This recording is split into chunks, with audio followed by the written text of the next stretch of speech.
The scene opens on a beautiful young woman, her lips stained with red syrup, a warm hand gently caressing her cheek. Her breath weakens as she whispers, Wan Wan dies protecting Nangong. This time, no regrets. In the next life, before she finishes, her hand falls limply to her side. Yes, she's dead. That girl, Wan Wan, the destined to die villainous. This time, it was transmigration into a novel. Mission complete, a flustered voice rings out. Her body slowly sinks to the bottom of the lake. Then, with a bang, she abruptly opens her eyes. Next life. Screw that. I've had enough of you. I'm staying away from you forever. She sits up in bed, completely losing it. I'm finally dead. Time to burn those bamboo scrolls and get some barbecue, beer, and crayfish. I'm here. Suddenly, she freezes. A row of ellipses appears above her head.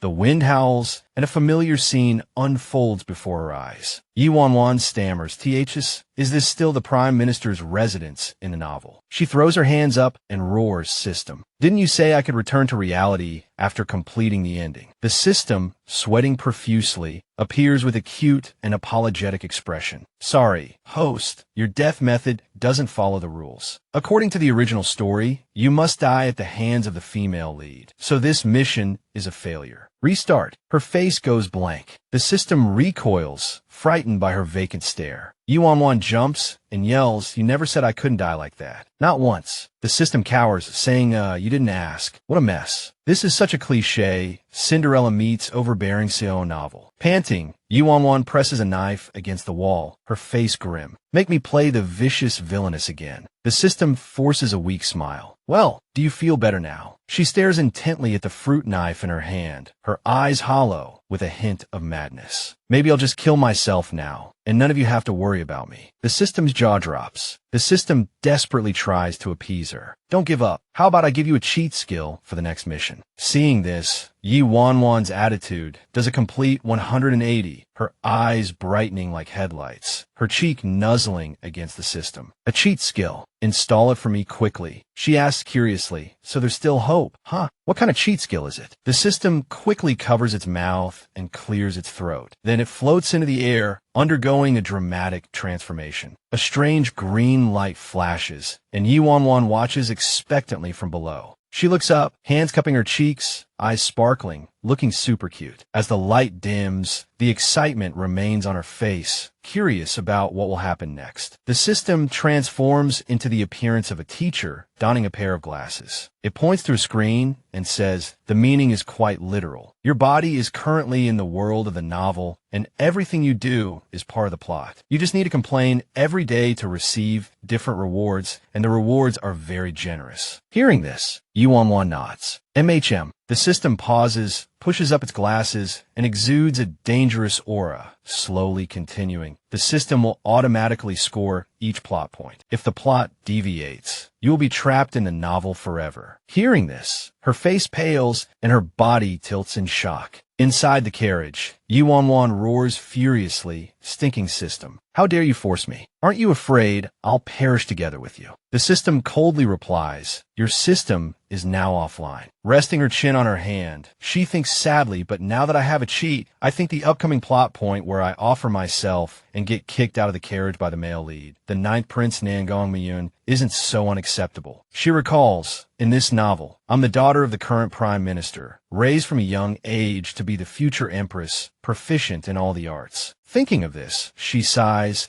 "It's a pity I'm blind, in love with the powerless ninth prince, Nangong, and my mission is always to die. Besides, I also have to help the kind Cinderella and the ninth prince cultivate their relationship." With a bored expression, she gestures wildly as she thinks, waiting for the male lead to ascend the throne, the female lead to become empress, and me, the vicious villainous, to be killed by the female lead, and then successfully escape this sweet pet novel. Lost in thought, she hears a voice from outside, "Miss, we've arrived at the academy." Her face stiffens as she remembers the instructor at the Royal Academy, the current Grand Tutor, who at a young age has already risen to one of the three dukes, a ruthless character known for his decisiveness and cruel methods. He's one of the few in the court who can rival the Prime Minister. Listlessly propping her head up with her hand, she mutters to herself, "Ugh, so boring, it's too early, there's no one here." Suddenly, her expression changes, and she excitedly waves her hand, thinking, since no one's around, maybe I should try out my cheat and see if it works. So, she rubs her temples, her eyes widening like a mad woman, and immediately activates her complaining skill. Yuan Wan fussed for a while, but nothing happened. The surroundings were quiet, as still as the autumn wind in the river valley. After spinning around in frustration, she suddenly received a notification. Ding. Registration successful. Her jaw almost dropped in surprise. Excitedly, she blurted out, "Quick, show me the rewards. Skill points +2, charm +2, 10,000 taels of gold." Hearing this, Yuan Wan was overjoyed. Amazing. But the sheer amount of money also troubled her. 10,000 taels. How am I supposed to spend all this? Suddenly, a bold idea flashed through her mind. Right, the brothel. I've always wanted to visit those pleasure houses. What a coincidence. Her fingers swiped across the system screen as she muttered to herself. As for skill redemption, I'll exchange it for the Golden Bell shield. Just in case I get kicked later, I can use it. Unexpectedly, a handsome young man walked in. Seeing the person before her, Yuan Wan exclaimed happily, "He's here, he's here. He's holding the Analects." She suddenly paused. That's not the Analects. She was astonished to discover that it was actually Romance of the Western Chamber. He walked forward, his gaze fixed on her, both their hearts pounding. She wondered, puzzled, the Royal Academy actually teaches Romance of the Western Chamber. Did the Grand Tutor lose his mind today? He narrowed his eyes, then widened them, looking at her meaningfully, making her blush and her heart race. She wondered blankly,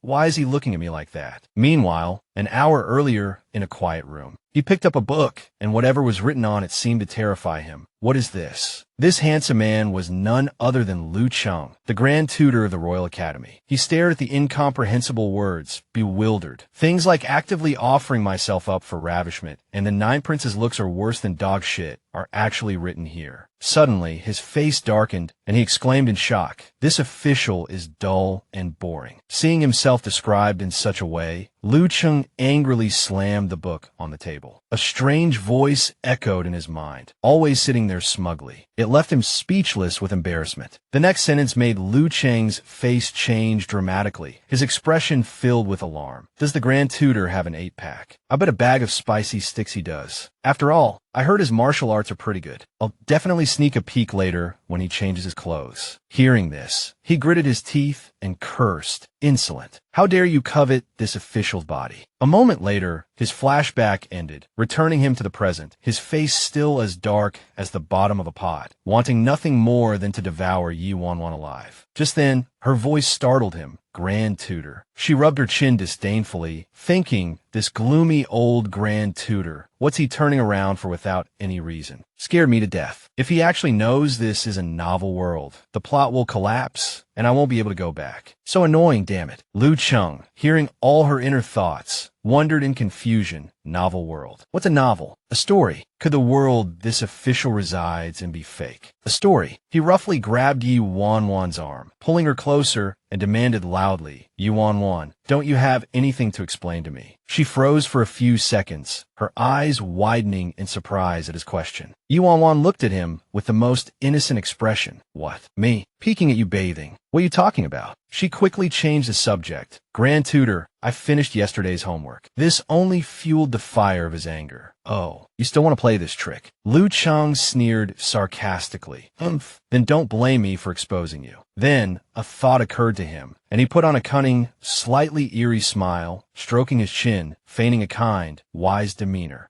I suppose this could be considered diligent. Confucius says. A giant question mark appeared above Lu Cheng's head. What in the world is going on? Yuan Wan continued to feign innocence, calmly saying, all right. Hearing this, he gritted his teeth in anger. How can words change their meaning just like that? Unless this is a secret that can't be told to anyone. She sat properly at her desk like a good student, even smugly reminding him, Grand Tutor, class is about to start. This infuriated him, but he couldn't do anything about it. Lu Cheng frowned, thinking so it wasn't her. Is this really a script? How can there be such a strange thing in this world? Yuan Wan rested her chin in her hand, letting out a sigh of relief. At that moment, a pair of long, attractive legs approached from afar. Another tall, handsome young man, dressed in magnificent clothes, with a cold and stern face that captivated all the girls. This was the ninth prince, Nangong Muyun. Seeing him, she playfully snapped her fingers, making a tada gesture. Oh, the male lead has arrived. As he walked past, he glared at her fiercely, a truly intense glare. A chill ran down her spine, and she was filled with confusion. Why is he glaring at me? She glanced at the two men, thinking, why are the Grand Tutor and the Ninth Prince both acting so strange today, suddenly becoming so difficult? Through the classroom window, everyone was already seated in their places. Lu Chung stood in the center and shouted, "Class begins." Like everyone else, she widened her eyes and listened attentively. The entire classroom was silent, his attention fixed on her the whole time. After who knows how long, Wan Wan finally stretched, yawned, and cheerfully declared, "Class is finally over." She thought to herself, that old Grand Tutor must have taken the wrong medicine today. Even his lecture was strange. She stealthily followed behind the Ninth Prince, a cunning smile playing on her lips as she thought, I need to get this tragic confession scene going, but I'm still a little nervous. Suddenly, he stepped onto a carriage ahead, surprising her. Why is the male lead walking so fast? No, I have to keep up. She excitedly counted down, 3, 2, 1, and then rushed forward. Like a true actress, Wan Wan quickly switched to happy mode and shouted at Nangong Muyun, "Muyun Gij, wait for me," catching him off guard. He didn't even bother to look at her, coldly ordering his subordinates, "Let's go." Seeing her completely speechless and embarrassed, he frowned in annoyance. So she began her Oscar-worthy performance, her face sincere, her eyes innocent. "Muyun Gij, wait for me. I want to ride in the carriage with you." The girl wouldn't give up, clinging to his leg as if her life depended on it. The surrounding people began to whisper. Someone who disliked her said, "Honestly, Wan Wan has no shame at all now." Another person spitefully added, "Exactly. She's the Prime Minister's daughter. She could be the Empress if she wanted. Why does she degrade herself like this?" She heard every word, but inwardly thought, "Louder, louder, this is free publicity." But Nangong Muyun remained cold and indifferent, without the slightest fluctuation in his emotions. He said, "I have something to do today." Then he slowly boarded the carriage, leaving her dumbfounded. Wan Wan was born with the spirit of never giving up, so she shrugged, climbed onto the carriage shaft, and consoled herself, "I won't take up your time. Just step on me. It's fine." When he saw her, the expression on his face was priceless. She continued her performance, throwing herself at him. "Muyun Gij, I love you." He gritted his teeth and pushed her away. An accident occurred, the carriage swayed, and she fell directly into his arms, blurting out, "Don't you need me to marry you?" Remember,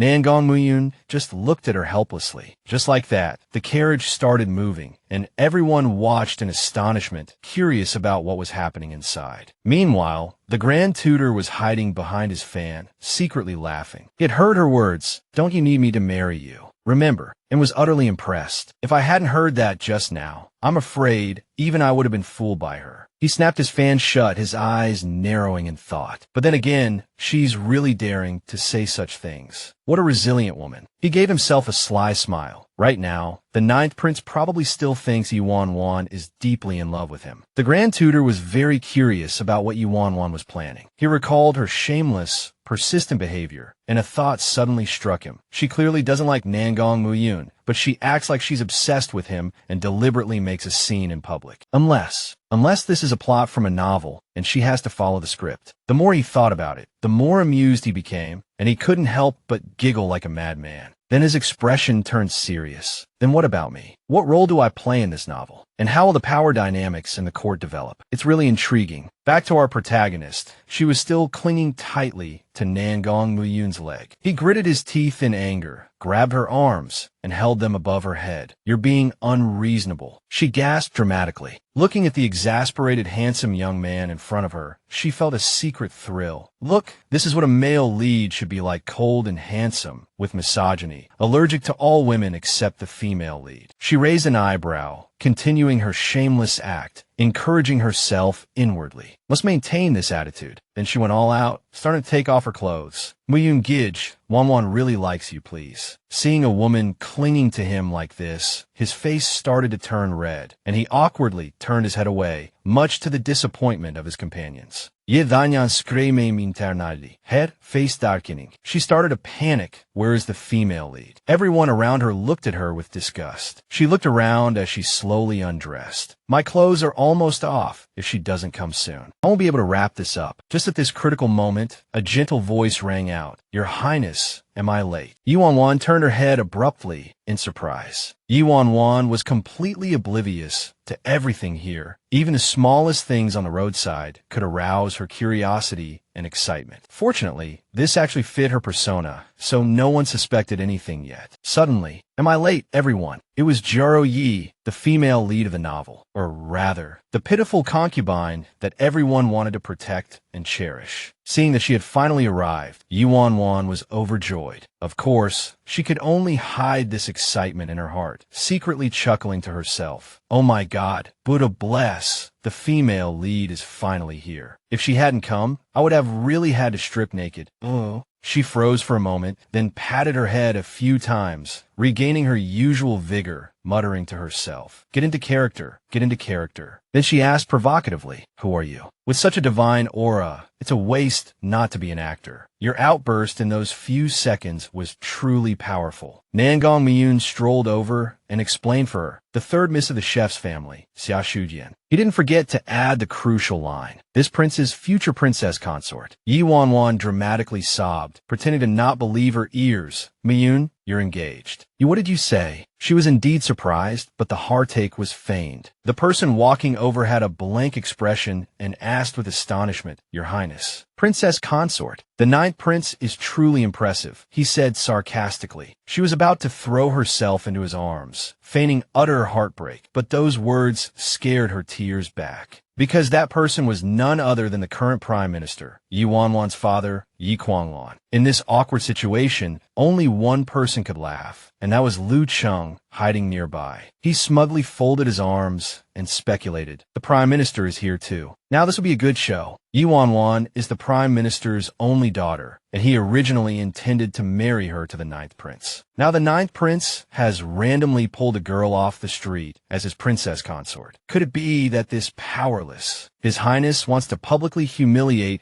the all-powerful prime minister? Interesting, very interesting. He had already conjured up an entire melodramatic saga in his mind, a chaotic love story of I love you. You love him, she loves us. After a brief silence, she ran over crying, demanding justice. Father, you must stand up for me. Seeing his treasured daughter being bullied on the roadside was like adding fuel to the fire. He first comforted her gently. Warner, don't be afraid. Father will stand up for you. Come to father first. She froze in place. She knew her father meant well, but the play wasn't over yet. Where could she go? She could only silently thank him in her heart. Father, it's wonderful that you can support me, but it's impossible to go over there now. I'm still waiting for the ninth prince to step on me. If I'm too far away, I'm afraid he won't be able to reach. Thus, he saw his own daughter so heartbroken, yet still putting on an act in front of that man. He could only think that she was truly incorrigible. Unable to bear scolding her, he pointed at her and stammered you for a long time, finally turning his attention to Nangong Miyun beside him and asking, Ninth Prince, don't you want to explain something? He maintained his usual aloofness and keep-away aura. At this moment, she realized something was wrong. She, Xiaoshu, quickly knelt on the ground and pleaded, Your Excellency, please spare me. This matter has nothing to do with His Highness. It's all my fault. Looking down at her, Xiaoshu, she, Wan Wan, contentedly admired the female lead's splendid performance, crying so pitifully that anyone who didn't know better would think she was the one being dumped. Worthy of being the female lead. This acting is truly superb. Cough, cough. I've seen enough of the show. It's my turn to go on stage. Then she, Wan Wan, rolled up her sleeves, no longer wanting to play around, preparing to finish this scene with her, Xiaoshu. She slowly lifted her skirt and walked towards her, Xiaoshu. She, Wan Wan, relentlessly hurled insults at Xiaoshu. Stop pretending to be pitiful. You're just the concubine-born daughter of a mere fifth-rank official. How dare you act presumptuously in front of me? I think your Jia family has grown tired of living. She, Wan Wan, said all sorts of nasty things to her, Xiaoshu, while the girl, Xiaoshu,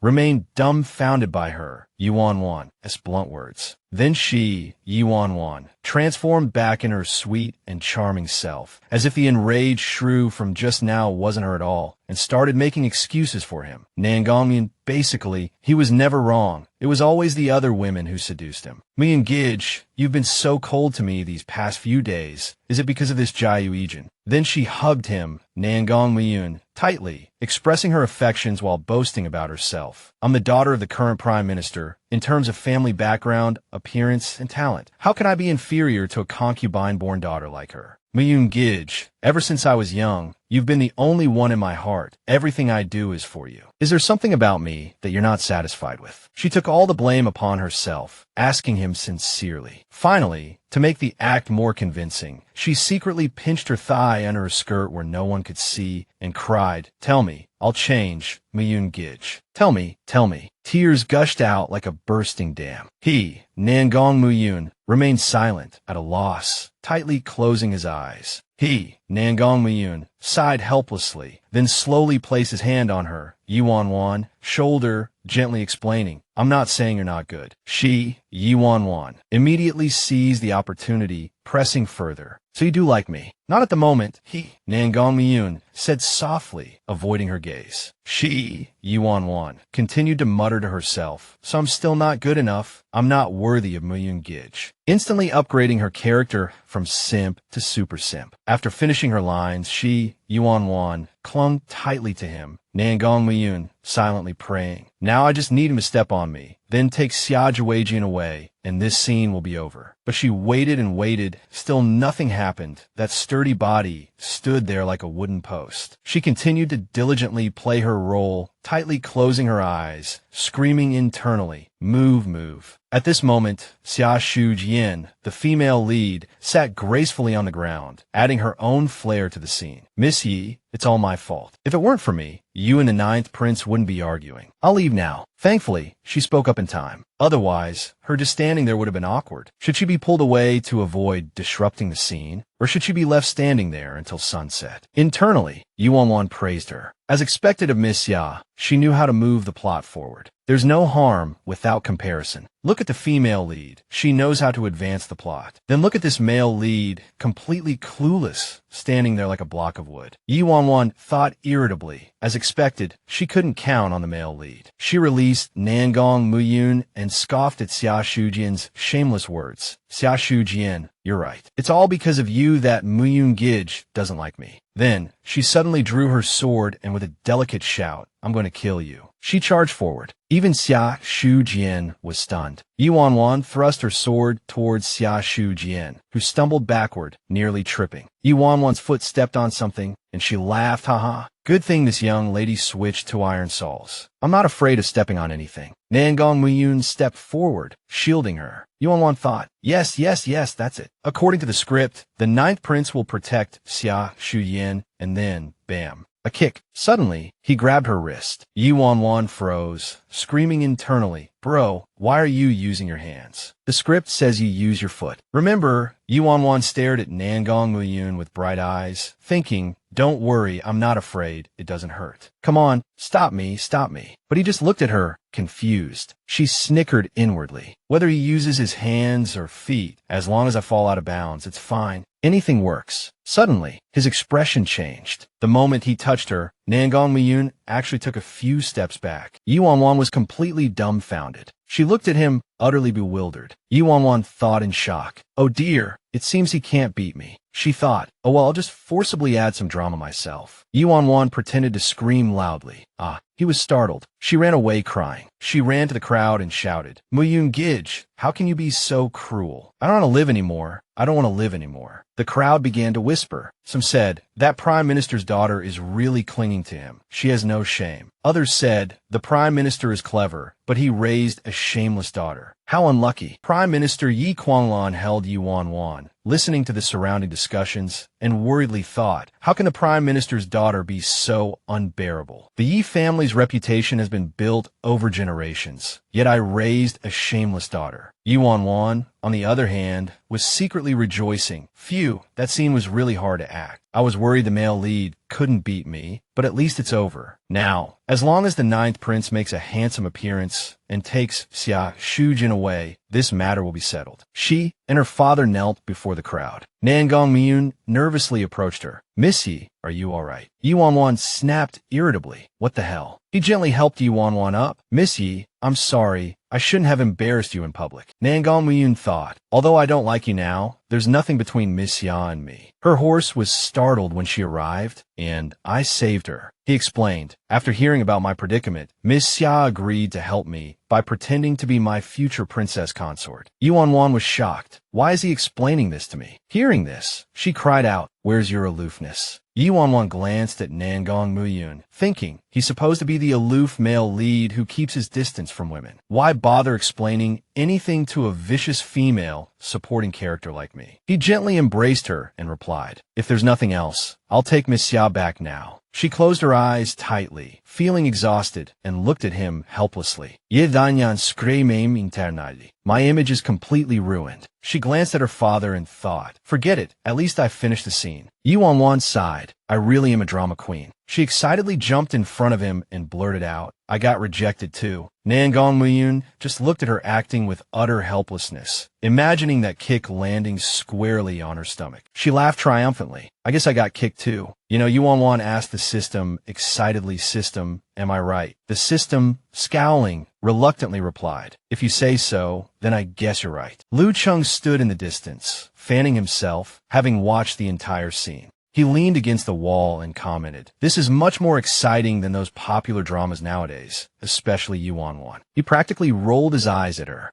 Chong chuckled smugly, realizing, and she even played along with the male lead so miserably. The Prime Minister, standing behind her, placed his hand on her shoulder and signaled, ahem. The two quickly left. 10th Prince hurriedly called out, Your Excellency, please wait. He bowed respectfully. My ninth brother didn't mean it that way. Prime Minister Yi turned to Nangong. On second thought, my Prime Minister's estate is too humble a place. I won't trouble the two princes with a visit in the future. Nangong said sincerely, Your Excellency, I truly apologize for today's events. Rest assured, I will give you an explanation. Wan Wan, seeing his intention, added, what explanation? We're both just supporting characters. I'd like to see how you're going to push the plot forward. Nangong explained, Miss Yi, you must have noticed that ninth brother still has feelings for you otherwise. Chong interjected at the right moment, interrupting them. Your Excellency, this humble official believes 10th Prince's words are quite right. Just now, 9th Prince was also protecting Miss Yi. He added with a smile, it's just that he doesn't agree with this marriage, right? Chong lightly tapped Wan Wan's head with his fan, suggesting, why not let them spend some time together and see? Hearing this, her eyes lit up, pleasantly surprised by his suggestion. Wan Wan was completely bewildered, thinking, Chong is really overthinking this. He, Chong, held his head high, like a proud peacock, secretly revealing, according to the script, she had to sacrifice herself publicly, otherwise the following plot would be messed up. Chong tapped Wan Wan's head with his fan and asked, right? Wan Wan looked blank. He chuckled, his eyes full of gossipy amusement. This official would like to see how things develop next. Don't stop now. Prime Minister Yi steadied his daughter as she swayed backward and replied to Chong, since the Grand Tutor has said so, this old man will wait and see if my daughter and ninth prince still have a chance. Her eyes lit up, secretly laughing to herself. The Grand Tutor is helping me. She gave Chong a thumbs up, her face full of joy and admiration, as expected of the Grand Tutor. He doesn't make a move lightly, but when he does, he solves the problem immediately. So cool. Wan Wan's demeanor shifted, her eyes changing from blank to watery and pitiful, her acting taking it up a notch. Under her father's shocked gaze, she blinked back tears and said self-reproachfully, Father,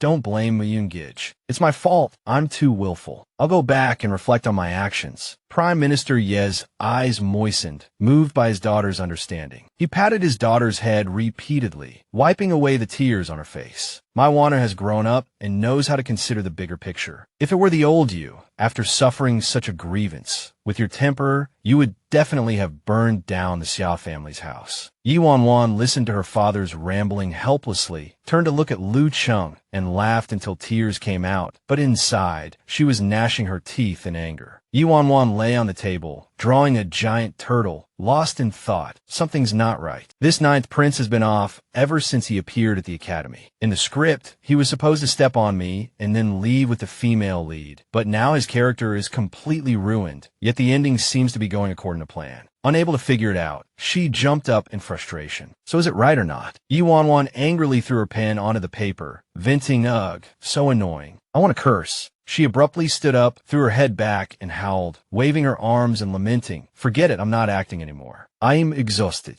That ninth prince is such a waste. He can't even beat a weak woman like me." Luckily, I didn't use my full strength, or I would have been the first female supporting character to kill the male lead. Speaking of which, I have to thank that black-hearted grand tutor Lu Cheng. Otherwise, this matter wouldn't be over yet. I don't know what the author was thinking. Ninth Prince's character setting is supposed to be cold, handsome, and cunning, but his performance just now, his intelligence was clearly being rubbed into the ground. Embarrassing the current prime minister in public for a woman. How stupid. If this were a palace drama, he wouldn't survive 2 episodes. They're probably on their way to Xiaoshu Palace now, right? Then, a horse will be startled in the middle of the night and charge towards the female lead. The female lead will just stand there waiting for the male lead to save her, and then they'll embrace and spin around. Then the male lead will be injured, and the female lead will be so moved that she'll offer herself to him. Hilarious. Wouldn't a normal person be curious about where the horse came from in the middle of the night? Oh, and also, if you can dodge it, why wait for someone to save you? After venting internally, she felt refreshed and laughed happily. What a nonsensical cliché plot. She took a deep breath and slowly exhaled, calming herself down. Suddenly, Yi Wan Wan remembered something. She looked through her system panel, somewhat disappointed. I complained for so long, but didn't get any rewards. Looks like the once-a-day reward is gone. TSK, what a waste of breath. Yi Wan Wan turned into a salted fish, sprawled on the bed, and let out a long, bored sigh. Half lying, half sitting, she propped her chin with one hand and picked her nose with the other, the picture of a bored extra with barely any lines. The novel doesn't say what I'm supposed to do when I'm not in the scene. Her eyes suddenly lit up, and she exclaimed excitedly, "Doesn't that mean I can do whatever I want as long as it doesn't affect the plot?" Yi Wan Wan jumped up and ran off cheering, "Dahong Pavilion, here I come." The moon was bright tonight, and Dahong Pavilion was brightly lit, the girls' soft, flirtatious voices echoing endlessly. "Oh, sir, come in and play." Their voices were so sweet, it was like pouring honey directly into your ears. "Sir, you haven't come to see me in so long." On the wooden bridge outside the brothel, Nangong Miyun and Xiaoshu Jian were watching the boats passing on the river, the water reflecting the dazzling lights of the brothel. The boatman called out, "Hey, gentlemen, come in for a drink. We have the best food and wine at Dahong Pavilion." Yi Wan wanted just down a cup of wine in one gulp. Her cheeks were flushed, and a triumphant smile hung on her face. Dressed in dashing men's clothing, she leaned lazily against a chair, casually licking her lips, while a cute girl named Yenner was. The lively and charming girl held a wine cup and fed Yi Wan Wan grapes. Yi Wan Wan grinned from ear to ear. "Come on, young master, have a grape." The girl giggled, covering her cheeks, and tentatively asked, "Wow, young master, you're so handsome. I don't think I've seen you here before." Yi Wan Wan puffed out her chest proudly and patted her bulging money pouch. "I was short on funds before, but from now on, I'll be a regular." This made the girl giggle and cover her mouth. Yi Wan Wan stroked her chin, and the girl's cheeks flushed, her eyes glazed over. She said softly, "Then Yenner will be waiting for you, young master." Yi Wan Wan responded coquettishly, with a hint of playfulness. "Good girl, so obedient." Just then, Nangong Miyun appeared out of nowhere. He looked up at the brothel, taking in the boisterous scene of revelry within, and his face darkened. "Yi Wan Wan, you're having a lot of fun messing with me, aren't you? I thought those strange characters that appeared in front of the academy today were just some kind of prank, but now that I think about it, the contents of that letter must be true." He glanced upwards coldly. His face was ashen as he stared at the bright lanterns of Dahong Pavilion, growing angrier with each passing moment. Specifically came to see Yi Wan Wan. I could tell she was acting, although she did a good job, but if you look closely, you can see it's all fake. Acting carefree on the surface. Could it be? He couldn't hold back any longer and slammed his fist against the bridge railing.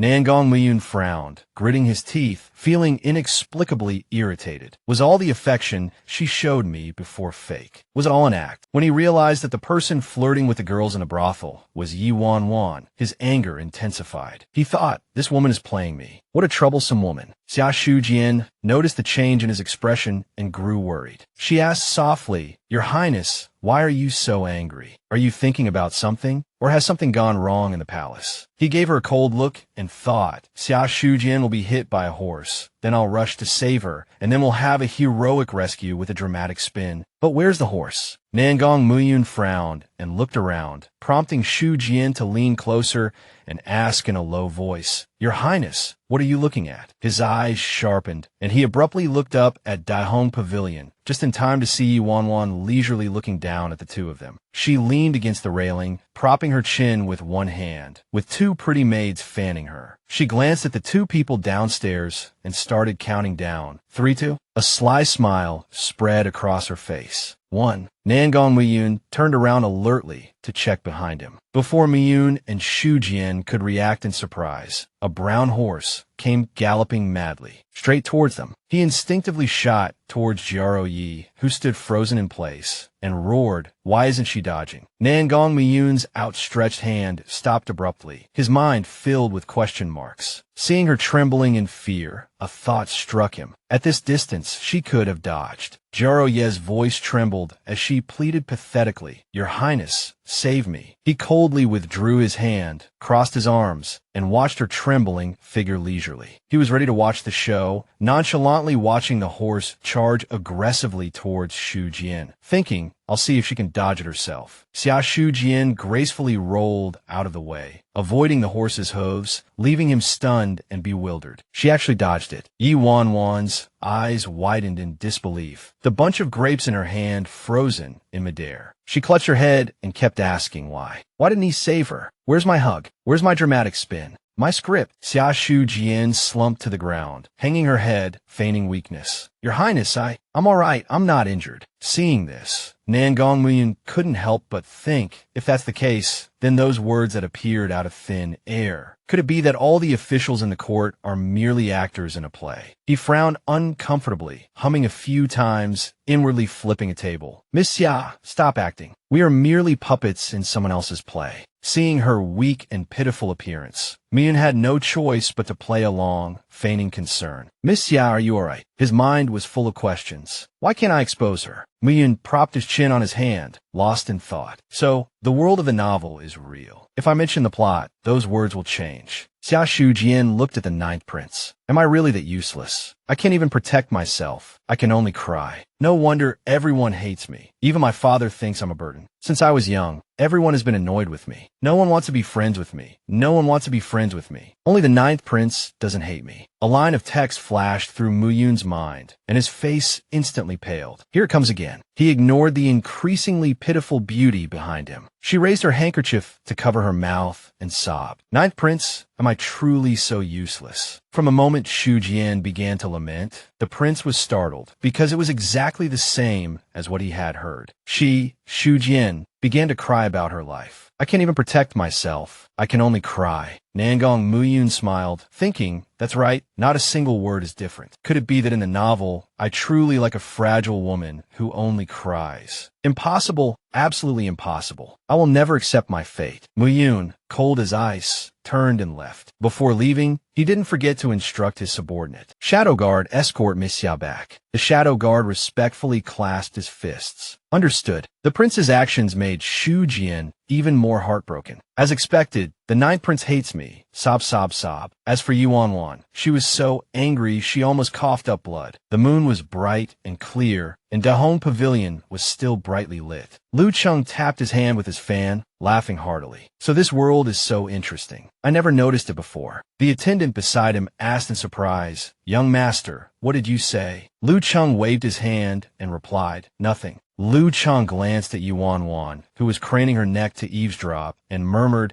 It's just that I've discovered some very interesting things, a very interesting person. Hearing this, Shurchio teased, Ah, young master has an admirer. Lu Cheng pondered, muttering softly, an admirer. He suddenly felt that using the term admirer wasn't quite right. It was more like he found her interesting. Indeed, very interesting. He looked up, lost in thought. She knows everyone's ending, knows everything that will happen, like a god, but she isn't the protagonist. Lu Cheng looked at Yi Wan Wan's bewildered face. He propped his chin on his hand, his phoenix eyes slightly narrowed, his curiosity growing. She's even willing to sacrifice herself for the protagonist. Does she really care that much? As expected, the plot will continue like this. Will she always be content to be a supporting character? Lu Cheng instructed another attendant, Xin Hu, return to the residence and select some exquisite jewelry and silks to send to Miss Yi. Xin Hu was taken aback, then acknowledged the order. Understood. Lu Cheng revealed a cunning smile, calculating. After she experiences the treatment that only a protagonist should have, will she continue to be a supporting character? Yi Wan Wan, you've successfully piqued my curiosity. He suddenly looked down at the main hall, where a group of young women were surrounding Nangong Muyun, flirting with him. Lu Cheng was slightly surprised and jumped up. Why is he here? He glanced curiously at Yi Wan Wan and saw her huddled up, hiding like a turtle retreating into its shell. Her eyes were wide, looking down in terror. When she saw Muyun looking up at her with a sly smile, their eyes met, and both wished they could vomit blood. Yi Wan Wan, caught red-handed, abruptly jumped back and hurriedly hid under the table. Nangong Muyun gritted his teeth in anger. I must find Yi Wan Wan. He frowned, scheming inwardly, fueling his ambition. A person who knows the future is much more useful than any fortune teller or deity. A triumphant smile appeared on his face. If I can make her work for me, then my grand ambitions. The attendant of Dahong Pavilion bowed respectfully. Forgive me, young master, but young Master Yi has already retired for the night. Nangong Muyun sneered. The attendant, knowing he was lying, buried his head even lower in nervousness. Noisy laughter and flirtatious banter from the girls and drunken young masters could be heard from upstairs. Oh my, that handsome young master over there. Why are you hiding under the table? Come and have a drink with us, young man. This clearly exposed the attendant's clumsy lie, causing him to bury his head even lower, playing dumb. The prince looked up, his fists clenching tighter. Miyun pointed upstairs. She told you to say that, didn't she? Yi Wan Wan's voice, reminding the girls, could be clearly heard from upstairs. Ladies, keep it down. This caused the attendant to stammer and change his words. Why, yes. No. I saw young Master Yi asleep. He narrowed his eyes, gritting his teeth. Too lazy to expose the attendant's obvious lie, he thought. All right, Yi Wan Wan, you think you can hide from me? We'll see about that. Furious, Nangong Muyun flung his sleeves and left. The attendant bowed deeply as he watched him depart. Yi Wan Wan's large, dark eyes sparkled with delight at having driven away the unwelcome guest. One of the girls giggled and asked her, he's gone, right? Yi Wan Wan repeated awkwardly, gone, yeah.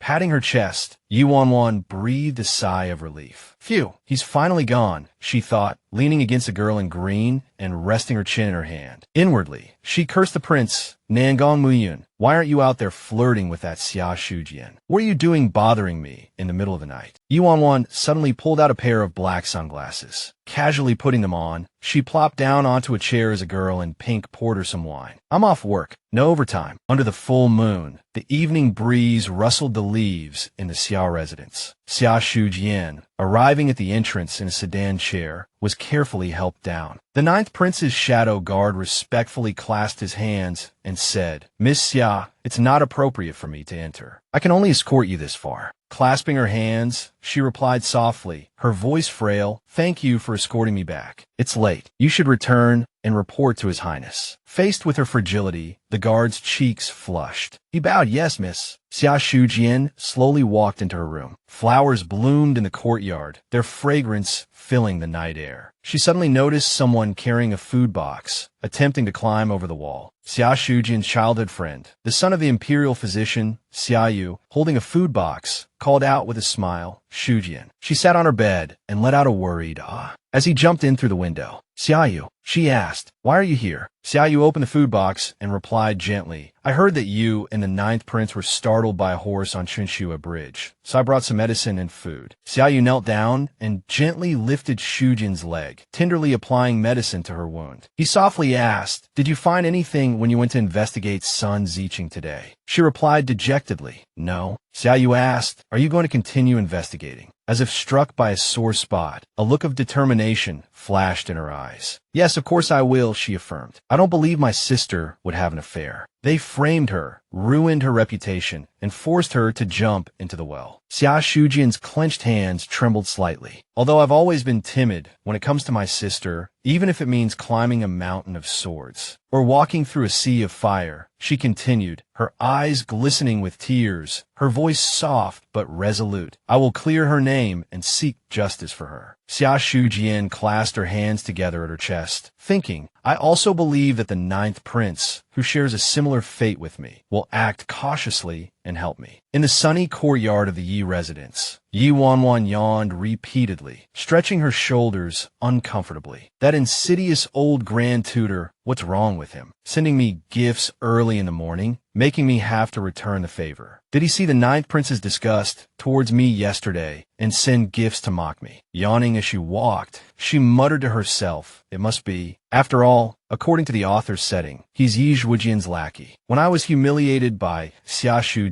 not only did he not help, he even added insult to injury. How hateful. The system sent a notification. Ding. Mission complete. Yi Wanwan's eyes lit up like headlights. She scrolled through the system interface with satisfaction. This time, I must choose that poison skill. Blind him. The system announced. Skill points +2, appearance +2, wealth +2,000 taels, skill changes. Martial arts manual, internal energy cultivation, mental cultivation, light body skill, poison techniques, disguise techniques. Hearing this, she was ecstatic. The system sent another message. Appearance changes, facial features, body shape, height, weight, temperament. Each requires 2 appearance points. Yi Wanwan's mood soared like a rocket, a wide grin spreading across her face. Add the appearance points to bust size. I really need that anyway. Her chest began to expand. Yi Wanwan stared, dumbfounded, her eyes shining. She reached out and touched her newly enhanced chest. In a flash of inspiration, she thought with satisfaction, wow, if I could bring this back to the modern world, it would be amazing. Hands on her hips, chest thrust out, she declared with a vicious and triumphant grin, Old Grand Tutor, I'll poison you to death. Unlike her usual self, Yi Wanwan carried a bowl of porridge, gracefully and delicately approaching the old Grand Tutor. In a soft voice, she called out Grand Tutor. The old Grand Tutor froze, speechless and utterly stunned. With slightly flushed cheeks, she cheerfully scooped a spoonful from the bowl and enthusiastically explained, leaving the old Grand Tutor completely bewildered. This is a gift I prepared for you. It's fish porridge made by me. You can't refuse. He couldn't help but sigh inwardly, thinking, could she really be trying to poison me, just like the writing on the wall suggested? Completely taken aback by Yi Wanwan's pure excitement, the old Grand Tutor reluctantly reached out and accepted the bowl. All right, I'll try it. He stared at the steaming bowl of soup, then at her eager, sparkling eyes, and couldn't help but crack a strange smile. This was going to be interesting. He glanced at her. Her eyes were practically glued to the porridge in his hand, and she quickly started acting suspiciously. Oh, the old Grand Tutor thought, slightly annoyed, this little brat definitely poisoned it. Seeing the old Grand Tutor slowly blowing on the porridge in a spoon, Yi Wanwan couldn't help but urge him, Grand Tutor, why are you blowing on it? Just drink it. What are you waiting for? If he could read Yi Wanwan's mind at this moment, he would probably cough up blood from anger at her despicable scheme. Can he tell? Impossible. This stuff should be colorless and odorless. The old Grand Tutor, watching her guilty expression while maintaining a serious face and sweating profusely, thought she must be up to something. Yi Wanwan covered her mouth with her hand and feigned a smile. Grand Tutor, why aren't you drinking the fish soup? It's best served hot, otherwise it won't taste good. The old Grand Tutor played along, took the bowl, and made a face. Something tastes off. Yi Wanwan stared at him dumbfounded. Huh. Yi Wanwan sniffed the soup, thinking it just smells like normal fish soup. What's wrong with it? The old Grand Tutor waved his hand dismissively and explained with a fake smile. Maybe the fish wasn't fresh. The porridge tastes a bit sour. Yi Wanwan held the bowl, a suspicious look on her face. Sour. It smells fragrant. The fish was freshly caught. The old Grand Tutor pinched Yi Wanwan's nose, teasing her with a playful smirk. So fresh it's gone sour. Can't you smell it? Since her nose was pinched, she couldn't smell anything and replied, I can't smell it. He let out a triumphant humph. The old Grand Tutor scooped up a spoonful of soup and brought it to Yi Wanwan's mouth. Smell it again. Isn't it sour? She insisted confidently, No.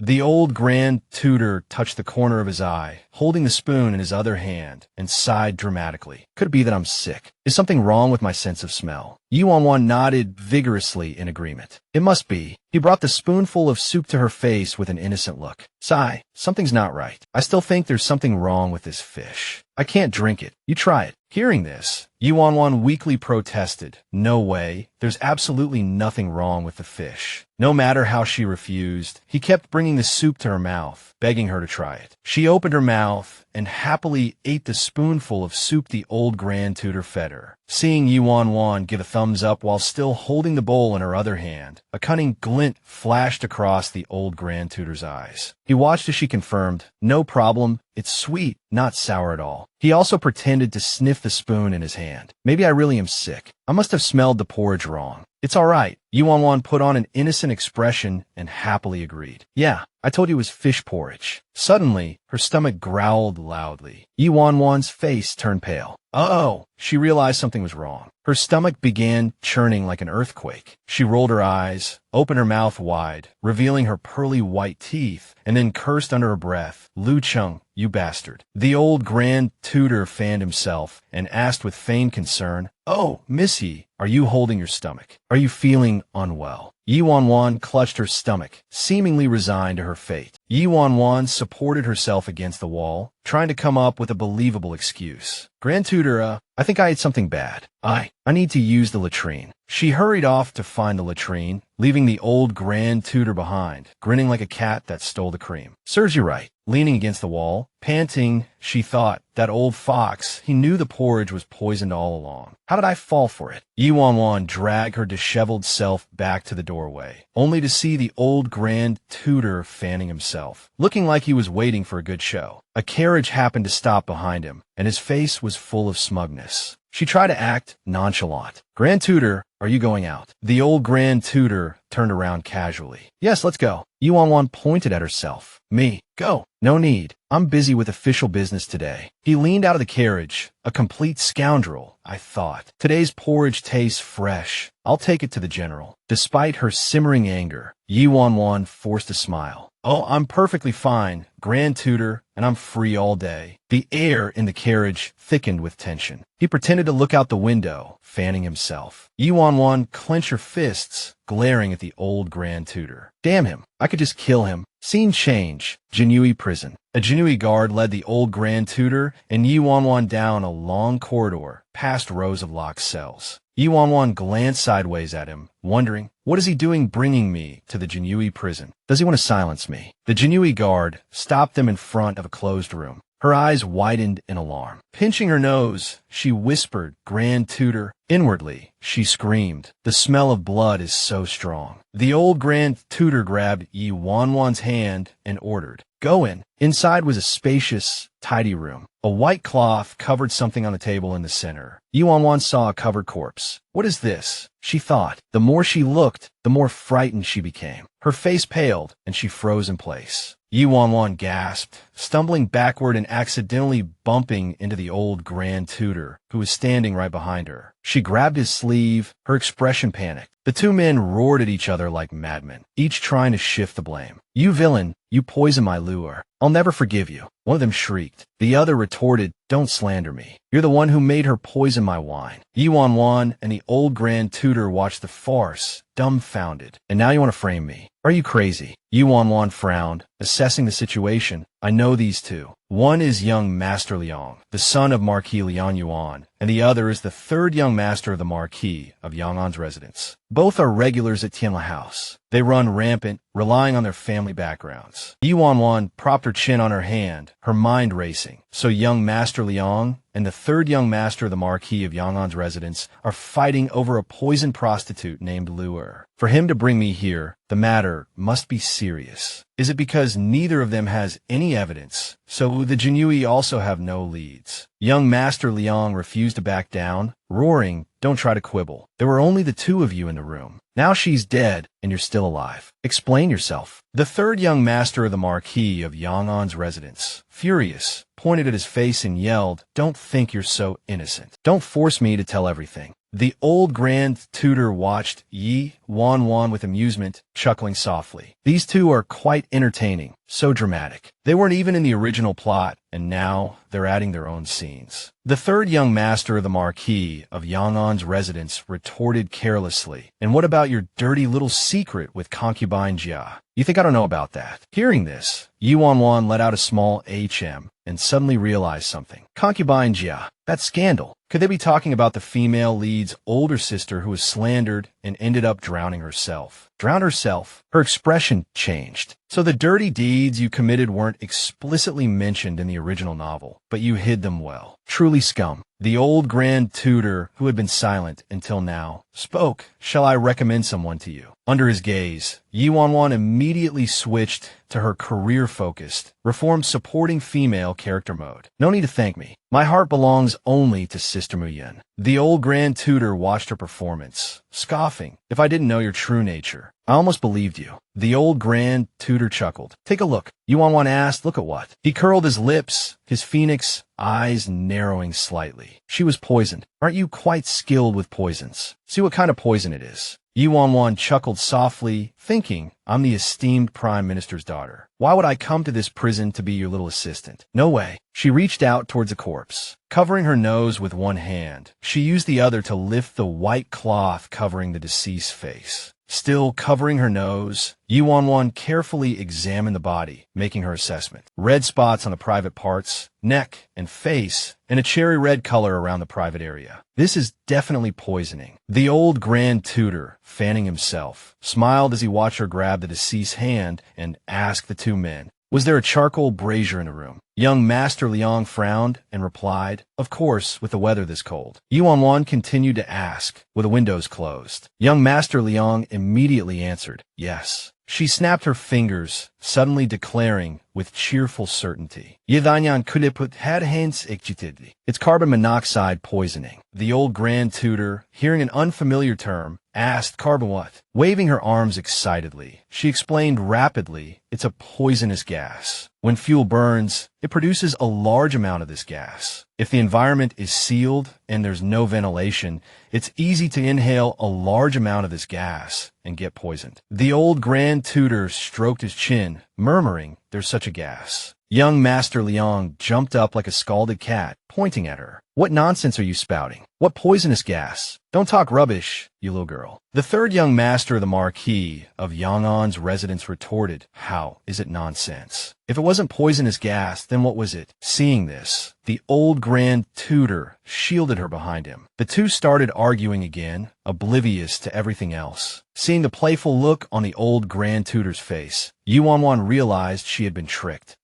He sent me up, she thought, fuming. Pointing at young Master Liang's face, she asked, you don't believe me, do you? He replied, no. She smiled slyly. Fine, then I'll prove it to you. Young Master Leong asked through gritted teeth, how will you prove it? Yi Wan Wan casually pointed at him and ordered, tie him up. The old grand tutor and the Jinui guards were stunned by the order. A Jinui guard stammered, tie him up. This is young Master Leong. We can't just tie him up. The old grand tutor gestured towards her with his fan. Do as Miss Yi says. Two Jinui guards immediately stepped forward and grabbed young Master Leong. He yelled incessantly, what are you doing? How dare you? How dare you tie me up? Let me go. Without a word, Yi Wan Wan shoved a rag into young Master Liang's mouth. Shut up. His eyes widened in fury, tears welling up as he whimpered. With a triumphant wave of her hand, she commanded, tie him to the pillar. Light a fire. Everyone else, get out. She sat leisurely, sipping tea and enjoying the scenery, completely ignoring the man's desperate cries from inside the room. How dare you lock me up? You got a death wish. When I get out, I'll have your heads. Yi Wan Wan and the old grand tutor acted as if nothing was happening, continuing their game of Go, completely ignoring the roars from within. I'll give you one last chance. Let me out. The two even started playing cat's cradle. The surrounding servants were equally indifferent. The cries from inside the room grew weaker and weaker. If you let me out now, I'll mercifully spare your lives. The voice turned into a desperate plea. Help! I can't breathe. Cough! Someone save me. Let me out. A moment later, young Master Leong was dragged out, his face purple, foaming at the mouth, and his body stiff. Yi Wan Wan crossed her arms, leaning back against the stone chair. Young Master Leong, do you believe me now? He nodded vigorously. I believe you. I believe you. Maintaining her act, Wan Wan calmly said, just throw him somewhere with good ventilation. He won't die. Two elaborately dressed guards bowed. Yes, Mississippi young Master Leong was reduced to a blubbering mess. The old Grand Tutor chuckled, looking at the pathetic figure kneeling on the ground. A guard suddenly spoke. Last night, rumors were spreading through the streets that the general's daughter willingly lowered herself for the ninth prince. I thought she was a shameless woman, but I didn't expect her to solve a case that stumped us all. It seems rumors can't be trusted. Come on, take him away. At that moment, the Marquis and Marchioness of Yang'an's voices called out in unison from the doorway.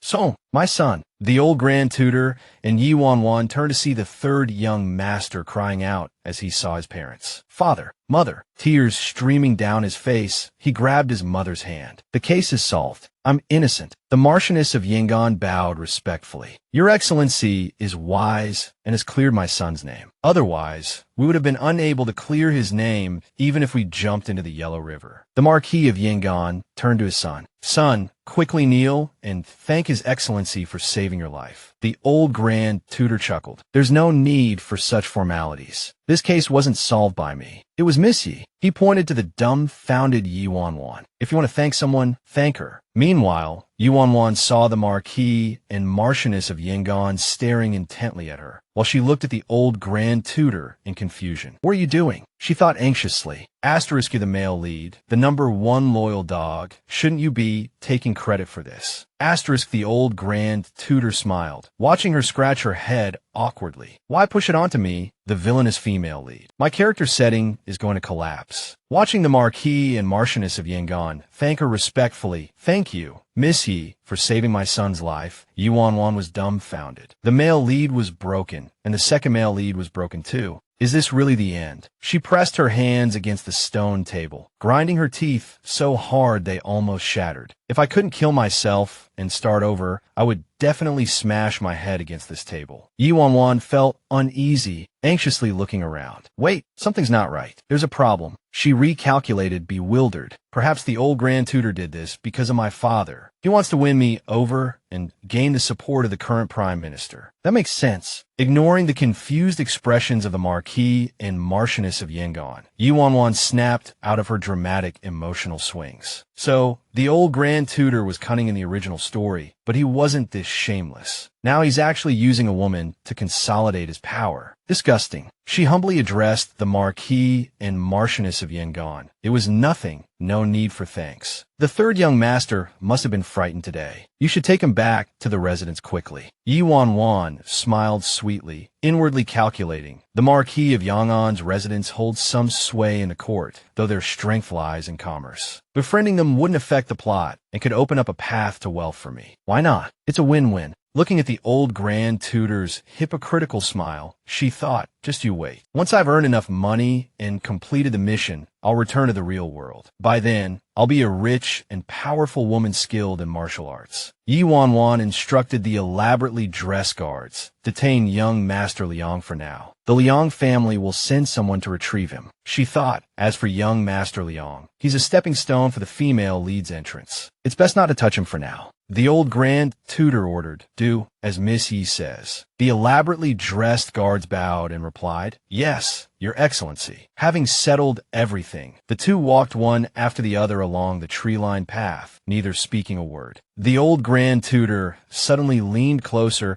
and asked in a low voice, what do you think of Xiaoshu Jian? Yidanyan Ikoit Xiaoshu Yin. What about her? But she had already prepared a long list of praises in her mind. The female lead, pure, kind, intelligent, virtuous, beloved by all, captivating countless men. Wan Wan touched her cheek, looking at the old Grand Tutor suspiciously. Why is he suddenly asking about her? Her heart tightened, a flicker of doubt in her eyes as she studied him. Is he testing me? Wan Wan smiled and replied, why are you suddenly bringing her up, Your Excellency? Inwardly, she thought, he wouldn't be thinking of getting rid of me for Xiaoshu Jian's sake, would he? The old Grand Tutor said casually, nothing, just thought you didn't seem to like her very much.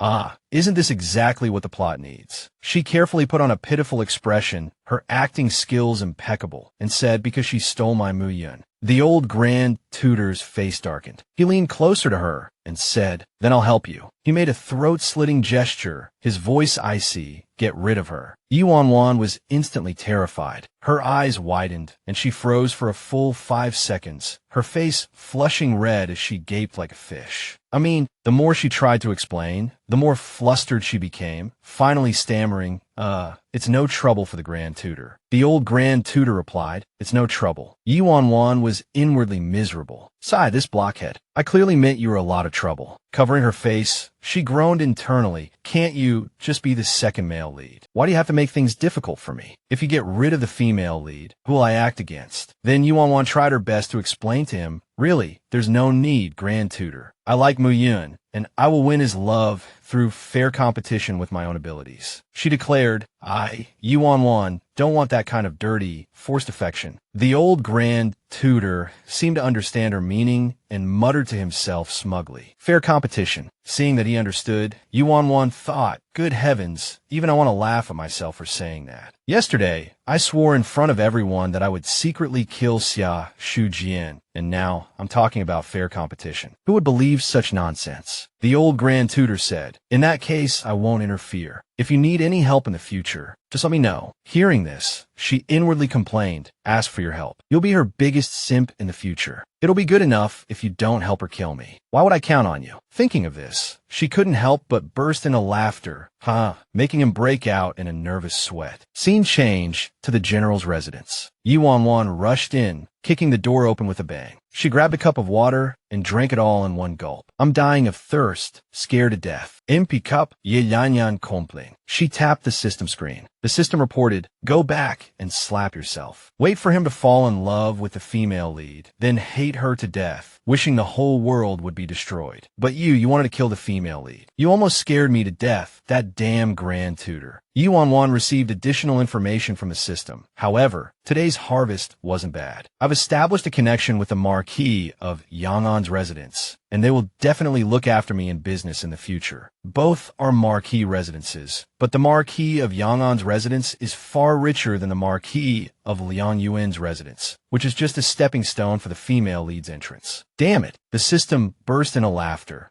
The good show is about to begin. However, this is something I created myself. Who are they? Leong, are you doing okay? Creating the female lead's younger sister. I must be tired of living. Haven't you heard? If a relative is hurt, the female lead's powers are nullified. The old Grand Tutor pondered. So the setting of this world is that the female lead cannot die. He stroked his chin and said, "If she dies, this world will be destroyed." The old Grand Tutor analyzed. "Also, Wan Wan keeps saying I'm Xiaoshu Jian's biggest simp and will fall in love with the female lead in the future. So what exactly is my role in this world? And what's the situation with young Master Leong and Xiaoshu Jian's older sister?" He only knew that before he took on this escort mission. He seemed to have vaguely heard about this case. But the files clearly stated that Xiaoshu Jian's older sister, Xiaoshu Ling, committed suicide. How could it be related to that young Master Leong? The old Grand Tutor thought to himself, his fingers tapping lightly on the table as if drawing something. Though curious, he decided to play it safe and treat it as an ordinary property dispute. He pondered seriously. Anything that involved the fate of the Empire, if one chose the wrong side, would result in utter destruction. Outside the window, the sky was eerily silent. The courtyard was empty. Wan Wan thought, Mu Yun is coming to see me at this hour, without any prior notice, and sneaking in through the back door. She opened the door and said, "What is it?" The person said earnestly, "Miss Yi, thank you so much for your help today. I'm extremely grateful." Wan Wan replied readily, "You're welcome. You didn't come just to thank me, did you? If you have anything else, please speak frankly." He replied, "Miss Yi is indeed perceptive. Then I'll be blunt. I do have a favor to ask." She gestured for him to continue. "Please tell me." He quickly explained, "I opened a pharmacy in the capital, specializing in rare medicinal herbs like 1,000-year-old ginseng and Tianshan snow lotus. However, I lack a skilled physician who can distinguish the authenticity of these herbs. I see that Miss Ye's medical skills are extraordinary. I wonder if you could." Wan Wan pointed at her face, then chuckled. "So, you want me to help you identify medicinal herbs?" The person raised his hand and swore exactly. "Rest assured, Miss Ye, you'll only be helping in the back room. This matter will never be disclosed. Hearing this, she was overjoyed. After seeing them off, she said ingratiatingly, "There's no need to be so formal." He said, "Half of the pharmacy's profits will be yours. This isn't just a salary. If Missy doesn't mind, we can consider this pharmacy a joint venture. I'll provide the capital, and you'll provide your medical expertise. What do you think?" Yi Wan Wan was ecstatic inwardly. Shares. Fantastic. Making money without spending a penny. This is simply amazing. Yi Wan Wan said, "Don't go back on your word." Mu Yin replied, "I definitely won't. Definitely won't." She said, "Safe travels, third prince." She was thrilled, absolutely thrilled. Yedanyan kovurut, hermot, praktikali guluting. She thought happily, as expected of the Marquis of Yang'an's residence. Truly generous. With a wave of their hand, they've made me a fortune. I just have to sit back and count the money. It's a good thing I know the plot and didn't cooperate with that young Master Leong. She pondered, speaking of the Leong family, the female lead has probably figured out that the bandits are related to them by now, right? The old Grand Tutor thought, the female lead is truly remarkable and courageous. She dared to follow those dangerous bandits alone, bandits who were connected to the Leong family. He called out, "Xiaoshu, come with me." Xiaoshu replied, "Yes, Your Excellency." The old Grand Tutor and Xiaoshu, who were riding horses, strolling through the streets. He asked the person behind him, "Xiaoshu, have you confirmed with the city guards?" Xiaoshu Jian went to Wangquan Temple today and hasn't come out since. Xiaoshu replied, "Yes, Miss Xia has been staying at Wangquan Temple." Suddenly hearing this, his face darkened immediately, filled with anger. "Oh no!" Xiaoshu misunderstood his meaning and tried to comfort him. "Is your highness worried about Miss Xia's safety? No one in the temple can threaten her safety." He licked his canine teeth slyly and retorted, "I'm worried that she won't die." Hearing this, Xiaoshu straightened up in shock, his eyes wide and mouth agape. He thought, that's not right. Hasn't his highness always had a good impression of Miss Xia?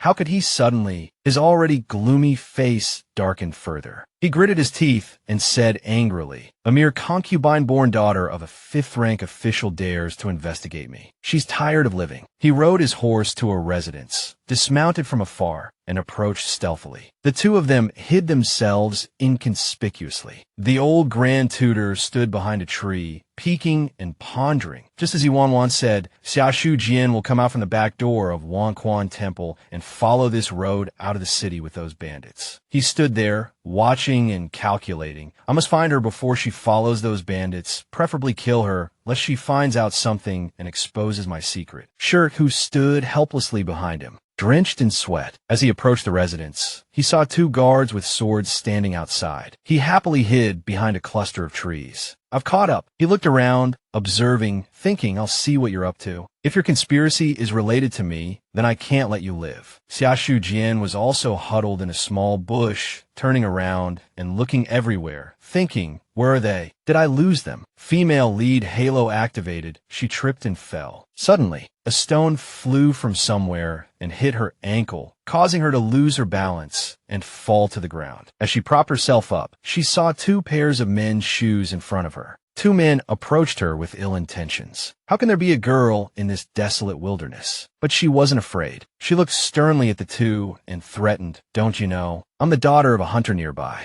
I came here to play and got lost." The two men didn't care. They raised their knives and sneered. "Little girl, you sure know how to get lost." All the way from the mass, grave to here. She asked fearfully, "What do you want?" But in her heart, she thought, "They've discovered me." The two villains reached out to Xiaoshu Jian, wanting to take advantage of her. "Little sister, don't be afraid. Let Big Brother take care of you. You've been following us for so long. Don't you want to go home with Big Brother and be our wife?" Little did they know, she had a small knife hidden behind her. As soon as they got close, she pointed the tip of the knife at one of their necks. The man whose neck was cut by the knife roared angrily, "You dare?" He immediately slapped her mercilessly and cursed, "You crazy woman. You dare hurt me." He stepped forward, intending to strip her clothes as a warning. "Let me show you what I'll do to you." She cried and pleaded, "No, please don't." Suddenly, blood splattered all over the villain. Xiaoshu Jian looked up in shock. It was Nangong Muyun. He took off his cloak and she gasped. Third Prince. He walked over, draped the cloak over her shoulders, and asked, Miss Xia, are you all right? She replied joyfully, I'm fine. Are you here to save me? A guard stepped forward and respectfully reported, Your Highness, these two are the bandits the authorities have been searching for 3 years. After hearing this, he ordered, Take them away. Suddenly, 2 arrows flew towards him. Whoosh. Fortunately, the arrows were shot down before they got close. He frowned and looked around. Who's there? Another arrow shot towards him, and the guard shouted, Your Highness, be careful. He reacted quickly, grabbed her, and rolled away. He held her tightly in his arms and ordered, Investigate. Who are these bandits connected to? Who wants to silence them? The guard respectfully replied, Yes. Elsewhere, the old Grand Tutor ordered go. It seems those 2 bandits passed by Wanquan Temple today, and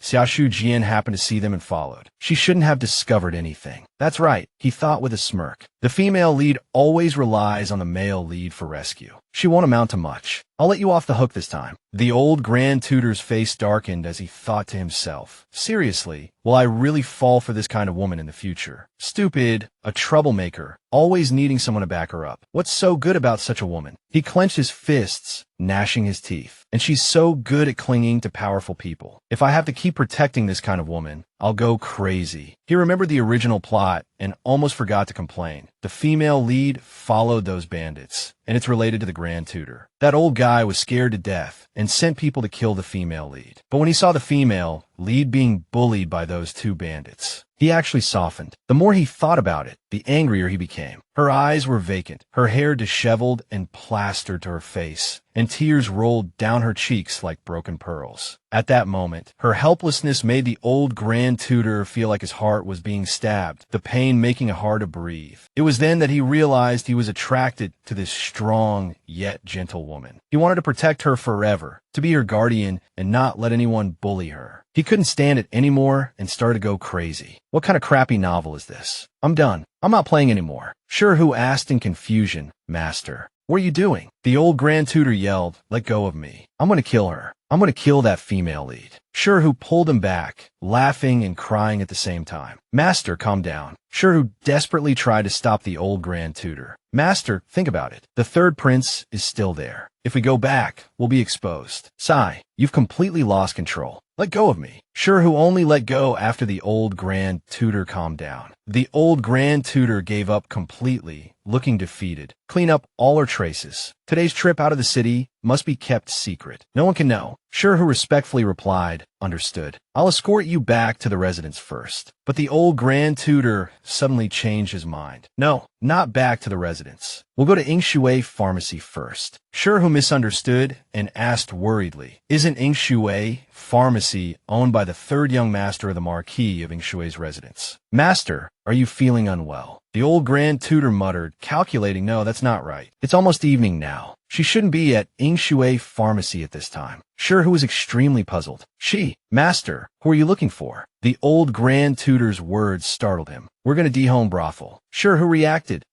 Dehome Brothel. Xiaoshu couldn't understand. First, he wanted to go to the pharmacy, and then he wanted to go to the brothel. How could he not suspect that his master was acting strangely? Xiaoshu seemed to suddenly understand something and panicked. No way. Could it be? He seriously misunderstood and looked at the old Grand Tutor with sympathy. Master, wait for me. I understand a man's pain. I understand completely how Xiaoshu's misunderstanding escalated. I never expected my master, so young and capable, to have such worries. It's truly heartbreaking. Night falls on the Red Chamber. The lights hazy and filled with an ambiguous air, a bright moon hanging high. Wan Wan was comfortably enjoying the attentions of the servant girls. She reached out, wanted to hold the hand of the girl playing the qin. She hazily grasped the beautiful hand, so smooth and delicate. She affectionately stroked it. A little cold, my dear, she murmured. You should take better care of yourself. Unexpectedly, the hand she was holding belonged to the old Grand Tutor. This startled her. She awkwardly withdrew her hand, flustered. Imperial Grand Tutor. What a coincidence. The old Grand Tutor smiled, opening his fan as he looked at her. Not a coincidence. I came here specifically to find you. Wan Wan froze. Find me. She pondered, confused. That's not right. According to the script, he should be captivated by the female lead's vulnerability and secretly escort her home. Thousand Fragrance Temple and the bandits are the turning point in the relationship between the female lead and the Imperial Grand Tutor. The bandits are a stepping stone for the female lead to uncover the truth, and the bandits are connected to the old Grand Tutor. So their relationship is always very delicate. The old Grand Tutor deliberately baited her. I ran into Xiaoshu outside the city today. Yuan quickly replied, "Oh, what a coincidence." In her mind, she thought, "See, I told you the script wouldn't change." The old Grand Tutor snapped his fan shut, thinking with disgust, acting again. So good at acting, why not join the pumpkin opera troupe? He dropped a bombshell. I almost killed her. Yuan spat out her tea, shocked. What? Her face paled in disbelief.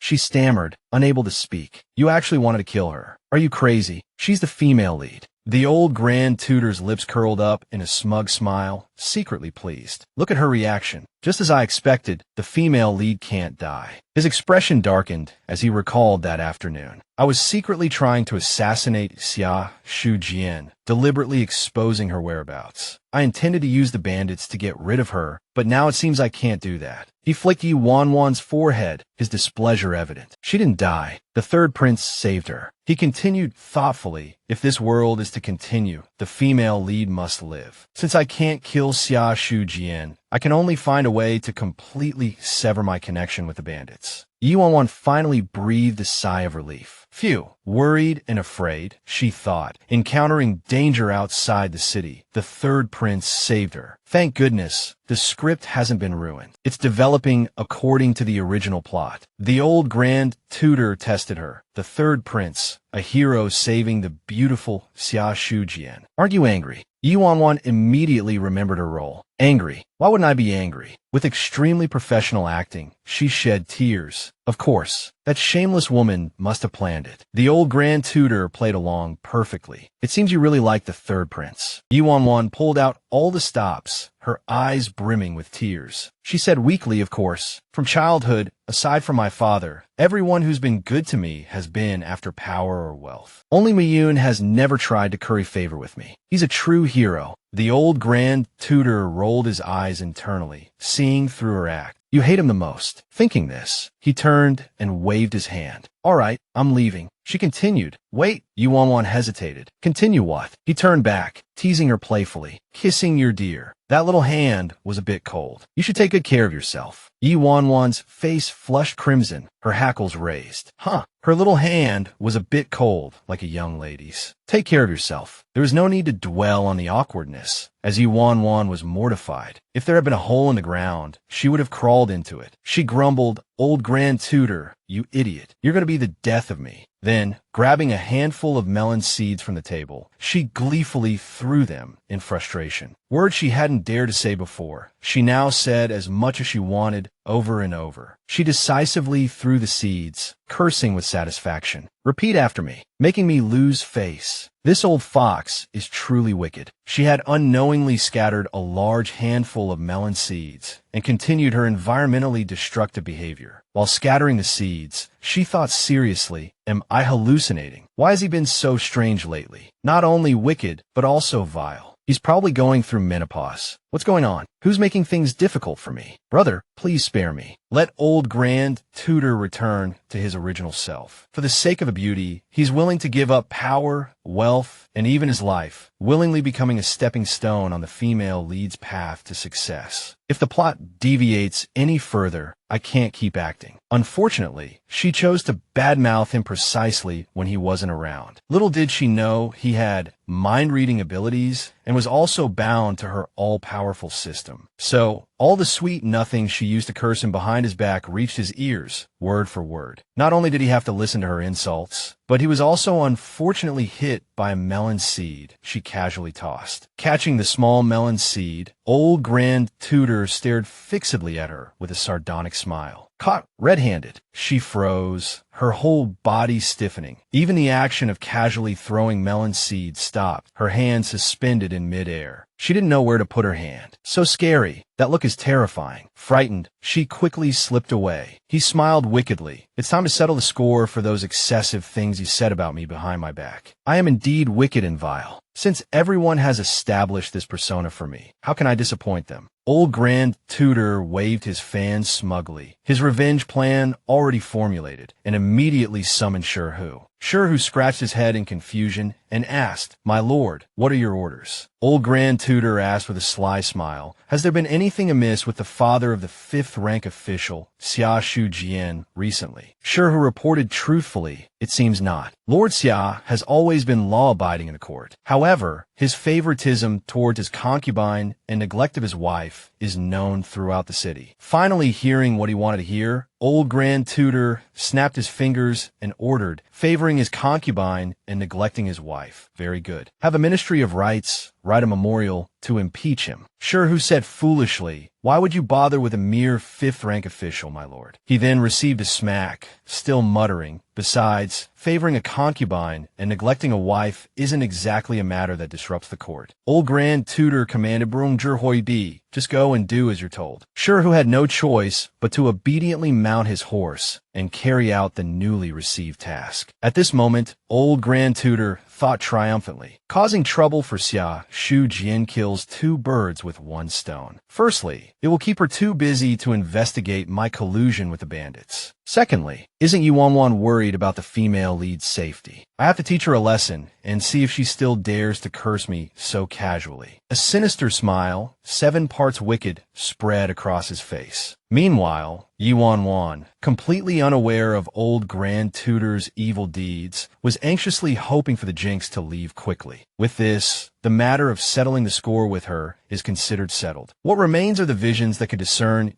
Wan Wan's thoughts and his own unclear fate. He pondered, whether my ending in this book is good or bad is yet to be known. Right now, I can only deal with the problems at hand. As for what to do next, I'll wait for Wan Wan to reveal new developments. With that, he leisurely departed. Elsewhere, inside the prince's mansion, Nangong and the female lead, Xiaoshu Jian, were currently. Xiaoshu Jian shyly held his hand and said, "Thank you, Your Highness, for saving me today. I have something I'd like to say to you in private." Nangong silently stared at the scrolling dialogue box on the virtual screen, loading his tutsal. Then he abruptly secades her hand, clearly expressing his detachment from the female lead. He tossed out a line, "Tell the guards if you have something to say. I have important matters to attend to." He felt he had already given her enough face and couldn't stay here any longer. Xiaoshu Jian called out in confusion, "Your Highness." Continuing to listen, Wan Wan's narration followed. Wow, so unrestrained. Who wants to create a fait accompli with him? Disgusting. Nangong coughed a few times in anger. Cough, cough. If she said these things to my face, they might have some effect, but I can't stand hearing someone's inner thoughts. The guard behind him dutifully blocked Xiaoshu Jian from speaking. On this quiet night,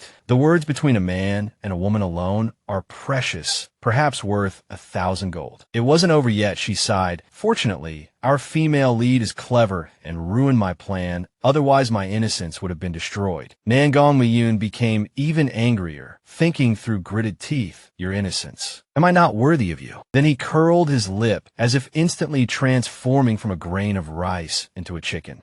Since you want to drug me, don't blame this prince for enjoying it. You want to drug me. I'll enjoy myself for a bit first. Once things are done, let's see how you'll keep up the act. Under the protection of his guard, he smoothly boarded the carriage. This interesting woman, Wan Wan, had officially piqued his intense interest. After all, he wasn't some ascetic monk. Besides, this prince hasn't tried that kind of drug yet. I wonder what it tastes like. He unconsciously spoke his thoughts aloud, but separated by a carriage curtain, and because it was only a murmur, Yue only vaguely heard fragments. Yue asked in confusion, "Your Highness, what are you saying?" He answered vaguely, "Nothing. Prepare for a banquet for the 10th prince tomorrow night." Yue innocently replied, "Yes, Your Highness. The banquet will be held at our mansion." Then he made a difficult request and transfer all the soldiers in the mansion, especially those in my study and bedroom. I don't want them to appear tomorrow night. Why, Your Highness? Yue couldn't help but ask. He slyly replied, "Because tomorrow night, someone wants to drug this prince." These words made him even more confused. These ambiguous words made the inexperienced young man, Yue, blush to the roots of his ears. Yue looked angry, abruptly lifted the carriage curtain and said, "Who is so bold as to drug your highness? This subordinate will deal with them right away." But Nangong Muyun just waved his hand. "No need, it's fine." Suddenly, Yue became shy, covering his mouth and whispering, "Your highness, is it? Is it that kind of drug?" Nangong Muyun interrupted him. "It's exactly what you're thinking." Hearing this, Yue's eyes widened, and he broke out in a cold sweat, thinking, "Are girls so bold these days?" But how did his highness know? Why didn't he stop it? He even transferred the mansion guards. What exactly does he want to do? Any woman who tried to use such a dirty trick to climb into his highness's bed before was either beaten up and driven out or directly dragged out and killed. Nangong Muyun just sat in the carriage, waved his hand, and ordered, "Return to the mansion." Yue continued to scratch his head, muttering as he followed. He's actually playing along. What's going on? Suddenly, as if struck by lightning, he panicked. Oh no. What if his highness is taken away by something unclean? Meanwhile, at the Xia residence, as the sun set, the shadows of the trees in the courtyard grew long. In Xiaoshu Jian's courtyard, she sat on the bed, looking worriedly at the young man in front of her struggling to carry a box. Wan Wan wants to drug the ninth prince. "Xiaoyu, are you serious? How do you know?" she asked anxiously. Xiaoyu put down the box and knelt down to treat her leg injury. "It's true. I can see. I guessed it." Xiaoshu Jian looked disbelieving. "Impossible. The daughter of the prime minister's mansion. That would use such despicable methods." Xiaoyu silently treated her wound, lost in his own thoughts. Why can't I say what I see in those text boxes? The content printed on them. This time, the matter of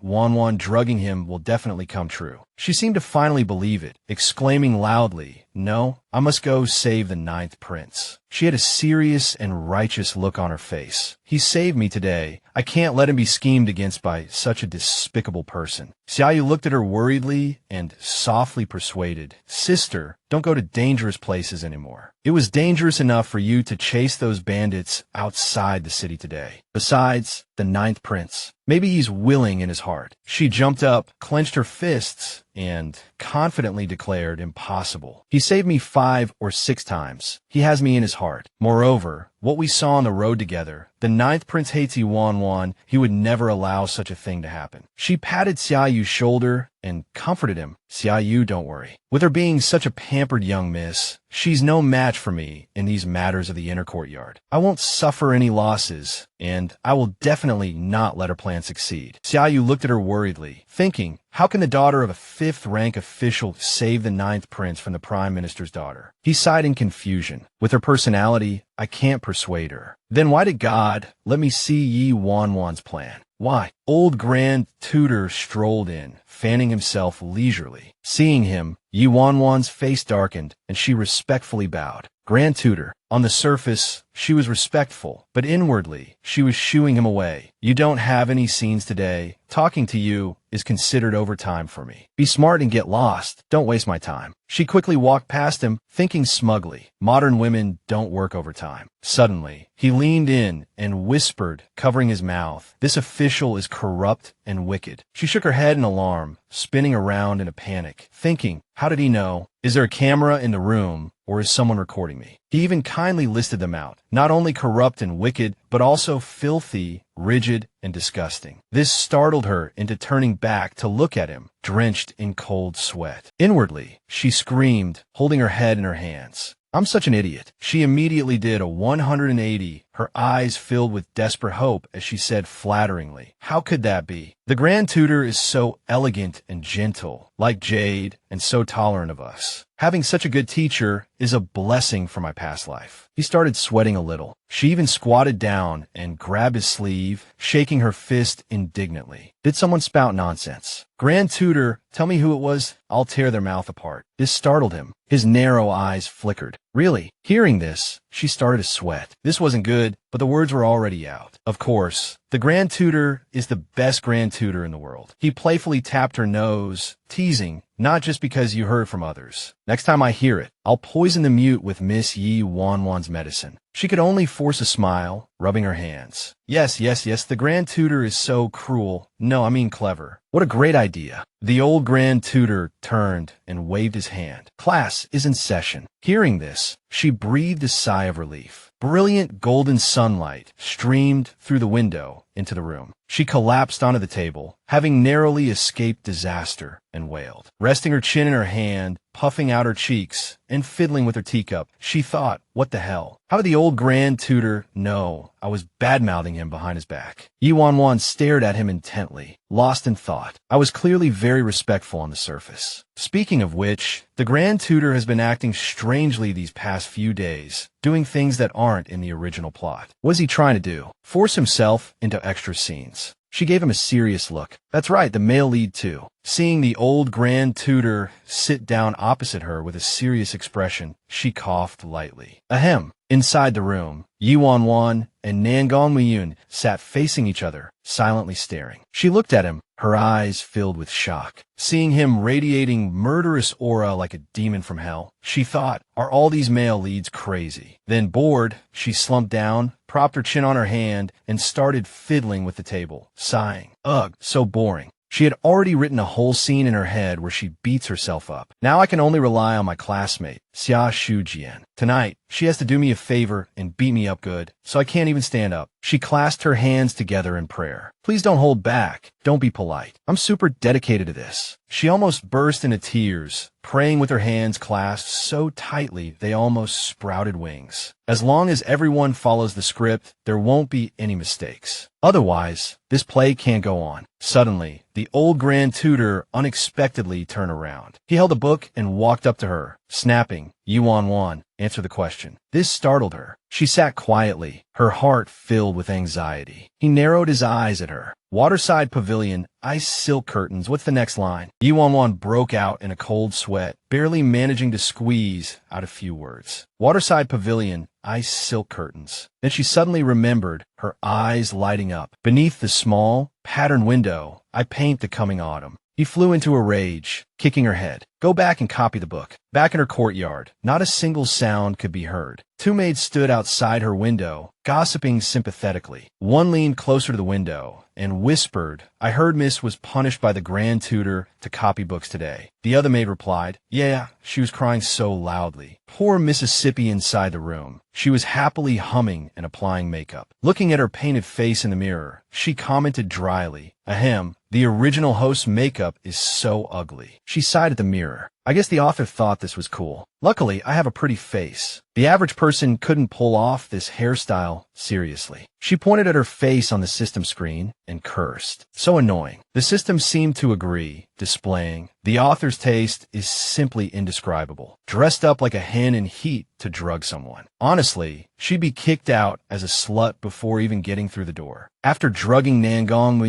will he go crazy? What if he gives in? Should I bring a knife? Hearing this, she immediately transformed into a flapping chicken. Elsewhere, the system continued to display. Xiaoshu, seeing as I'm trying so hard, you better knock me out before he makes a move. As a qualified villain, I promise not to peek. Nangong saw this message, his face darkening in anger. Crazy woman, he muttered. He clenched the medicine packet in his hand. The system, still oblivious to the danger, continued. Speaking of which, Nangong is a martial arts expert. I wonder if he has 8-pack abs. Maybe I can cop a feel in the chaos.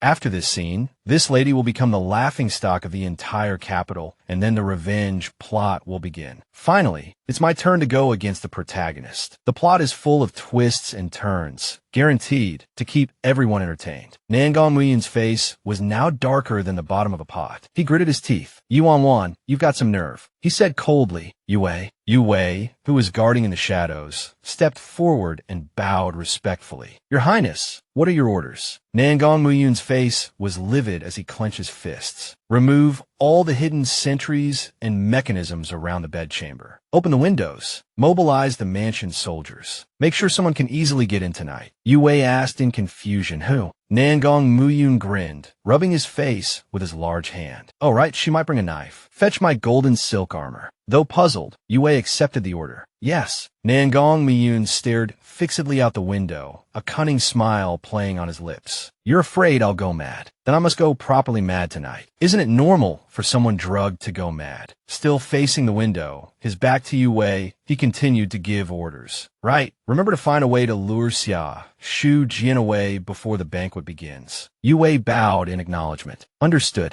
Nangong Miyun narrowed his eyes, a sly smile spreading across his face. Tonight, I'll play along with Wan Wan's plan, let this matter be settled, and completely disrupt her script. I want to see what she'll do and what will become of this world. The banquet began, filled with music and dancing. Wan Wan, her face heavily made up, pondered, why hasn't Xiaoshu Jian arrived yet? She's the female lead. How can I act out this play without her? Forget it. I can't wait any longer. The drug will lose its effectiveness. I'll go first. Opening the door, she tiptoed inside. This is it. She poured a packet of powder into the ninth prince's still steaming teacup. Now calmly and unhurriedly. It's still hot. She turned around and suddenly realized the problem. Nangong Muyun hasn't left. Seeing him standing at the door, Wan Wan's eyes widened in shock, her mouth agape. Stuttering, I didn't know. She spun around, terrified. When did he get here? From this angle, he definitely saw me drug him. I'm finished. Will he kill me? Is it too late to beg for mercy? Panic seized her. If the mission fails again, the system will boil me alive. Help! She backed away slowly, trying to explain. Muyingija. He advanced step by step. His hand reached towards her face. She squeezed her eyes shut, praying silently. Buddha, God, Virgin Mary, someone save me. After a long, agonizing moment, she cautiously opened her eyes. And guess what? He was holding the poisoned teacup in his hand. She stared at him, completely bewildered by his icy expression. Then,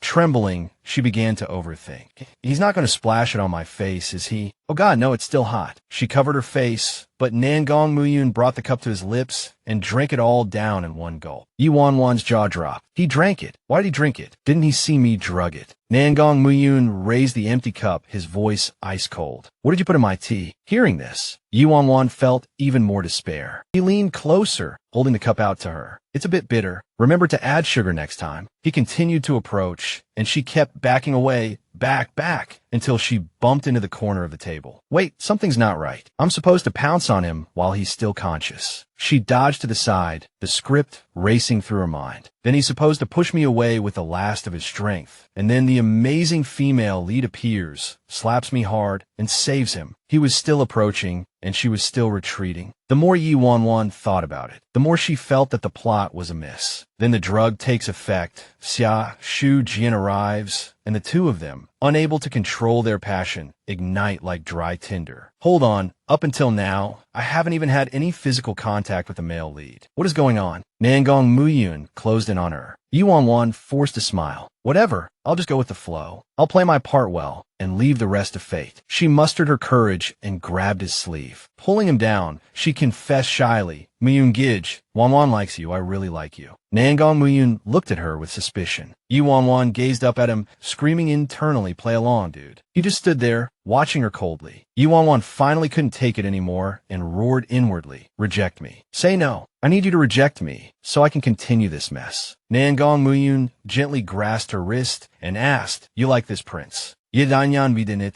hereyis, feignin affection. I love you. Wan Wan's greatest dream is to marry Muyun Gij. Muyun Gij, will you stay with me? She clung to him tightly. I don't care anymore. Suddenly, his face drew close to her ear. All right, I won't leave. Wan Wan was struck dumb, her lips parting slightly in a confused, He bent down and embraced her tightly, repeating, I said I won't leave. I'll stay with you. Hearing these words, Wan Wan's eyes bulged, her mouth formed a square, and her entire body stiffened as if struck by lightning. Incredulously, she waved her hands in protest. No, wait. Her punch landed squarely on his face. I said wait. Staring at the fist-shaped mark on his face, Wan Wan was horrified and speechless. Seeing his expression darken, she quickly knelt and begged for forgiveness. I was wrong, If you have something to say it nicely. Why do you have to kiss me? Does it hurt? He was still angry, arms crossed, teasing her. Does it still hurt? Want to continue? She quickly pretended to agree.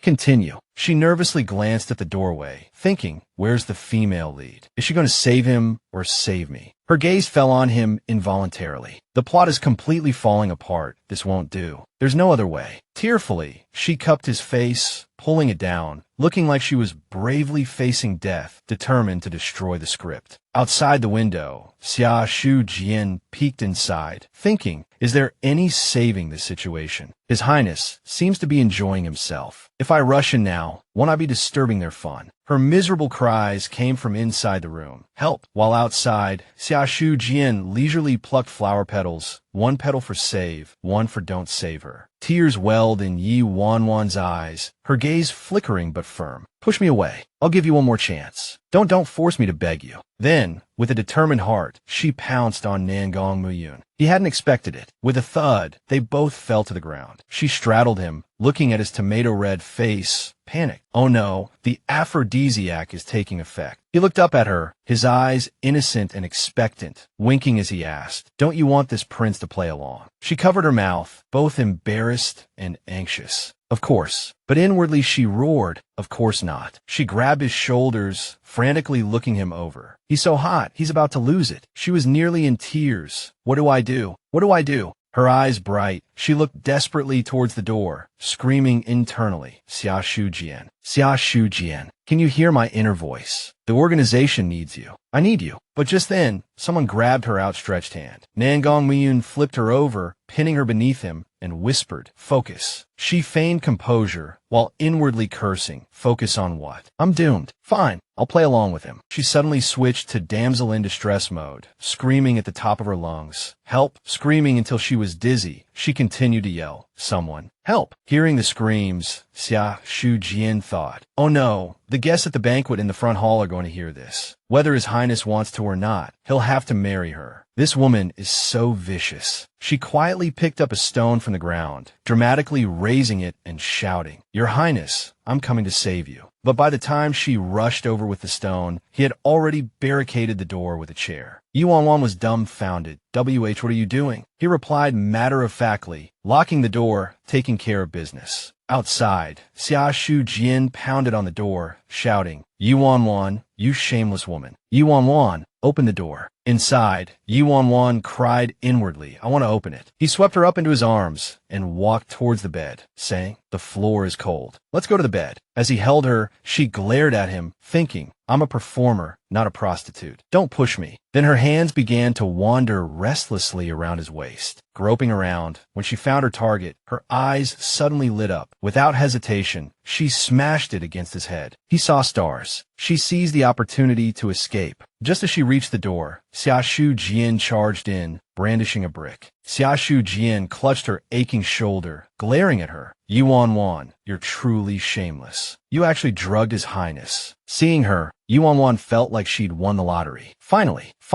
the plot is back on track. I want to hug you. Putting on her vicious villainous face, she asked, Xiaoshu Jian, what nonsense are you spouting? Inner monologue. Give me your lines. Xiaoshu Jian pointed at the unconscious Nangong Muyun on the ground, raging. Nonsense. I saw with my own eyes you drug His Highness's tea and then seduce him. Yi Wanwan retorted angrily, you're slandering me, defaming my innocence. Inner monologue. Thank you. I love you. Yi Wanwan pretended to lunge at her ferociously. I'll kill you. Xiaoshu Jian didn't back down, raising the brick and angrily countering. Come on then. I'll kill you. Yi Wanwan's eyes lit up. Yes, this part is good. Hit me harder, sis. And so, Xiaoshu Jian smashed the brick against her head. But the brick broke in two. Yi Wanwan had used her iron head technique. She was completely unharmed. Brick's inner monologue. Ouch, I'm cracked. Nangong Muyun woke up. Xiaoshu Jian stared dumbfounded at the broken brick. Yi Wanwan clutched her head in mock alarm. Oh no, I forgot I'm super strong. Yi Wanwan glared at the system, threatening, I'm going to knock myself out with this brick, otherwise she's going to hit me again. System, tell me, will this expedient measure work? Nangong Muyun calmly stood up and asked, Miss Xia, the palace defenses are tight. It's not easy for ordinary people to enter. Someone must have helped you get in, right? Xiaoshu Jian gazed at him affectionately and explained, Your Highness, I was worried about your safety. His expression turned displeased as he interrupted her. But this is a matter between Yi Wanwan and me. I know what I'm doing. If there's nothing else, please leave. His words left both girls speechless. Xiaoshu Jian and Nangong Miyun stood facing each other. The atmosphere suddenly tense. He gritted his teeth in anger, cursing inwardly. That idiot. I told him to find a way to distract Xiaoshu Jian, and he must have taken pity on her and let her in. And Xiaoshu Jian barging into the residence is one thing, but does she have to interfere with everything? But Xiaoshu Jian, bless her simple heart, jumped in front of him, puffed out her chest, and declared loudly, "Your Highness, don't be afraid. I saw it with my own eyes. Even if I have to report it to the Emperor, I will testify for you." He wore an expression of utter helplessness, sighing inwardly. "This Highness doesn't need your testimony. Thank you very much, but no thanks." She pointed at Wan Wan indignantly and scolded. "The thing I hate most in this life are those villains who only know how to stab people in the back and stir up trouble." He broke out in a cold sweat. The girl who was being pointed at and scolded asked blankly, "I schemed and harmed someone." When, completely ignoring her surroundings, she simply stared at the other girl, listening to her accusations. "Yes, it was you." Xiaoshu Jian's accusations grew more intense. "Don't think that just because you didn't show your face at the mass grave outside the city yesterday, I don't know it was you." Her eyes widened, her mouth slightly agape. She thought, wait, could she think that yesterday, when we were following those bandits, it was me who used that dark energy or whatever to hit her and expose her? Thinking of this, she felt utterly wronged, sitting there fiddling with her spoils of war. She thought, being a supporting character is really unlucky. I have to take the blame for everything. I'm so innocent. So she played along, leaning forward with a provocative look. "That's right. It was me who sent people to follow you and threw rocks at you to expose you. What are you going to do about it?" Her eyes flickered with anticipation, practically begging, "Please, for the sake of the plot, hit me. You could say I killed your whole family. I'll admit to it." Xiaoshu Jian was dumbfounded. You admit it." She continued to provoke, looking eager. "Yeah, I admit it, so what? Are you going to hit me, or what? Come on, hit me. Hit me." Her provocation finally angered the other girl. Xiaoshu Jian roared, "You think I don't dare?" She didn't let up, continuing to fan the flames. "Then hit me. Hit me." She screamed in her head, "Sis, don't just talk. If you don't do it soon, Nangong Miyun's aphrodisiac will kick in." Nangong Miyun, standing to the side, watched the two girls arguing endlessly and thought, "Are you two sure you're here fighting over me? Why am I starting to think you two are the real lovebirds?" Xiaoshu Jian's thoughts wandered off on a tangent. She can break bricks with her head. If I really hit her, I'll be the one injured, and it'll ruin my image in His Highness's eyes. This woman is too vicious. She stealthily observed his expression, gritting her teeth as she thought, "Oh no, judging by his face, the aphrodisiac is 70 to 80% effective. If I don't act now, this scene is going to turn into a bedroom farce." So she immediately launched into her one-woman show, jumping up and yelling, "You've discovered my sinister secret. I'll never let you go. I'll fight you to the death." Xiaoshu Jian panicked, putting her arms up in front of her. "Don't come any closer." Her hand only lightly grazed Wan Wan. Wan Wan cried out in pain, then pretended to be sent flying, yelling even louder, "Ouch." She fell to the ground, secretly delighted. Mission accomplished. Seeing her lying motionless on the ground, Nangong Miyun rushed over anxiously, calling out, "Wan Wan." Xiaoshu Jian watched as he held her in his arms and checked on her, instinctively defending herself. "I didn't use any force. I really didn't. So why did she fly away?" Seeing her wake up, he anxiously asked, "Are you all right?" She continued her Oscar-worthy performance. "Cough, cough. My internal organs are in excruciating pain." Inwardly, she shrugged nonchalantly. "Whatever. My part is done. The rest is up to you guys. I can't take it anymore." Seeing her eyes start to glaze over and close, he kept calling her name anxiously. "Wan Wan. Wan Wan." She didn't care, thinking, "Whatever, do what you want, my scene is over." She even thoughtfully popped a sleeping pill in her mouth, thinking, right, take a sleeping pill to make the sleeping scene more realistic. When I wake up, I can finally go dark and start my revenge plan against the male and female leads. Just thinking about it makes me happy. Xiaoshu Jian watched this scene and asked anxiously, "Your Highness, are you all right?" "I didn't do it on purpose, I swear." He ignored her, picking Wan Wan up horizontally and turning around to say coldly, "This Highness is fine." "Miss Xia, you shouldn't have come today." She half dreamily opened one eye, screaming internally, This isn't right. This is supposed to be the moment you two are filled with murderous intent. Why are you speaking so calmly? Did my drug not work? Did my sleeping pills not work either? And why are you carrying me? What's going on with the three of us? Xiaoshu Jin sadly began to explain. Your Highness, I just didn't want you Wan Wan to tarnish your reputation. He brushed her off, dismissing her. Miss Xia, please leave. She yawned with her eyes half closed, thinking, so I was brought back. My feigning didn't work. So sleepy, the sleeping pills are kicking in. Standing outside the door, she simply replied, understood, but in her heart, she thought, so I'm not worthy. I've disgusted His Highness so much that I've only humiliated myself. He gently placed her on his bed, his eyes filled with worry, regret, and infatuation. Yuan Wan sprawled on the bed, stretched lazily, and yawned long and hard. She frowned slightly, a hint of worry clouding her heart. Last night's performance, could I have completely messed it up? Yuan Wan sat up, twirling a strand of hair around her finger, muttering about her plan from yesterday. Drug the male lead, shamelessly cling to him, and then, bam. The female lead completely foils my scheme and knocks me unconscious. Success. She danced with excitement, like a madwoman. Yes, complete success. It went exactly according to the script. Yuan Wan jumped up, striking a dramatic pose as if she had just won Best Actress. The drugging scene, a perfect knockout. Confetti.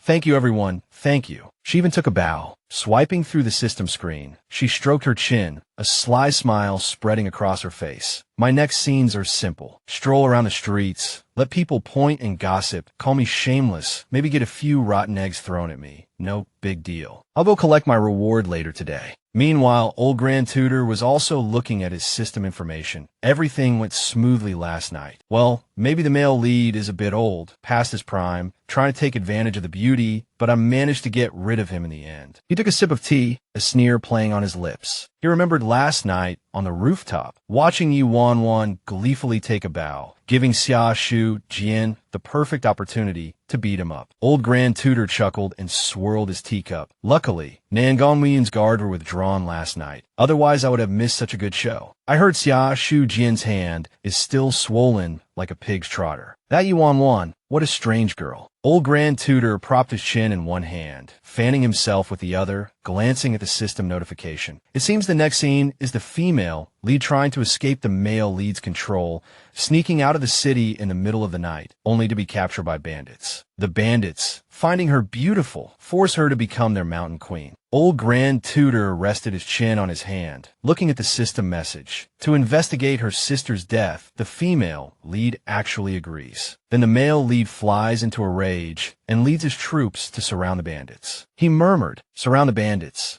The dialogue between His Highness and the bandits will probably go something like this. How dare you touch my woman? I'll wipe out your entire clan. She can't escape my grasp. Sigh. This whole thing is just she runs, he chases, she can't fly away. He finished reading and slammed the table, bursting into laughter. Yuan also felt, ugh, how disgusting. Especially Miyun's self-righteous, red-faced look, thinking she runs, he chases, she can't fly away. He, referring to Nangong Muyun, slammed the table, burning with rage. Miyun abruptly stood up, clenching his fists, angered by this underestimation. Yuan Wan, do you think I'm a fool? Do you think you can really succeed right under my nose? Muyun sneered, thinking, you still have time to badmouth me. A sinister smile flashed across his face as he muttered to himself. Fine, next, I'll make sure you can't perform a single scene. That's right. He gritted his teeth. So, according to Yuan Wan, Xiaoshu Jian is going to be kidnapped by bandits and forced to be their mountain queen. Is that right? Muyin opened the door, thinking, fine, let her be their mountain queen for the rest of her life. I definitely won't lead my troops to surround those bandits. He frowned, calculating. Even if I do surround them, I might as well just kill her too. Muyun asked, where's Miss Xia? Yu Wei respectfully knelt down and reported, Your Highness. Miss Xia is in her room. He frowned and pressed further. Why hasn't she left yet? Isn't she supposed to be going to become a mountain queen? The guard repeated in surprise, mountain queen. Muyun rubbed his forehead with 2 fingers, muttering, forget it. I'm so angry I'm talking nonsense. Yu Wei tentatively probed his master's intentions. Your Highness, are you going to visit Miss Xia? Hearing this, Muyun couldn't help but wonder. Yue cupped his hands and explained, "Your Highness, Miss Xia risked her life last night. Not only did she disregard her reputation and barge into your Highness's bedchamber, but she also injured Miss Yi. Given Miss Ye's temperament, I'm afraid she won't let this go easily." Miyun's face darkened, and he retorted coldly, "Are you suggesting I should take responsibility for her?" Hearing the displeasure in his master's voice, Yue quickly added, "This subordinate wouldn't dare interfere in your Highness's affairs. It's just that Miss Xia is an upright and kind person, rare in this world." Miyun frowned even more deeply and asked in confusion, "So, is that why you disobeyed my orders last night and let her in?"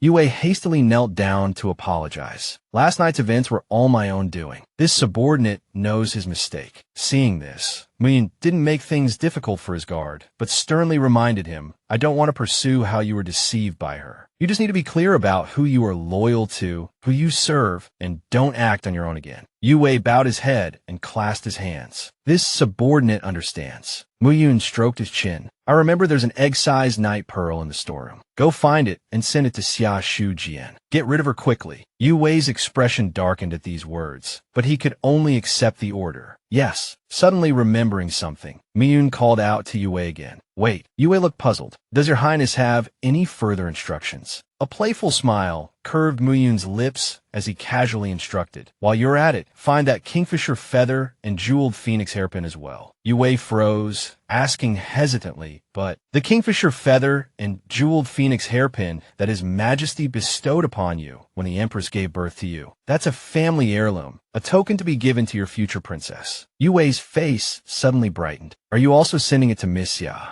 Is your Highness offering betrothal gifts?" However, he was met with a wave of the hand and a single word, "No." He glanced over and replied with a smile, "Send it to Yuan Wan." Hearing this, Yue's eyes widened and his ears perked up, wondering if he had misheard. His mind raced. Has His Highness been possessed today? In just one night, His Highness's attitude towards Yuan Wan has done a complete 180. Yue scratched his head, watching Muyun's retreating figure. Not only did he not pursue the poisoning, but he's also giving her such an important item as the kingfisher feather and jeweled phoenix hairpin. Could it be? A possibility occurred to him, making him tremble. Could it be that His Highness has fallen for her? Muyun turned around and saw Yue still standing there, hesitating. He urged, "Aren't you going to the storeroom yet?" Yue hurriedly clasped his hands and replied, "This subordinate will go right away." Yue's face paled, and he clutched his head, looking around in panic. "Impossible, impossible. His Highness has loathed Yuan Wan since childhood and hates being schemed against the most. Yuan Wan dared to drug His Highness, which has already made him hate her to the bone." He imagined his master being controlled by Yuan Wan and sighed inwardly. This is simply rubbing salt in His Highness's wounds. Time and time again, Yue clenched his fists in anger. He thought to himself, the more he thought about it, the more it made sense. His expression brightened slightly. So, His Highness rewarding her with the kingfisher feather and jeweled phoenix hairpin must be to provoke her, to make her mistakenly believe that His Highness likes her, and then push her into an abyss of no return, never to recover. Yes, it must be like this. Yue looked at his master with stars of admiration in his eyes, like a devoted fan. As expected of our Highness, ruthless, decisive, and scheming. Seeing his subordinate looking at him like this, Miyun couldn't help but frown, feeling a little worried. Yuan Wan was currently guzzling down a cup of tea. Gulp. One hand on her hip, the other holding the teacup. She had no semblance of a refined lady. She sighed inwardly. Revealing the truth is momentarily satisfying, but it takes so much talking. The Chongshang Furun, Yuan Wan's mother, was looking at her with worry. "Wan Wan, you're awake." Yuan Wan's mother's eyes were filled with tears as she said self-reproachfully, "My dear daughter, it's all my fault. I failed to pave a smooth path for your marriage, causing you to sneak into the prince's mansion last night and take such a risk." She caressed Yuan Wan's cheek with heartache. "Let me see, are you hurt?" Yuan Wan thought to herself, "Mother, do we have a scene together today?" She pulled Yuan Wan down from the bed, held her hand, and said, "Last night, when something happened to you at the third prince's mansion, I immediately sent people to block the news. But who knew that this morning, the news had already." Yi Foren wiped her tears with a handkerchief and said agitatedly, spread throughout the capital. Even His Majesty knows. He even summoned your father to the palace this morning and reprimanded him. His Majesty said your father failed in raising you, that you dared to scheme against His Highness, and he's grounding him for 3 months and docking a year's salary. Hearing her mother say this, Wan Wan touched her cheek and turned her head away, thinking, of course I spread the rumors, but implicating my father was also a necessary evil. My conscience feels like it's been gnawed on by a dog. Tears welled in her eyes, and she choked out a complaint. Mother, with the rumors spreading like wildfire, if me and Gidge still refuses to marry me, then I'll just have to bash my head against a wall and die. Wan Wan's mother embraced her shoulder and consoled her. Nonsense. Don't worry. No matter what, Mother will make sure the 9th prince marries you.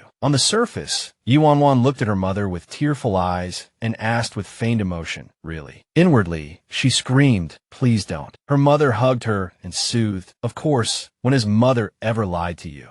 Wan Wan grinned, as if the lifelong wish of marrying her sweetheart had finally come true, and happily echoed, Mother, you're the best. But in her mind, she prayed incessantly, please don't meddle in this. I've warned you. Her mother took out a handkerchief, gently wiped the tears from the corner of her daughter's eyes, and softly instructed, don't go see your father these next few days. Mother will go persuade him and plead for you. Wan Wan looked at her mother gratefully and replied sweetly, thank you, Mother. After her mother left, Wan Wan just breathed a sigh of relief when a maid carrying a wooden box walked in with her head lowered. The maid held the wooden box with both hands and reported excitedly, Miss, someone came this morning to say a nobleman sent you a gift. These words made her pause with her teacup, wondering who sent it. The maid replied happily, it's from the 9th prince. As soon as she finished speaking, Wan Wan sprayed tea everywhere. Wan Wan was completely stunned. She directed the servants to put the wooden box on the table, muttering incessantly, keep it away from me. Who knows if it's some kind of explosive? She used a small wooden stick to carefully pry open the wooden box. Wan Wan's attitude worried the maid beside her. Inside the wooden box was a set of kingfisher feather and jeweled phoenix hairpin ornaments. The craftsmanship was exquisite and delicate, and it looked flawless and extremely beautiful. Wan Wan frowned and stared at the jewelry on the table with her mouth agape. The maid's eyes lit up when she saw it, and she covered her cheeks in amazement. Wow, the kingfisher feather and jeweled phoenix hairpin is so beautiful. I've never seen such a beautiful hairpin. Wan Wan, however, pointed at the box like a mad dog and warned frantically, quick, quick, quick, cover your noses. Don't get poisoned. He must have poisoned it. She thought the worst of him. That two-faced, ugly freak Nangong Muyun would be so kind as to send me such a valuable gift. It must be poisoned. He wants to poison me. Wan Wan waved her hands, urging the maid, go, go, go. Put this away. Dig a hole in the woodshed and bury it. Wan Wan hooked the corner of her mouth smugly, thinking, that guy is really insidious, but I won't fall for it. She watched the maid carry the box away, as if she were sending away a plague god, and let out a long sigh of relief. Phew. Wan Wan lay sprawled on the bed, lost in thought. The male lead is increasingly unpredictable. I have to quickly improve my villainous skills and get into the plot to take revenge, so I don't have to live in fear. She rested her hand on her forehead, racking her brains. How did I turn evil in the original story? I remember it was after the poisoning incident was exposed, and then my family was raided and exterminated, that I completely turned evil. Wan Wan sat up with a sudden realization. Right, I remember. She sat up, resting her chin on her hand, following the original host's memories. I remember that after my poisoning scheme was exposed,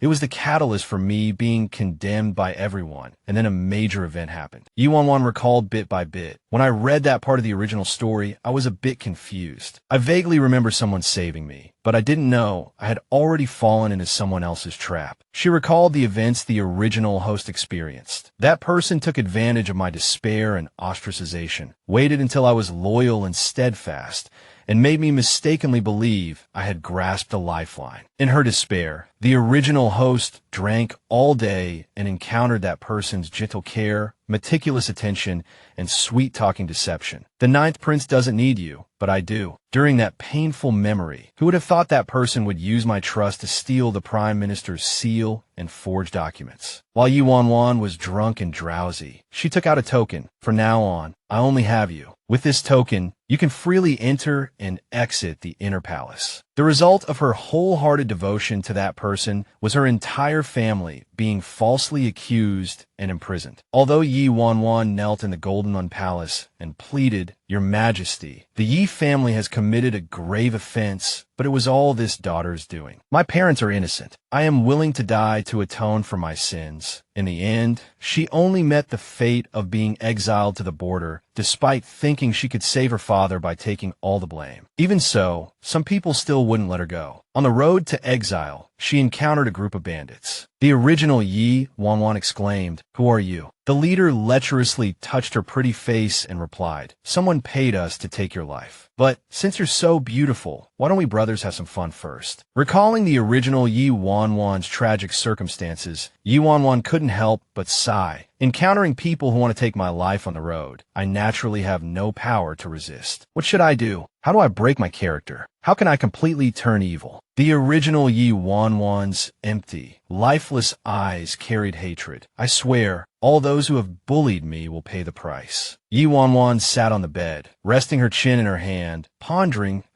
there's nothing special about this law of turning evil. She murmured, "I still don't quite understand what the reason for the female supporting character to turn evil is." Yi Wan Wan fell back onto the bed, tossing and turning, thinking, being bullied won't make me turn evil. Being hated and abandoned won't make me turn evil. My parents being in prison won't make me turn evil. Being exiled to the border won't make me turn evil. She abruptly sat up, sadly muttering, "Being defiled will make one instantly turn evil. Is there some strange law about this?" Yi Wan Wan sipped her tea as she pondered, or perhaps this is the last straw that breaks her. Yi Wan Wan paused at this thought, but even if it's acting, I don't want to be defiled. I wonder if I can avoid it. I'm afraid I can't. Oh dear. She hugged her head in distress and worry. At this time, Xiaoshu and Jiang were sitting by the bed, while Xiaoyu meticulously applied medicine to her. Jian asked, "Brother Xiaoyu, how is the investigation into those two thieves going?" Xiaoyu didn't look up, only replying indifferently, "Found them." As Xiaoyu applied the medicine, his eyes held a trace of sadness. They were pirates in the East China Sea area before, and later became leaders of Phoenix Mountain. She frowned. "Pirates? What are they doing in the city?" He slowly explained, "The exact date is unclear, but this matter is quite suspicious. These two pirates always operated around the East China Sea. Later, the ninth prince, during his inspection, captured them and had them publicly executed to demonstrate his authority. But somehow they came back to life." Jian pondered upon hearing this. Two dead men can freely enter and exit the capital. There must be someone backing them. Who has jurisdiction over the East China Sea? She suddenly grabbed Jiayu's hand. "Brother Jiayu, do you remember? The place where my sister had the accident at the Dragon Temple. There was salt scattered all over the ground." He asked her, "So what do you want to do?" Jian clearly stated her intention. "I want to go to Phoenix Mountain." Upon hearing this, he immediately objected. "Are you crazy? Phoenix Mountain is crawling with bandits. What are you, a young woman, going to do there?" Jian had made up her mind and ignored Xiaoyu's dissuasion. "Don't try to persuade me. I must go to Phoenix Mountain." Xiaoyu couldn't help but worry. "This morning, I suddenly saw those words, saying that the mountain bandits would capture Jian to be their wife. I don't know if it's true or not, but it's very dangerous. How can I not worry?" He frowned helplessly, lowering his eyes, his thoughts seemingly shifting. That's true. His eyes were filled with sorrow, his mind racing with thoughts. According to those words, the ninth prince, Nangong, is the male lead. He will naturally go to save Jian. What am I worried about? It's just making myself unwelcome. Yi Wan Wan was leisurely enjoying tea under the eaves. She took a pleasant sip, thinking, if only every day could be this peaceful. Until finally, someone suddenly fell face down from the roof, completely disrupting her tranquility. Yi Wan Wan's eyes widened, and she screamed. A masked person lay unconscious in front of her. A mischievous smile appeared on her face. "Wait, this feels familiar." Yu Wan Wan picked up a dry twig and poked the assassin, who was stiff as a board. "Hey, Mr. Assassin," still breathing. The assassin's icy gaze suddenly opened, pinning her in place. His hand shot up, trying to grab her skirt, scaring Yu Wan Wan into jumping and screaming. "Oh my God." Suddenly, a cold, sharp blade pressed against her throat. The assassin pressed the blade closer, hissing, "Don't scream." Yu Wan Wan glared at him, her face slightly pale. "Oh my God, I remember now. This guy is the one the original Yu Wan Wan saved, the spy who ruined my family and made us lose everything." The assassin, seeing the hostage raise her hands and surrender, looked confused. "I won't scream." Suddenly, the assassin coughed up a mouthful of blood. "Fortunately, ye yanyan nimbi dodgit." The assassin collapsed on the ground, gasping, "Help me up." Yu Wan Wan readily agreed. "Okay." He kept muttering, "Medicine, medicine." She obligingly asked, looking for this. He fumbled in his robe, pulling out medicine, but accidentally dropped a bunch of medicine bottles. Yu Wan Wan glanced at him, then grabbed his wrist. "Forget it, buddy. Tell me what you need, and I'll help you find it." The assassin flinched. "Don't try anything funny." Yu Wan Wan tightened her grip, her tone serious. "This is my house, my territory. You're the one who should be careful." Faced with her imposing aura, the assassin stammered, "Fine, help me find some medicine for my injuries." The assassin covered his face, dejected. "I've lost too much blood. I can't see clearly." Unfazed by the assassin's surprise, Yu Wan Wan casually ripped open his shirt, revealing a bloody mess, as if it were no big deal. Yu Wan Wan poked around the wound. The assassin cried out. It split open. "Ouch, ouch, ouch." She thought to herself, "This guy doesn't seem very bright." Arms crossed, she watched the shirtless assassin clumsily apply the medicine. "This is the spy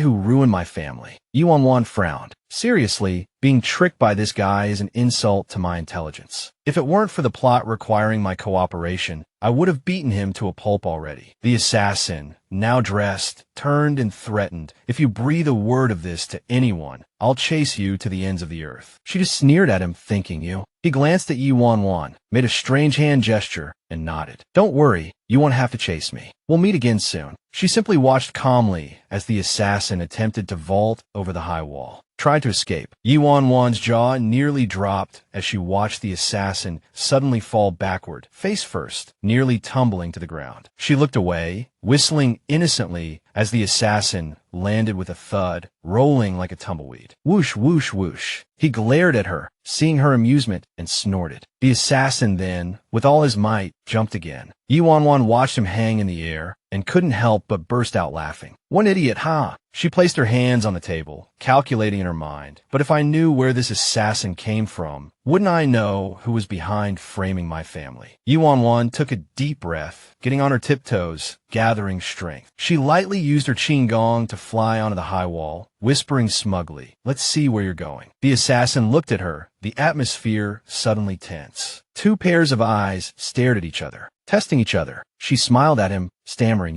You haven't left yet." Yu Wan Wan was fuming inside, cursing, "Damn it, can't you be faster? And you call yourself an assassin." He pointed his sword at her, shouting, "You know martial arts." Yu Wan Wan's heart skipped a beat. "Crap, I'm exposed." A murderous glint flashed in Yu Wan Wan's eyes, and a strange smile appeared on her face. Should I just kill him? A stupid spy like him is useless anyway. The assassin was shocked and suspicious. Just now, in front of me, she was a weak woman with no fighting ability, but now she can easily jump over a 2-meter-high wall. This is too strange. He scratched his head foolishly, puzzled. If her martial arts are so good, why didn't she resist just now? Could it be that I'm hallucinating from blood loss? While the assassin was questioning his life, Yu Wan Wan seized the opportunity to play the petal-plucking game. She pulled off petals one by one, muttering excitedly to herself, "Kill. Don't kill. Kill." The maid below came over with tea and, seeing her standing on the high wall, cried out in alarm, "Miss, how did you get up there? It's dangerous. Come down quickly." Yu Wan Wan looked at the assassin. A light bulb went off in her head, and she snapped her fingers in satisfaction. "Great, I have a plan." The assassin was dumbfounded. She called out to the maid, her eyes wide like a startled kitten. "Oh my God, my ladder fell. Help me put it back up." She then clutched her chest, tears welling up in her eyes. "I'm so scared." 3 parts scared, 3 parts shocked, 4 parts completely bewildered. The assassin stroked his chin, relieved. So she needed a ladder. That makes sense. Yi Wan Wan rolled her eyes and then slipped away. Phew, I almost killed someone. Must be a good person. Must be a good person. Suiting action to word, she bounced lightly on her legs. Yi Wan Wan floated down from the high wall, landing in front of the dumbfounded maid. The maid, "Miss, what are you doing up there? Where's the ladder?" She walked past the maid, waving her hand dismissively. It was stuffy inside. I wanted some fresh air. Too lazy to use a ladder. Mind your own business. Yi Wan Wan's inner monologue is killing me. Haha. Today's the day our favorite broke assassin makes his appearance. Jin Yuan Hong Hong. What kind of name is that? Sounds like an idiot, but he still showed up. Just thinking about all the torment I have to endure before the mastermind is revealed gives me a headache. Yi Wan Wan roared with laughter, tears nearly streaming down her face. That guy tried to use his qigong to climb the wall, but he fell twice. It was hilarious. He actually thought he could hurt me, the idiot. Haha. The assassin thought as he walked away, wait a minute, that woman I just threatened was Yi Wan Wan, the target my employer wanted me to get close to. He furrowed his brow in annoyance, touching his face. Not only did she recognize me instantly, but she also pretended to be threatened by me. He gritted his teeth and angrily ripped off his mask. So, I was completely played by that woman. The more he thought about it, the angrier he became, slamming his fist against the wall. I am Jin Yuan Hong Hong, the infamous, mysterious flower thief of the Jianghu. How could this happen? He clenched his fists, burning with rage. I, Jin Yuan Hong Hong, have roamed the Jianghu for over 10 years, known as the #1 flower thief, and today I was defeated by a woman. Jin Yuan Hong Hong hung his head, letting out an exaggerated sigh. Oh heavens, I even threatened her. She must have been laughing at me the entire time. Completely deflated, he punched the ground and wailed, my reputation ruined. Meanwhile, Lu Shang was laughing like a madman. Haha. Seeing Shihua enter with tea, he immediately shut his mouth, trying to maintain a composed demeanor, but the suppressed laughter on his face betrayed him. Shihua looked at Lu Shang, thinking, Master, what are you laughing about? He's been laughing for no reason lately. Is he sick, or has he gone mad?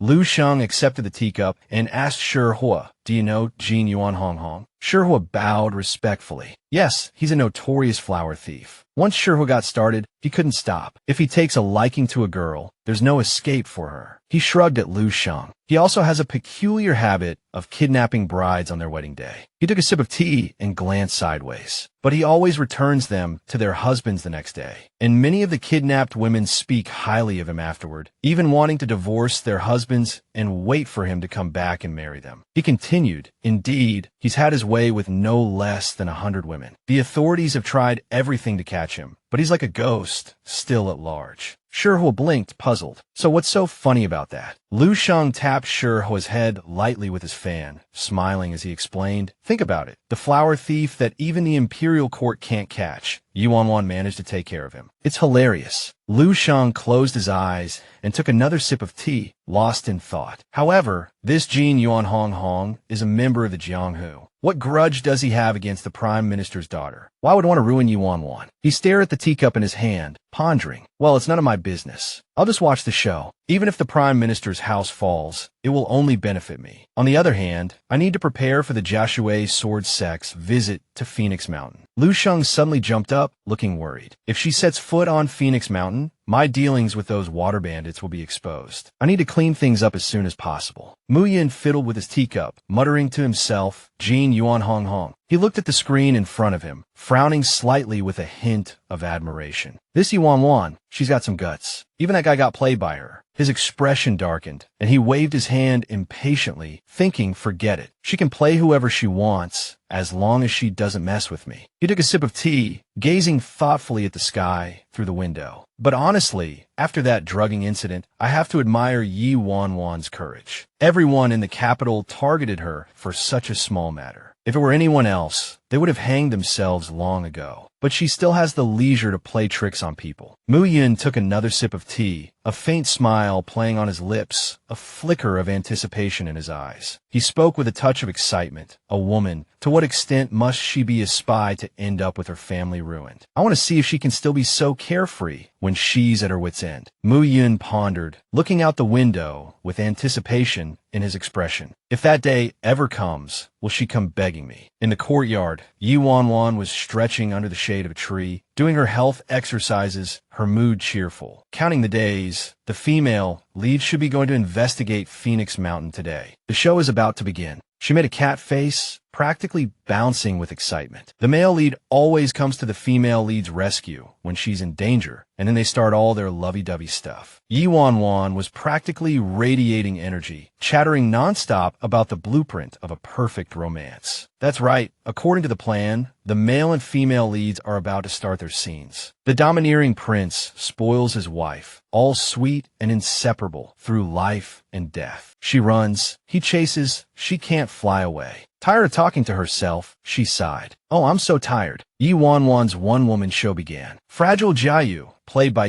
Wan Wan, Your Highness, please leave quickly, or those vicious water bandits will kill you. Extra oily Nangong Muyun, played by Wan Wan, I won't leave. You're mine, and no one can touch a hair on your head except me. Fragile Handsome Sword, new and improved version, is moved to tears. She stood at the edge of the cliff, sobbing. Your Highness, I must jump. Promise me, for my sake, you will live on. Muyin rushed over, sincerely shouting, no. If you die, I will not live alone. Wan Wan, thinking of the melodramatic plot she had written, immediately became furious and snapped, jump then. You've been standing there long enough. Slamming her palm on the stone table, Wan Wan wailed in exasperation. What sentimental nonsense. It's so annoying. They cry at the edge of the cliff, saying those meaningless words, and the water bandits just stand there listening. Are they made of wood? She was in the middle of her rant when she suddenly froze, noticing Shang staring at her, as if she were some kind of monster. However, her maids were already used to their young Mrs. Occasional outbursts, calmly pretending that nothing had happened.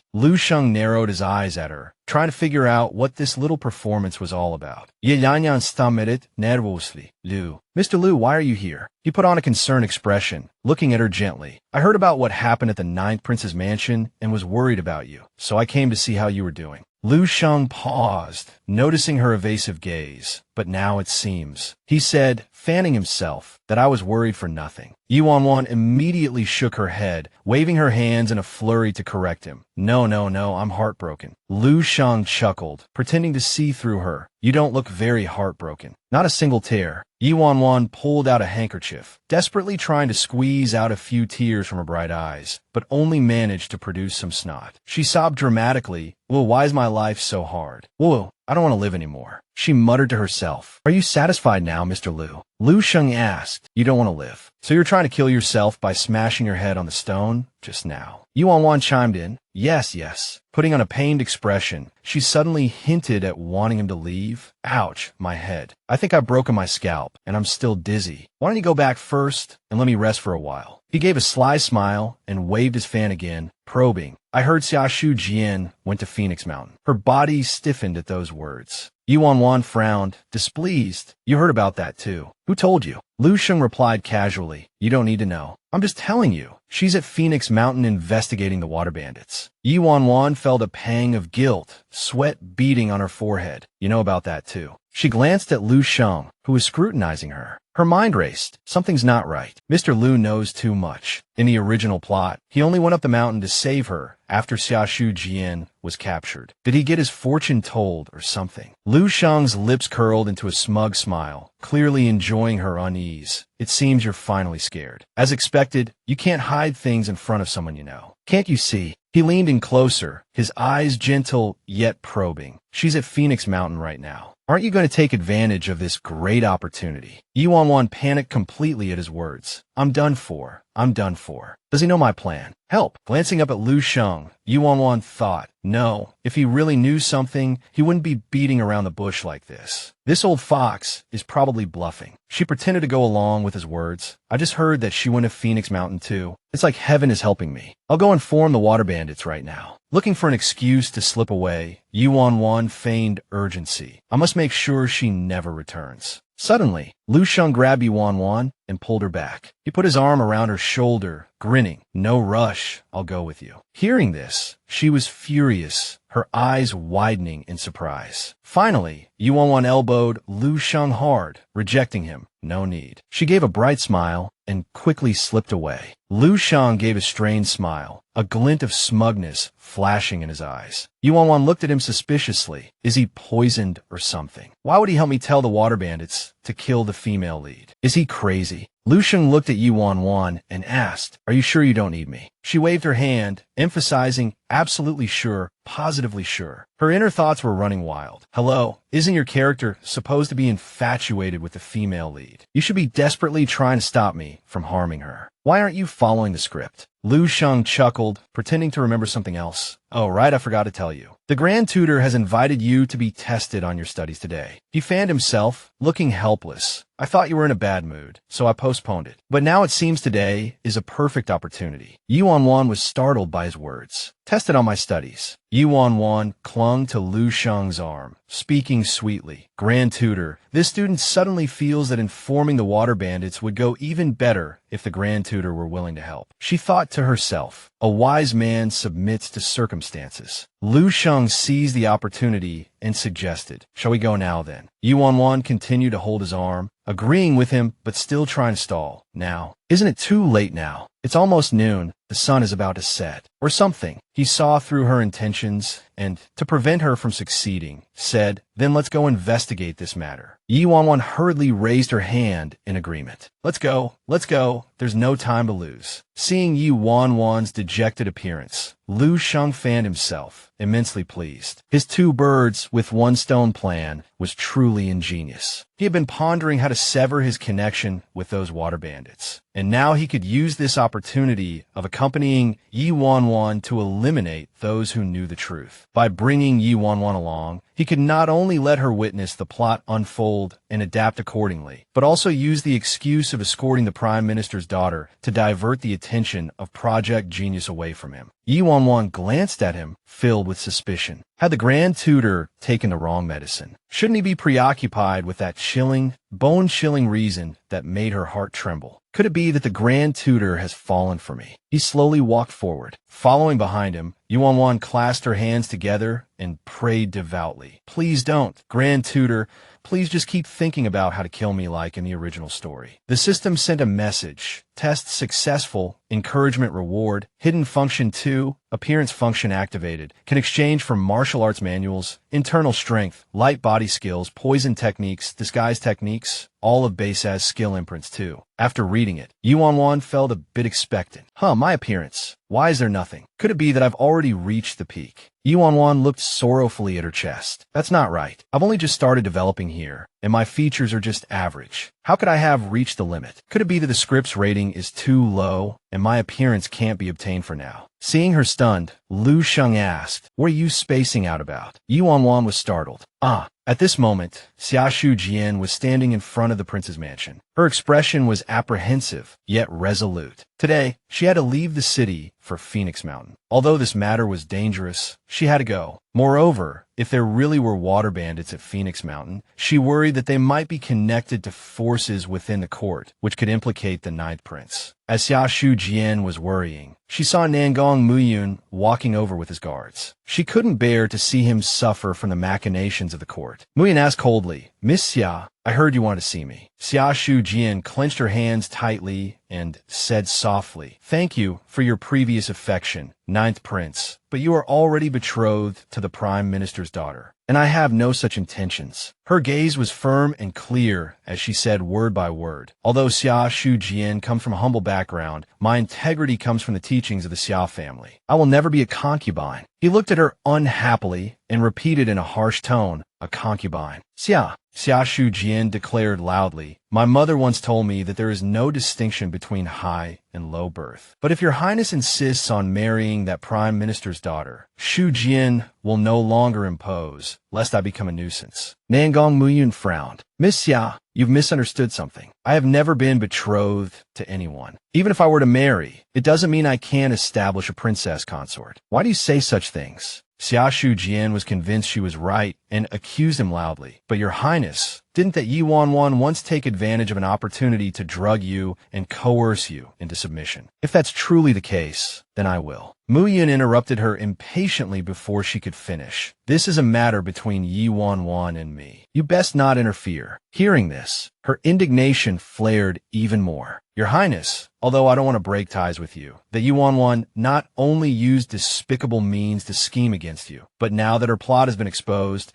She thinks she can do whatever she wants just because she's the Prime Minister's daughter. She softly comforted Mu Yun. Your Highness, you needn't worry. I can testify to this matter. If the Yin family is deceitful, I am willing to speak up for you. He quickly waved his hand, flatly refusing her offer. No need. You should take care of yourself first. Xiaoshu Jian clutched her chest, tears welling up in her eyes, deeply moved. As expected, your Highness, like me, is worried that I will be caught up in this and be bullied by the Yi family. The reason why you treated me so harshly was also because you were worried about my safety. With tears in her eyes, she thought, after all, Yi Wan Wan's father is the current prime minister with immense power. I'm just the illegitimate daughter of a fifth-rank official. If the Yi family wants to deal with me, I have no power to resist. Muyin saw her on the verge of tears and thought, why is she suddenly crying? Could she be ill? Xiaoshu Jian clenched her fists, her tone firm. Ninth Prince, you needn't worry about me. If because of me, you suffer unjust accusations, then I would be a sinner. She declared indignantly, after I've dealt with my personal matters, I will definitely report this to His Majesty. I refuse to believe that right under the Emperor's nose, the Yin family can still cover the sky with one hand and defy the imperial will. Nangong Miyun listened to her words, feeling a splitting headache. What is she even talking about? Why did she suddenly start rambling? I can barely keep up with her train of thought. Nangong Miyun patted his forehead helplessly and advised, don't run around causing trouble. Xiaoshu Jian turned her head and replied, rest assured, Your Highness, I know my limits. He was pondering how to persuade her, but she zipped away like a gust of wind. Nangong Miyun turned to Yu Wei, asking in bewilderment, what is she doing? Yu Wei scratched his cheek and replied, I don't know. Yu Wei cupped his hands respectfully and said, however, Miss Xia has always acted cautiously. But for your Highness, even as the daughter of a fifth-rank official, she didn't hesitate to offend the Prime Minister. Such deep affection and loyalty, your Highness, you mustn't let her down. Nangong Miyun listened to his trusted subordinate's words, resting his chin on his hand, lost in thought. He's actually speaking up for Xiaoshu Jian now. Is it just because she's the female lead with cheat subtitles that everyone around her? He suddenly realized, if it weren't for those strange subtitles, would he also feel this way? Would he think everything Xiaoshu Jian did was out of deep affection and loyalty? Nangong Miyun's brow furrowed even deeper, feeling uneasy, and be so tolerant towards her. He clasped his hands together repeatedly. Terrifying, absolutely terrifying. Fortunately, there are subtitles. Fortunately, there's Yi Wan Wan. Nangong Miyun turned and instructed Yu Wei, get in the carriage first. Yu Wei cupped his hands respectfully. Yes, your Highness. He turned and beckoned to a subordinate who was standing dumbfounded and surprised at being called. Come here. Nangong Miyun leaned closer to the subordinate and whispered, find some thugs. After Xiaoshu Jian leaves the capital, have them kidnap her and throw her to the bandits on Phoenix Mountain. Lu Shang and Yi Wan Wan, each on horseback, were traveling on the main road to Phoenix Mountain, chatting and laughing along the way. Yi Wan Wan turned and asked, Grand Tutor, why aren't we taking a carriage? She muttered to herself, it's so hot and sunny. Isn't this deliberate torture? Lu Sheng smiled casually. Taking a carriage to Phoenix Mountain is too conspicuous. In a place like Phoenix Mountain, apart from bandits, which ordinary farmers have carriages. If we swagger in like that, we'll definitely become targets for the bandits. Yi Wan Wan muttered, farmers don't ride horses either. And besides bandits, if outsiders ride in on horses, wouldn't they still be recognized as outsiders at a glance? Lu Sheng feigned sudden realization. You seem to have a point. She suppressed her anger and continued. So you did it on purpose, didn't you? He tapped her head with his fan. That's right, just to annoy you, little girl. Ignoring Yi Wan Wan, who was making faces at him, Lu Shang casually said, before Xiaoshu Jian left the city, she went to see the Ninth Prince. Yi Wan Wan was surprised that Lu Sheng knew about this. Lu Sheng proudly took out a folded piece of paper. She couldn't help but praise, not bad. The embroidered uniform guard is indeed the embroidered uniform guard. You have all the information at your fingertips. You're truly well informed. Riding side by side, Lu Sheng finally couldn't resist probing Yi Wan Wan's thoughts. So, they poured their hearts out to each other. And you're not even a little angry. Really? Yi Wan Wan retorted with feigned displeasure.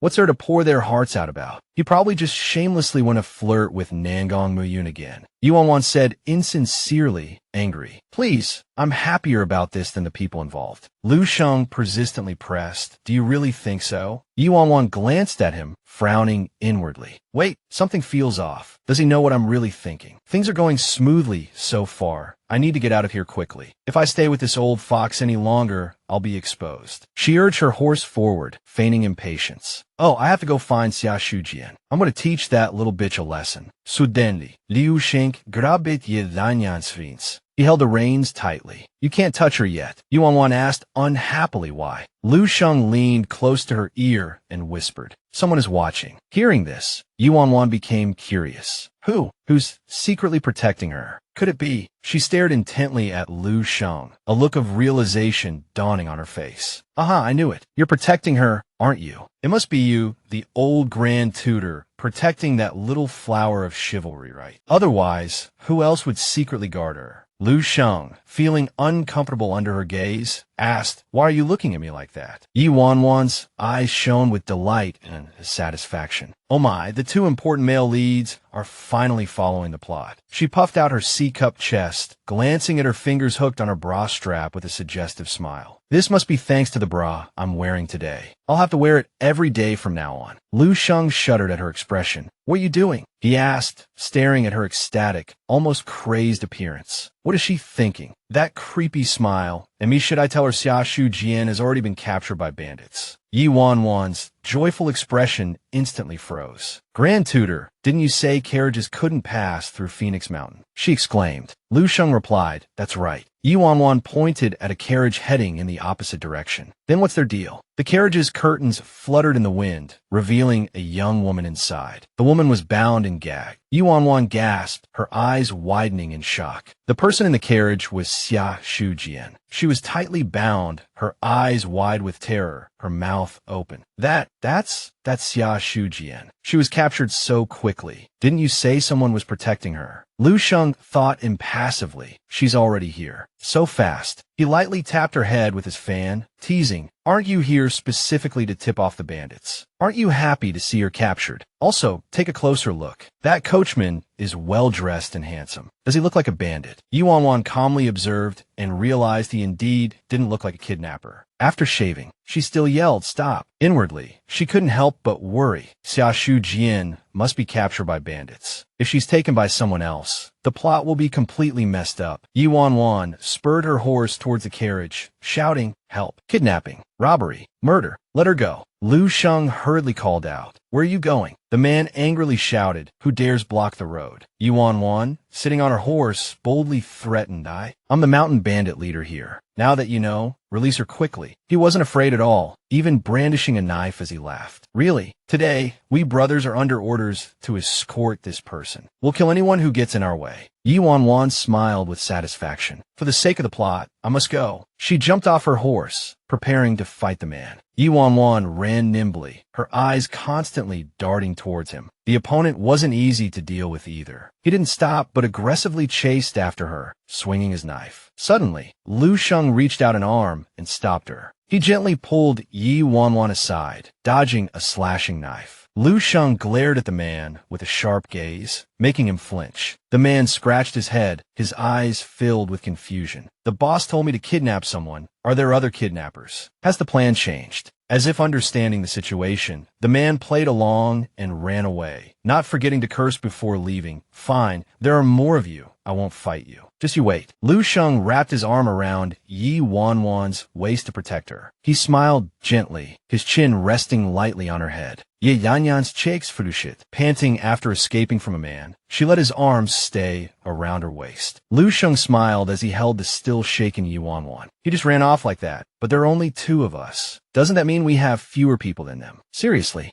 Seeing that she had calmed down a bit, he released his hold. Fanning himself, he asked with a puzzled expression, why did you stop the carriage just now? Yi Wan Wan waved her hand dismissively, pretending, oh, I want to deal with Xiaoshu Jian myself. Don't bother. Without waiting for Lu Shang's reaction, she rushed towards the carriage. Xiaoshu Jian was tied up and gagged, looking terrified. Seeing her, Yi Wan Wan breathed a sigh of relief. Phew, she's still alive. That's good. Yi Wan Wan was fuming, muttering to herself, can't you be any more useless? You can't even handle something as small as throwing someone into the mountains. What can I expect from you? She ripped the cloth from Xiaoshu Jian's mouth and frowned. Who did this? Who did you offend? Yi Wan Wan was ready to use her as a punching bag. Can't you just be a normal female lead? Making enemies everywhere. Can't even protect yourself. Almost ruining my entire plan. What a headache. Xiaoshu Jian untied the remaining ropes herself, while Yi Wan Wan and Lu Shang just stared at her. Xiaoshu Jian scowled.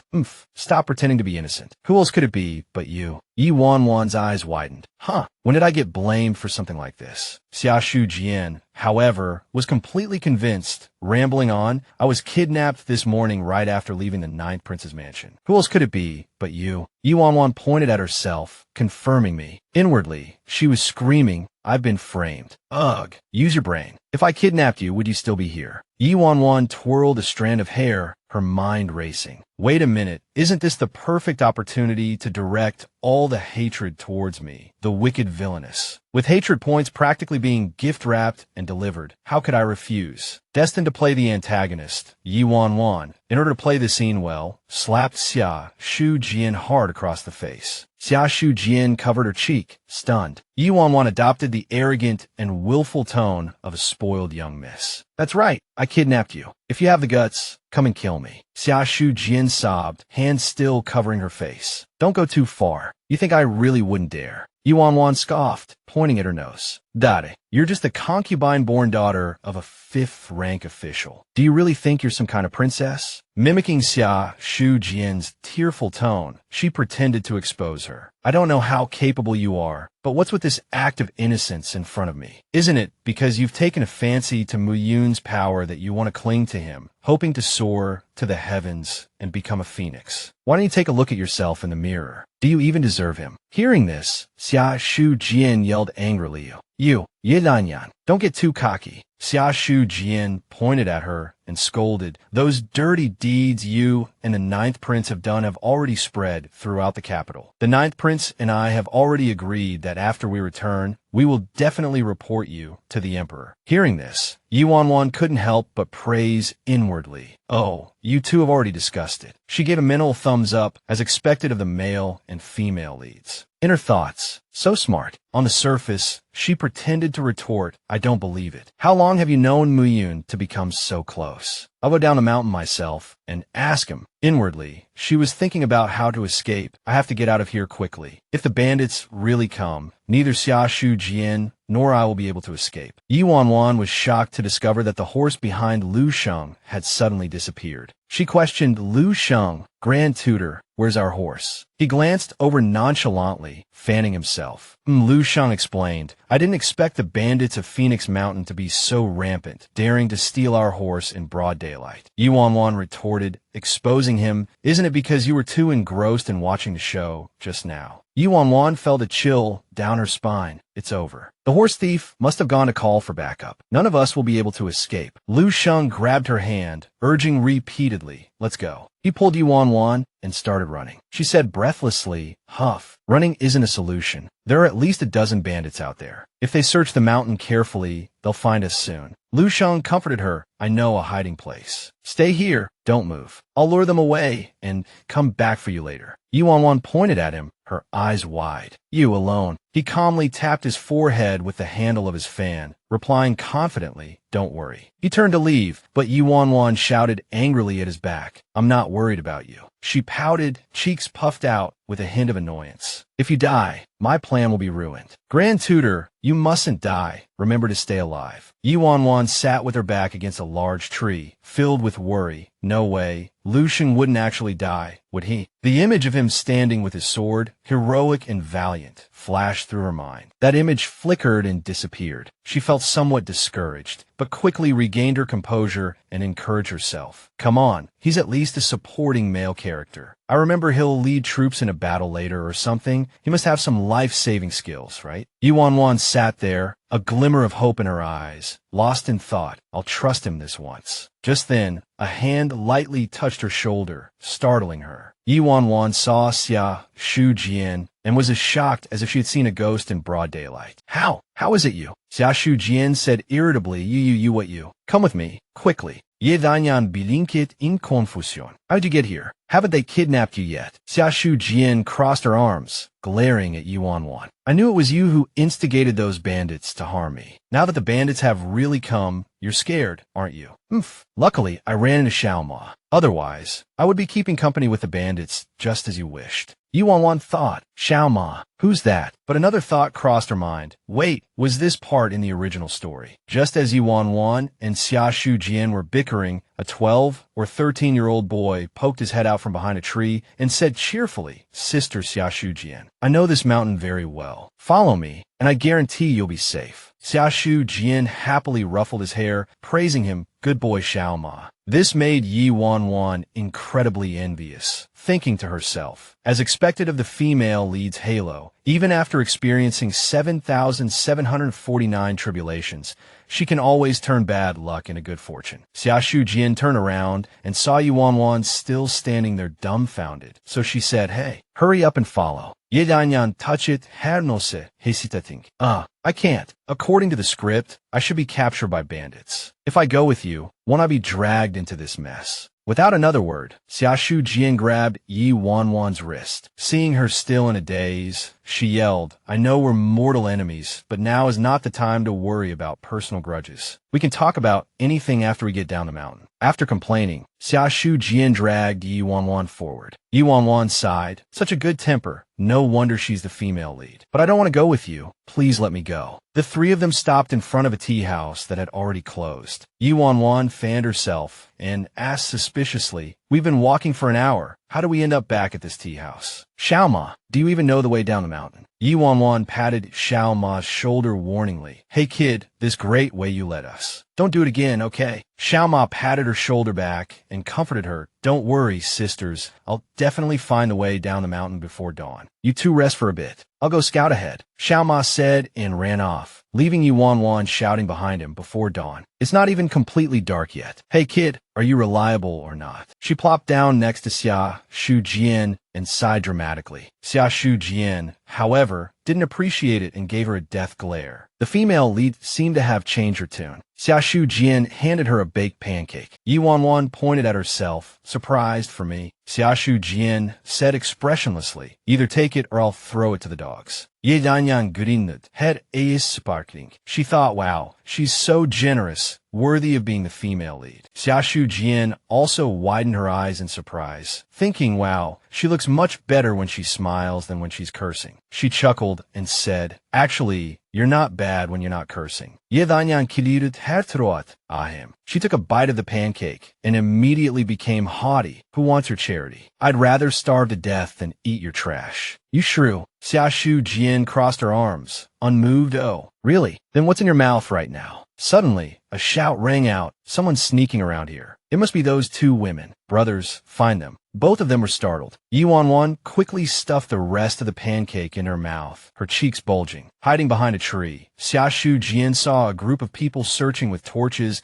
and couldn't help but worry, oh no, if those bandits find Xiaoma. He's still so young. He can't fall into their hands. Yi Wan Wan made a shushing gesture at her, reminding her, quiet. Don't attract the bandits. Xiaoshu Jian turned around and saw Yi Wan Wan trying to slip away. Yi Wan Wan didn't forget to say to her, that kid knows this mountain like the back of his hand. He won't get caught. I have to go while the bandits aren't paying attention. Xiaoshu Jian grabbed her sleeve and insisted, no, we can't just leave. Xiaoma is still over there. Yi Wan Wan impatiently shook off her hand and said, to be clear, I didn't ask you to go. I said I was leaving. If you're not leaving, don't drag me down with you. Xiaoshu Jian patted her chest and replied, no, I absolutely can't leave Xiaoma behind. She insisted he was the one who led the way for us, which is why we might be surrounded by bandits. I won't abandon him. Yi Wan Wan grabbed her, trying to reason with her, Are you crazy? He hasn't even been caught yet. If you go out now, you'll both be exposed. Xiaoshu Jian shook off Yi Wanwan's hand and said loudly, "You're the Prime Minister's daughter, pampered since childhood. How could you care about the lives of others? You go. I'm going to save Xiao Ma." These words made Yi Wanwan grind her teeth. She thought angrily, are we speaking the same language? Or do you just not understand human speech? Seeing Xiaoshu Jian rush out like a moth to a flame, she panicked and shouted while running, "Xiao Ma, run. There are bandits." Yi Wanwan was stunned and didn't notice a hand reaching towards her, still dumbfounded as she listened to Xiaoshu Jian bravely shout, "Come at me. Don't catch him." Lu Shang put his arm around her shoulder and grumbled about Xiaoshu Jian. Does she think she's so noble, so great, a compassionate bodhisattva, a moral model? Did a pig eat her brain or something? Yi Wanwan stammered, what's going on? He didn't answer, letting Yi Wanwan cover her face and fake cry. The Grand Tutor ran away. I'm so worried about the Grand Tutor.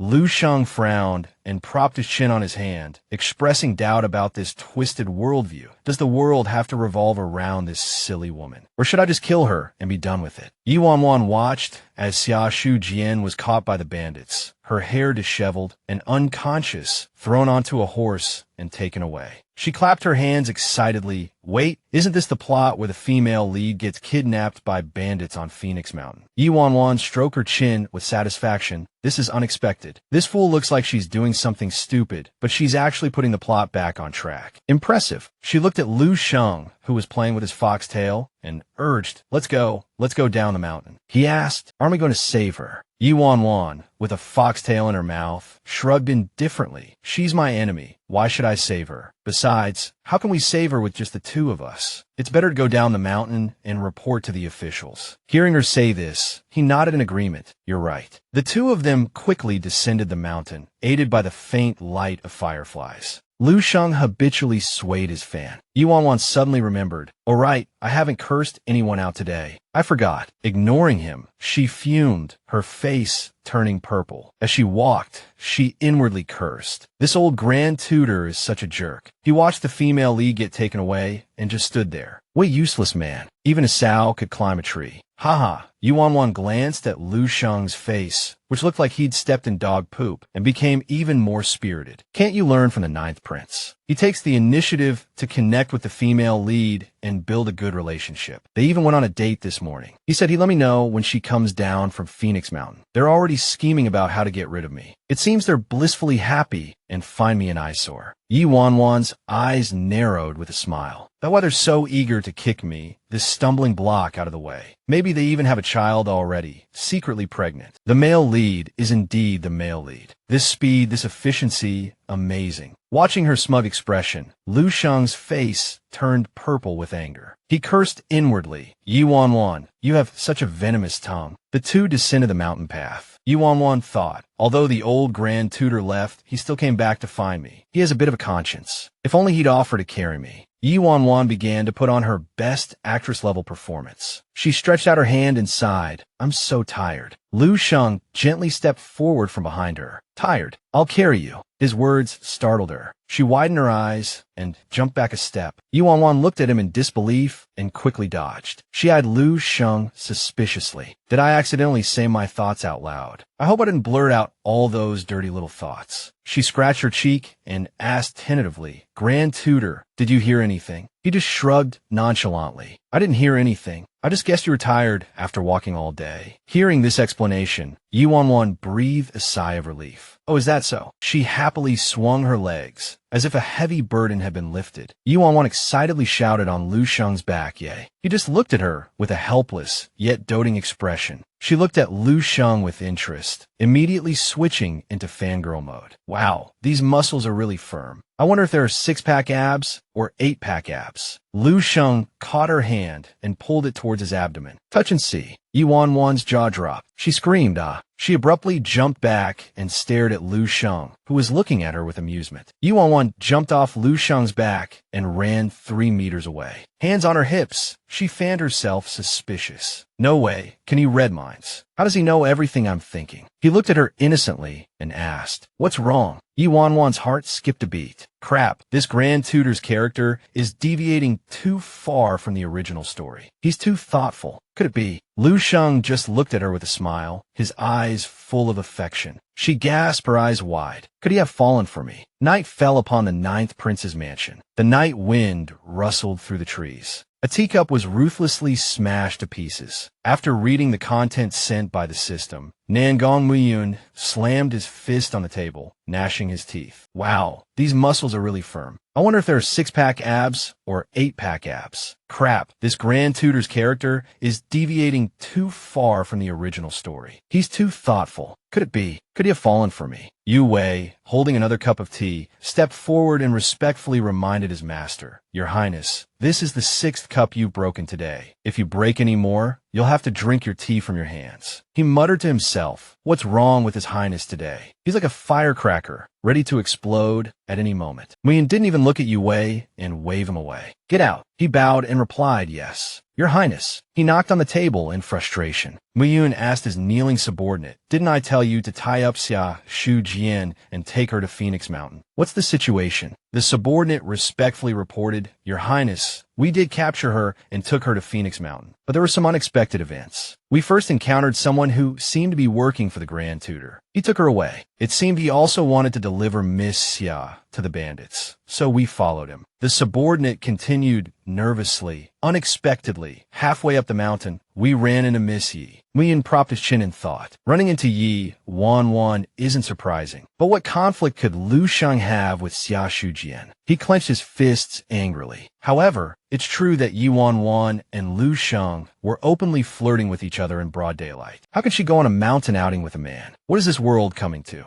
Muyun, still fuming and oblivious to the shift in topic, continued to grind his teeth, his face purple with rage. Still muttering about muscles and her shamelessness, unaware of his own jealousy, he roared, What did Yi Wan Wan say? The subordinate reported, In response to Your Highness, Xiaoshu Jian seemed to misunderstand that Miss Yi had ordered her capture. Miss Yi did not deny it, and even admitted to it, seemingly wanting to distance herself from us in this matter. Muyin was dumbfounded. What? She admitted it. He was about to explode with anger, gnashing his teeth in bewilderment. What's going on? I originally wanted Xiaoshu Jian to know how much I loathe her, so I had her captured and personally delivered to the bandits. But Yi Wan Wan actually admitted to it. Seeing the change in the prince's expression, the subordinate continued. Furthermore, Xiaoshu Jian told Miss Yi directly that you have a marriage agreement with her, and once she escapes Phoenix Mountain, she will work with you to bring down the Yi family. Muyin snapped. Nonsense. When did I ever have a marriage agreement with her? Inwardly, however, he thought, I never intended for her to escape Phoenix Mountain alive. He gave a cunning smile and stroked his chin. Send someone to secretly inform the bandits that I am heartbroken by the news of Xiaoshu Jian's capture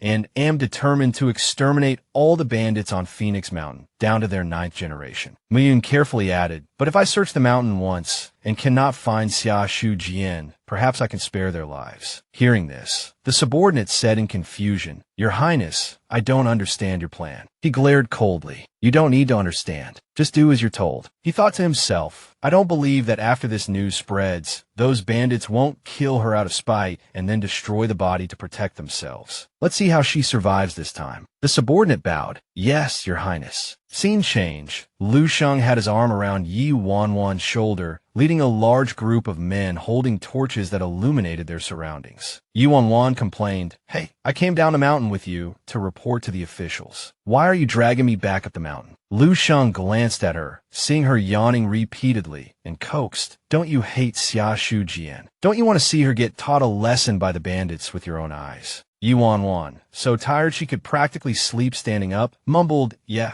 but after being tossed around all day, all I want to do now is sleep. She frowned in annoyance, thinking to herself, everything was arranged perfectly, just waiting for the male lead to perform his heroic rescue. Yi Wan Wan leaned weakly against Lu Shang, who still had one arm around her and the other holding a torch. She muttered with her eyes closed, Why do you, a male supporting character, have to drag me along? I'm not even in this scene. Adding scenes means another day of this. Won't they let me rest? This is karma. She suddenly woke up, panicking. Wait, don't tell me he's trying to rescue the female lead before the male lead. Yi Wan Wan stared at Lu Shang, thinking, Traitor. Is he trying to upgrade from a supporting character to the male lead? Lu Shang, full of spirit, shouted at the bandits, "Shameless thieves, surrender immediately." A bandit brandished his knife and retorted, "Today is our leader's wedding day. Who dares cause trouble here?" Lu Shang raised his torch high and commanded, "Soldiers, listen up. Follow me and capture these bandits. Anyone who slays a bandit will be rewarded." The soldiers behind him raised their torches in unison and responded, "Yes, General." The two sides began a fight. Yi Wan Wan hid in the bushes, watching anxiously. This isn't good. If the male supporting character saves the female lead, the plot will be messed up. I have to find a way to reduce his screen time. She crawled and scrambled through the forest, thinking, logically, shouldn't the female lead be in the bridal chamber waiting for the veil to be lifted? Where did that damn Nangong Muyun run off to? Don't tell me he's lost. Yi Wan Wan imagined the scene of the male lead getting lost and unable to find the female lead, her eyes widening. She stopped in front of a brightly lit building. Yi Wan Wan quietly approached the window, thinking, luckily, most of the bandits have gone out to fight, and there aren't many people inside. I can take this opportunity to find her if the male lead doesn't come to rescue her. She kicked the door open with a bang. "I'm here." Yi Wan Wan saw Xiaoshu Jian struggling on the bed, the bandit leader pinning her down. She screamed threateningly, "Let go of me. Don't touch me. I'm the ninth prince's beloved. If you dare touch me, the ninth prince will never let you go." Yi Wan Wan grabbed a broom and breathed a sigh of relief. Thankfully, her clothes are still on. The plot hasn't gone off track. Yi Wan Wan burned with anger. "Plot-destroying bastard. Take this." Just before Yi Wan Wan rushed in with the broom to hit him, the bandit leader was kicked away by Xiaoshu Jian. Yi Wan Wan stared blankly at the unconscious bandit leader lying on the ground. She couldn't help but admire. Amazing. She could kick him from that angle, worthy of the female lead's halo. Suddenly, there was a knock on the door. "Leader, I think I heard something. Are you all right?" Yi Wan Wan was startled. She grabbed Xiaoshu Jian's hand and urged, "Someone's coming, let's go." Xiaoshu Jian was stunned by Yi Wan Wan's appearance, stammering,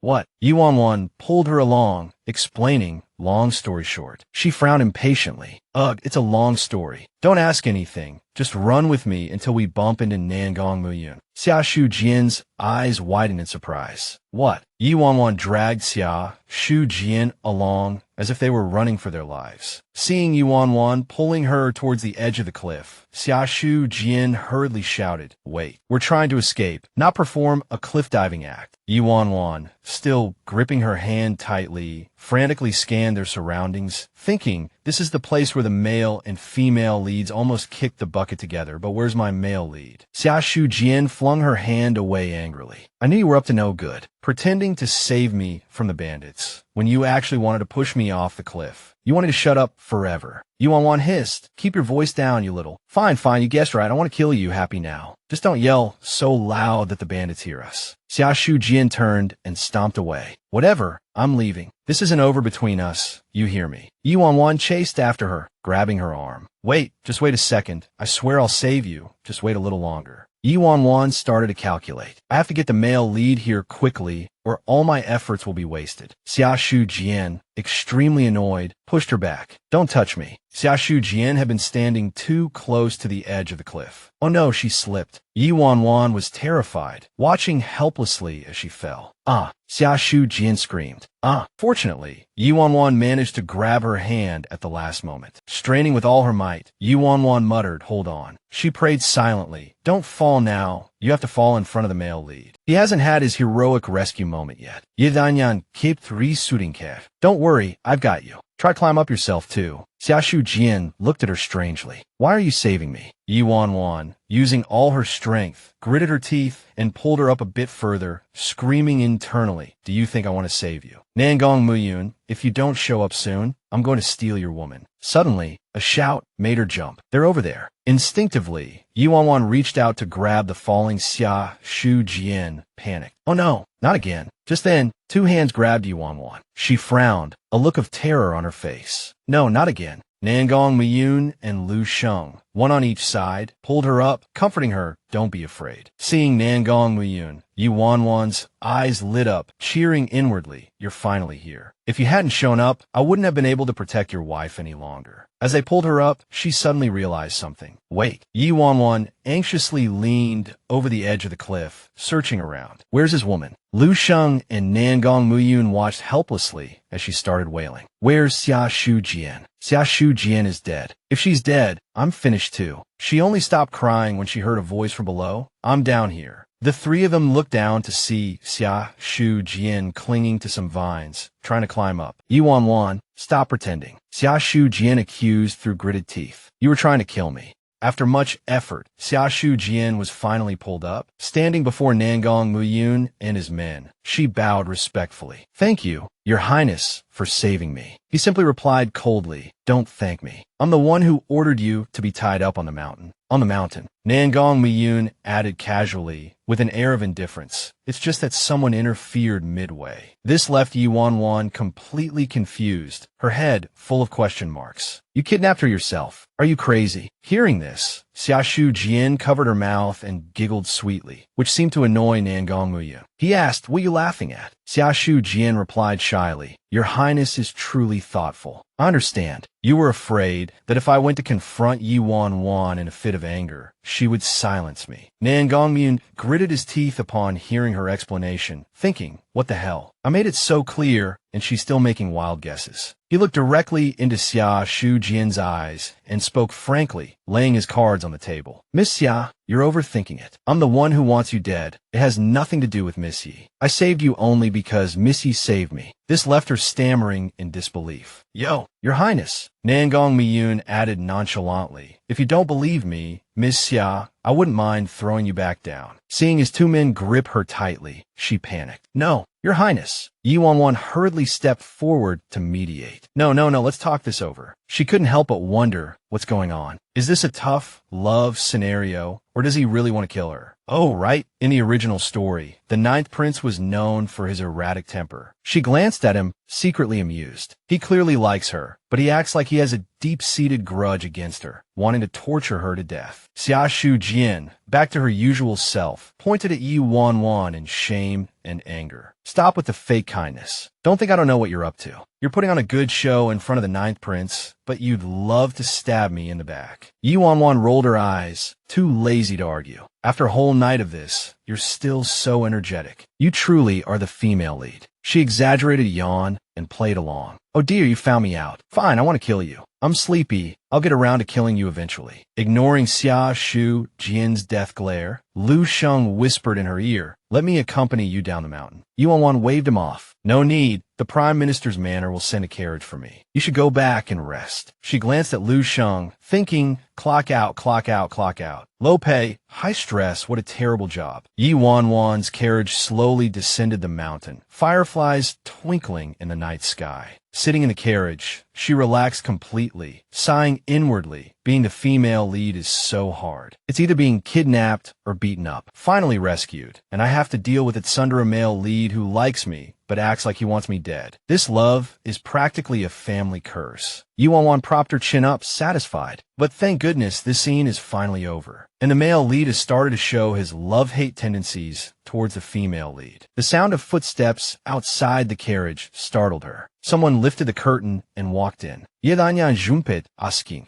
"Who?" Jin Yuan Hong walked in, arms crossed, and sat down casually. "Remember me," she stammered, finally managing to squeeze out two words as assassin. Her eyes widened in shock, mouth agape. Jin Yuan Hong. He leaned closer, lowering his voice. "That's right. Seems I left quite the impression on you. Happy to see me. Ye Yan Yan Panichkit. What's going on tonight? You shouldn't be here. Are you male leads ganging up on me?" She suddenly remembered. "I remember now. In the script, I'm supposed to save him and then discover he's an assassin on the run. Later, on my way to deliver medicine to the Ninth Prince, I run into him again. Jin Yuan Hong plays the hero, comforting the original host, telling her not to be afraid, and even protecting me. I start to trust him." Yu Wanwan looked away, replying indifferently, her words like a slap to Jin Yuan Hong's face. Not really that surprised. "You're too early." His teeth gritted at her words, muttering under his breath, What do you mean? You're saying I came too early. Jin Yuan Hong Hong clenches fists, thinking, is my role not important enough? Is she looking down on me? He lifted her chin, a playful smirk on his face. How dare you? I, a master thief who's roamed the Jianghu for over 10 years, and being underestimated by a woman. Jin Yuan Hong Hong, brimming with confidence, lifted Yi Wan Wan's face, thinking, there's no woman Jin Yuan Hong Hong, can't handle. She pretended to shyly push him away. I know what you're thinking, but seriously, don't waste your time on me. Putting on an act as the naive and innocent supporting female lead, she deliberately created distance, continuing, my heart belongs only to Muyun. He narrowed his eyes at her, speechless, thinking, wow, so devoted. If I couldn't see her inner thoughts, I might actually be moved by her sincerity. Feigning shyness, she covered her cheeks, warning him, you can ride in my carriage down the mountain, but don't get any funny ideas. Otherwise, Muyun will definitely not let you off. He was completely speechless by now. She rubbed her temples tiredly, thinking, phew, he bought it, right? Being a villain is so tiring. I need to rant about this garbage script.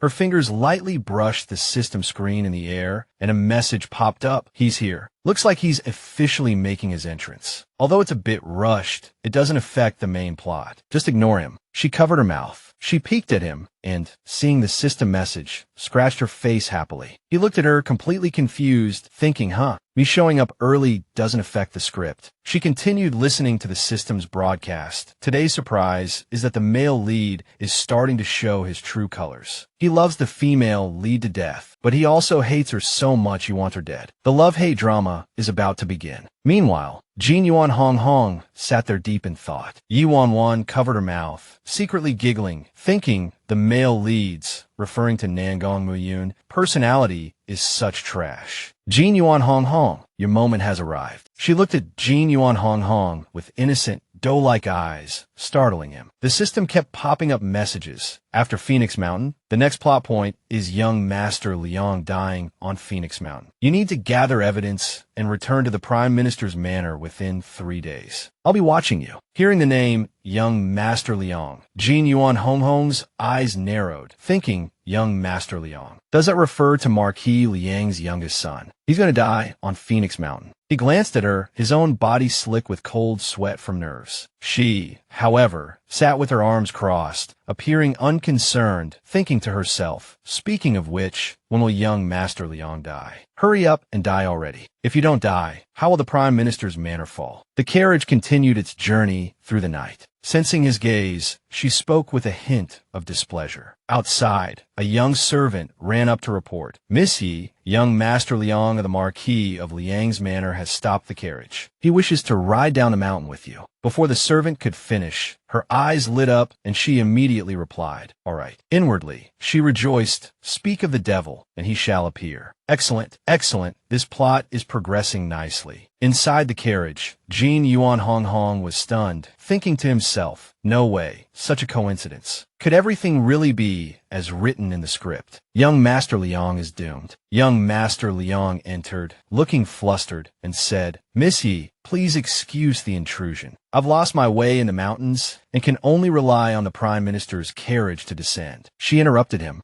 Too lazy to listen to his explanation, she said, spare me the details. Get in. He nodded. Oh, all right. She thought to herself, so much nonsense, wasting time. I'm about to fall asleep. I don't have time to waste words with someone about to die. Jin Yuan Hong Hong looked back and forth between the two, full of suspicion. Will he really die? How will he die? Will he die now or later? Will he suddenly die from bleeding from his 7 orifices? Will it get on me? Suddenly, young Master Leong felt his eyelids grow heavy, his heart jolting. Cough. This is bewitching incense. His eyes rolled back, and he collapsed. A figure wielding a sword burst in. Young Master Leong lay on the ground, covered in blood. Xiaoshu Jian, holding a blade, advanced step by step towards him. But she abruptly turned, her gaze fierce as she looked towards Yi Wan Wan. Her face was menacing as she raised the dagger in her hand and shouted angrily, Yi Wan Wan, you die too. Suddenly, the dagger in her hand was grasped by someone. Xiaoshu Jian looked in confusion at the person who had grabbed her wrist. Brother, why are you here? Xiaoyu looked at her with worry. Do you know what you're doing? I saw the script wall suddenly appear and was worried you were in danger, so I rushed over. I never expected to see you about to kill someone. She completely ignored Xiaoyu and stomped hard on young Master Liang's head, saying, I know exactly what I'm doing. I investigated it. It was this Leong bastard. He defiled my sister and then falsely accused her of adultery. She glared at the corpse on the ground. This trip up the mountain, I deliberately lured him here. Letting him live until today was already too lenient. Xiaoyu sighed and advised, you could report this to the officials. She glared at him fiercely. If reporting to the officials was useful, he would have been dead long ago. Who would offend a prestigious marquis's manner for the sake of a mere concubine-born daughter of a fifth-rank official? She raised the dagger again, turning towards Wan Wan. The officials won't give me justice, so I'll take it myself. Xiaoyu refused, immediately stopping her. No, Shu Jian. You can't kill Miss Yi. She turned her head, tears glistening in her eyes, her voice trembling. Even you're helping her. You're stopping me for her.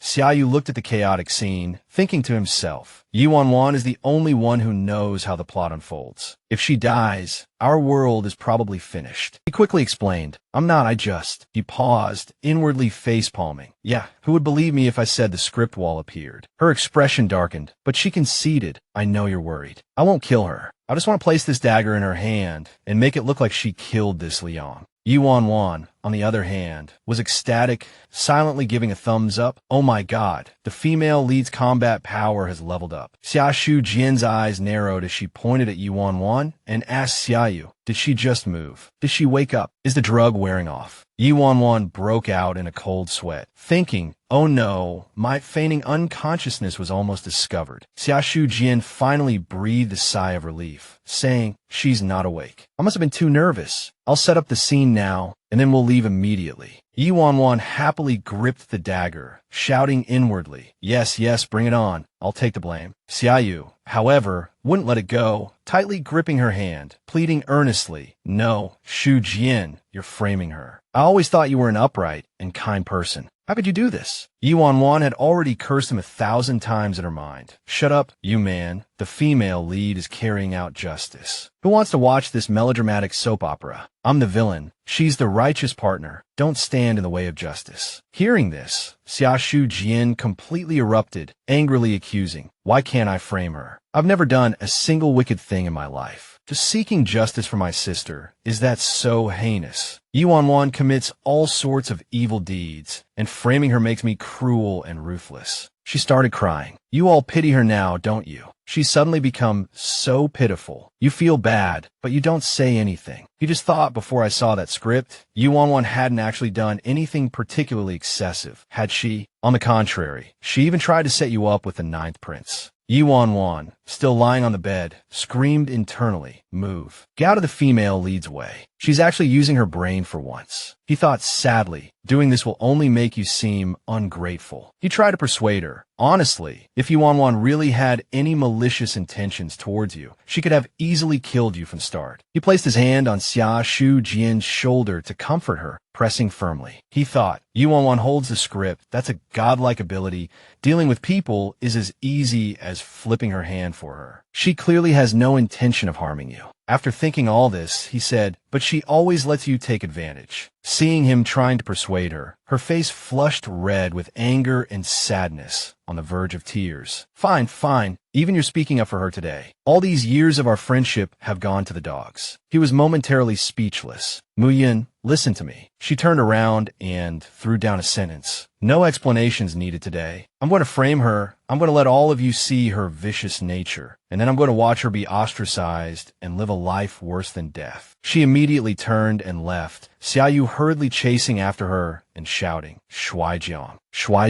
And her, in the carriage, just kept crying and crying. Wan Wan prayed silently. Don't go, leave the dagger for me, please. Waking up in Jin Yuan Hong's arms after a long sleep, she complained, why is this so hard? My back is killing me. Her weight made him, Jin Yuan Hong, sweat, he said as he knocked her head, asking, are you done groping? Startling her, the carriage rumbled along, and Wan Wan's scream echoed through the damp forest.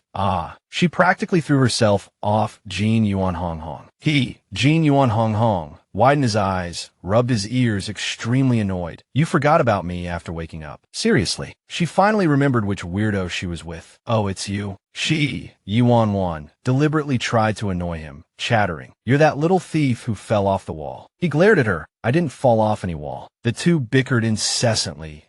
Jin Yuan Hong Hong, pleaded internally. Please, can we not talk about this? Finally, she relented. All right, calm down. Don't be so sensitive. Mr. Grumpy.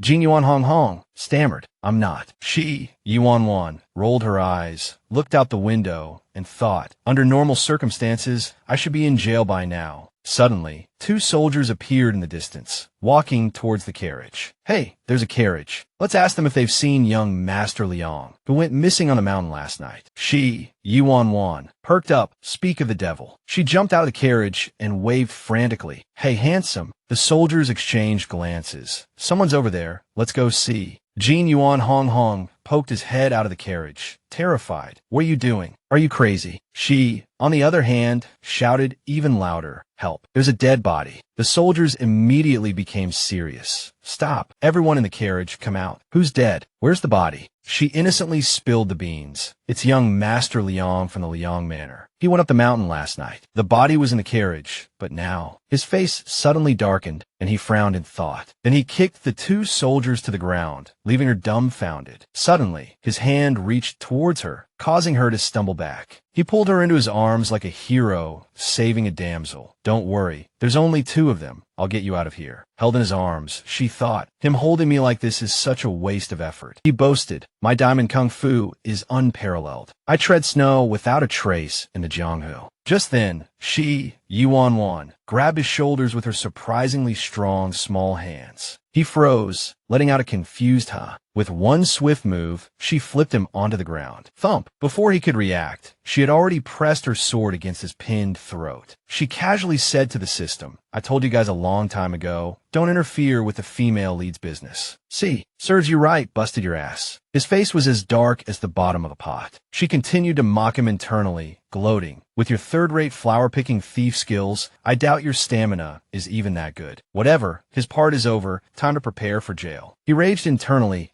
Wan Wan. Jin Yuan Hong Hong lunged at her like a crazed beast. I'm gonna bite you to death. Then he took off running. She dramatically pointed at the fleeing figure and shouted to one of the soldiers, catch him. Don't let him escape. He's an accomplice to the murder. Yuan Wan pretended to examine Jin Yuan Hong Hong as he was dragged away by the soldiers, practically dancing with joy, thinking, done. She congratulated herself on her perfect strategy, getting jailed so the female and male leads could secretly dismantle the general's mansion. Then, bam, she blamed the whole pirate affair on the general's mansion. Pure genius. Oh, male lead, just look at your girl, risking her life for intelligence. This entire situation was a calculated move to eliminate young Master Leong and take the blame, all to give you time to overthrow the general's mansion. How could you possibly resist a woman like that? She stood there completely absorbed in these thoughts, privately amused. She imagined slamming those little male and female lead figurines together like a crazy matchmaker. It was fate. They were absolutely meant to be. More importantly, she needed to complete her mission immediately and get back home. This thought filled her with even more excitement. She was practically composing a trashy romance novel in her head. The general's mansion hurt my darling? They did. I'm somewhat connected to them, so anyone who harms him will face my fury. So dramatic, so romantic. Just then, the notification she'd been waiting for finally appeared. Ding! Card activated. Skill points awarded, too. She rubbed her hands together, practically buzzing with eagerness. All right, give me those goodies. But then, the system, acting like a fairy tale witch, declared, sorry, your level isn't high enough. Can't upgrade. Before she could protest, it promptly added, this reward doesn't count. Here's 300 taels of gold. Yay! Quan was baffled. What? She adopted a thoughtful expression. Completely serious and contemplative, she mused. Doesn't count? Is it because my last two skill points are unusable? She asked herself, infuriated. She couldn't help but act childishly, jumping up and down, flailing her arms and legs, muttering, ugh, can't upgrade. Gotta be a higher level? Why didn't you say so sooner? What is this garbage? Fattening me up to eat me later? The guards who were approaching to escort her actually recoiled, terrified. Who knew what this crazy woman might do if they got too close? While she was sulking, the guards immediately stepped forward, pointed their swords at her neck, and acted professionally. You're involved in this case too. Come with us. Only then did she snap out of her embarrassing behavior and recall that she'd forgotten to continue acting. Seeing her hesitate, the guard prompted her. Move it. As the guard escorted her, she kept thinking, so this system even has levels, huh? I bet my beauty score is already maxed out. I just need to break through a level to unlock it again. But how? Whatever, gotta act first, she thought, flashing a mysterious smile over her shoulder and noticing the guards were about to grab her. She immediately embraced her role, waving her fingers dramatically and launching into the arrogant dialogue of Villainous. Don't you dare touch me. Do you know who I am? I'll have your heads. Get Lu Shang here. My father's the prime minister. Who dares lay a hand on me? She was all claws and teeth, yelling, so they were at least cautious, if not completely intimidated. All the way down the road, she continued to ramble and chatter, attracting curious onlookers. My father's the prime minister. I'm Yi Quan Wan, daughter of the prime minister. Now they had to endure all sorts of stares and whispers. Isn't that the one who tried to drug the ninth prince? One person whispered. Poor girl. Miss Yi is the laughing stock of the capital. She's pretty enough, but her brain's empty, and she's got a terrible temper. They kept pointing and mocking. Things got even more exaggerated. The prime minister was smart his whole life, so how did he raise such a clueless daughter? The emperor already let her off for that drugging thing, and now she's shouting about murder. And the dead guy was the son of Marquis Leong Yuan. The crowd was abuzz, mostly criticizing her, with a few sympathetic remarks mixed in. The prime minister's in deep trouble because of her this time. She shrewdly absorbed it all. This was the precise outcome she desired. Looks like the script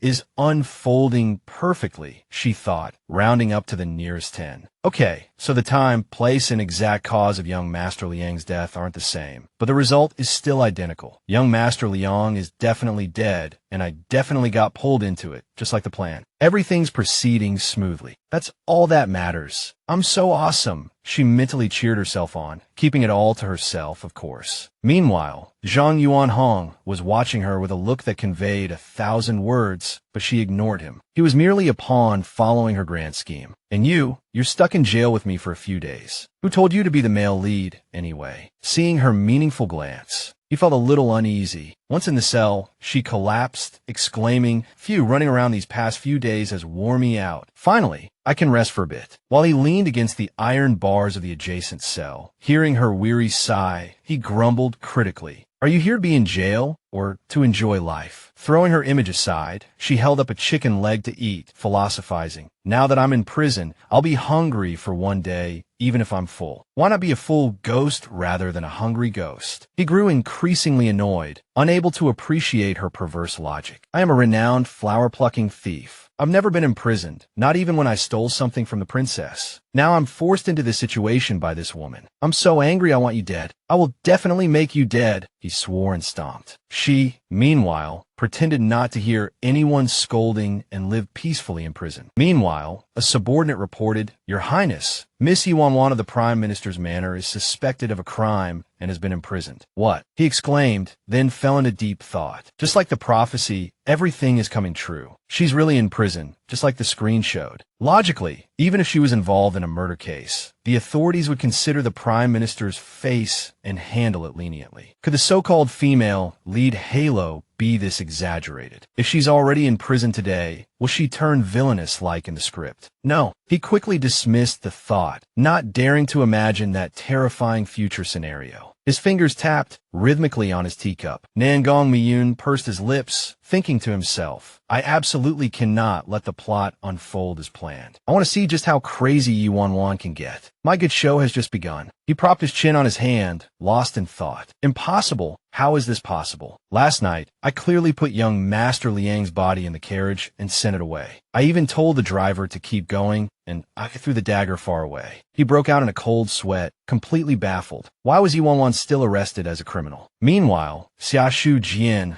was leisurely sipping tea as if nothing had happened. He muttered to himself, is the original author's power unshakable? But she clearly didn't kill anyone. Isn't this a false accusation? Just as he was lost in thought, Xiaoshu Jian walked over and asked, Muyun, why aren't you talking? He came back to his senses and said softly, It's nothing. I'm just a little uneasy about last night's events. He frowned, thinking worriedly, should I testify for Yu Wan Wan? But that will be detrimental to Shu Jian. She gripped her teacup tightly and said coldly, You don't have to worry about it. Just consider Yi Wan Wan unlucky in today's matter. Her voice was sharp enough to cut glass. Look how many people helped her, and she still ended up in jail. Just consider it her fate. Nangong Muyun fell silent, a flicker of loneliness crossing his heart. Why did he feel she was becoming increasingly distant? Ever since meeting Yu Wan Wan, she wasn't the same Shu Jian he knew. Just then, a maid came in to report. Xiaoshu Jian's expression was cold as ice, and she gestured for him to leave. Muyun, you should go back first. I still have some matters to discuss with the maid. He agreed. Nangong Muyun passed by the maid, still hoping, I hope Shu Jian won't do anything terrible in the future to avenge her sister. After he left, the maid whispered a few words in Xiaoshu Jian's ear. Upon hearing this, she smiled good, very good. Then, a clear look of malice appeared on her face, and she began to plot her vicious scheme. Yu Wan Wan, just you wait. From now on, your good days are over. The maid asked worriedly, Miss, are we really going to make an enemy of the general's manor? Hearing this, she glared. Are you afraid? The maid stammered in fright, explaining, No, it's not that. This servant just feels that we don't need to provoke them. Didn't you find out that the second madam's matter had nothing to do with the general's manor? Xiaoshu Jian gritted her teeth and said, My enmity with the general's manor is not because of my sister. The maid scratched her head in confusion. Miss, do you like the ninth prince that much? She replied coldly. The ninth prince and I share a similar plight. He walks on thin ice in the palace, and I have endured in the manor until now to get to this point. As she spoke, Xiaoshu Jian clenched her fists. She said emotionally, I love him, and I want to help him. She became more and more agitated, even frantic, as she spoke. But ever since Yu Wan Wan drugged him, he's become a completely different person. I swear I will never let that bitch Yu Wan Wan hurt him again. Just as she made up her mind, the maid threw cold water on her fervor. But miss, what if the ninth prince was willing? Hearing this, she opened her mouth in shock and retorted, Impossible. Didn't you see how weak he was when he was drugged? He was even forced to marry Yu Wan Wan and couldn't resist. How pitiful. The maid tried to calmly turn her face and report, but this servant heard that people on the streets are saying Yu Wan Wan was released today. Hearing this, she widened her eyes in astonishment and exclaimed, What? Xiaoshu Jian gritted her teeth, her face contorted as she whispered, Released. She killed someone who would dare release her. Those officials are all incompetent fools. She must have used the general's manor's power to threaten them. That's why they released her. The more she thought about it, the angrier she became, and she impatiently wanted to rush out. No, I have to go see. But the maid stopped her. Miss, don't be impulsive. She hurriedly reported it was the ninth prince who ordered her release. Hearing this, she was struck dumb. The ninth prince. Xiaoshu Jian slammed the table angrily, thinking, the ninth prince, why would he release Yu Wan Wan? Her eyes dimmed, filled with sadness. Doesn't he know that I'm doing all this for him? She started scheming some dirty tricks, and I've figured it all out. First, I'll frame Yu Wan Wan for murder. This will not only tarnish the general's manor's reputation, but it'll also force the general to act rashly in his desperation to save his daughter. Xiaoshu Jian continued to outline her wicked plan. The ninth prince won't have enough time to gather evidence and clear the general's manor, she thought smugly. This way, the ninth prince won't have to marry Yu Wan Wan, won't be threatened by the general's manor, and could even gain merit and show off in front of the emperor. She clenched her fists, biting her lip anxiously. But he actually ordered Yi Wan Wan's release. Could it be that the general threatened him? She rubbed her head, frowning, reassuring herself. Yes, that's right. The general must have threatened him. If he didn't release Yu Wan Wan, he would deal with him. Her eyes burned with fury as she gritted her teeth and muttered, using such tricks,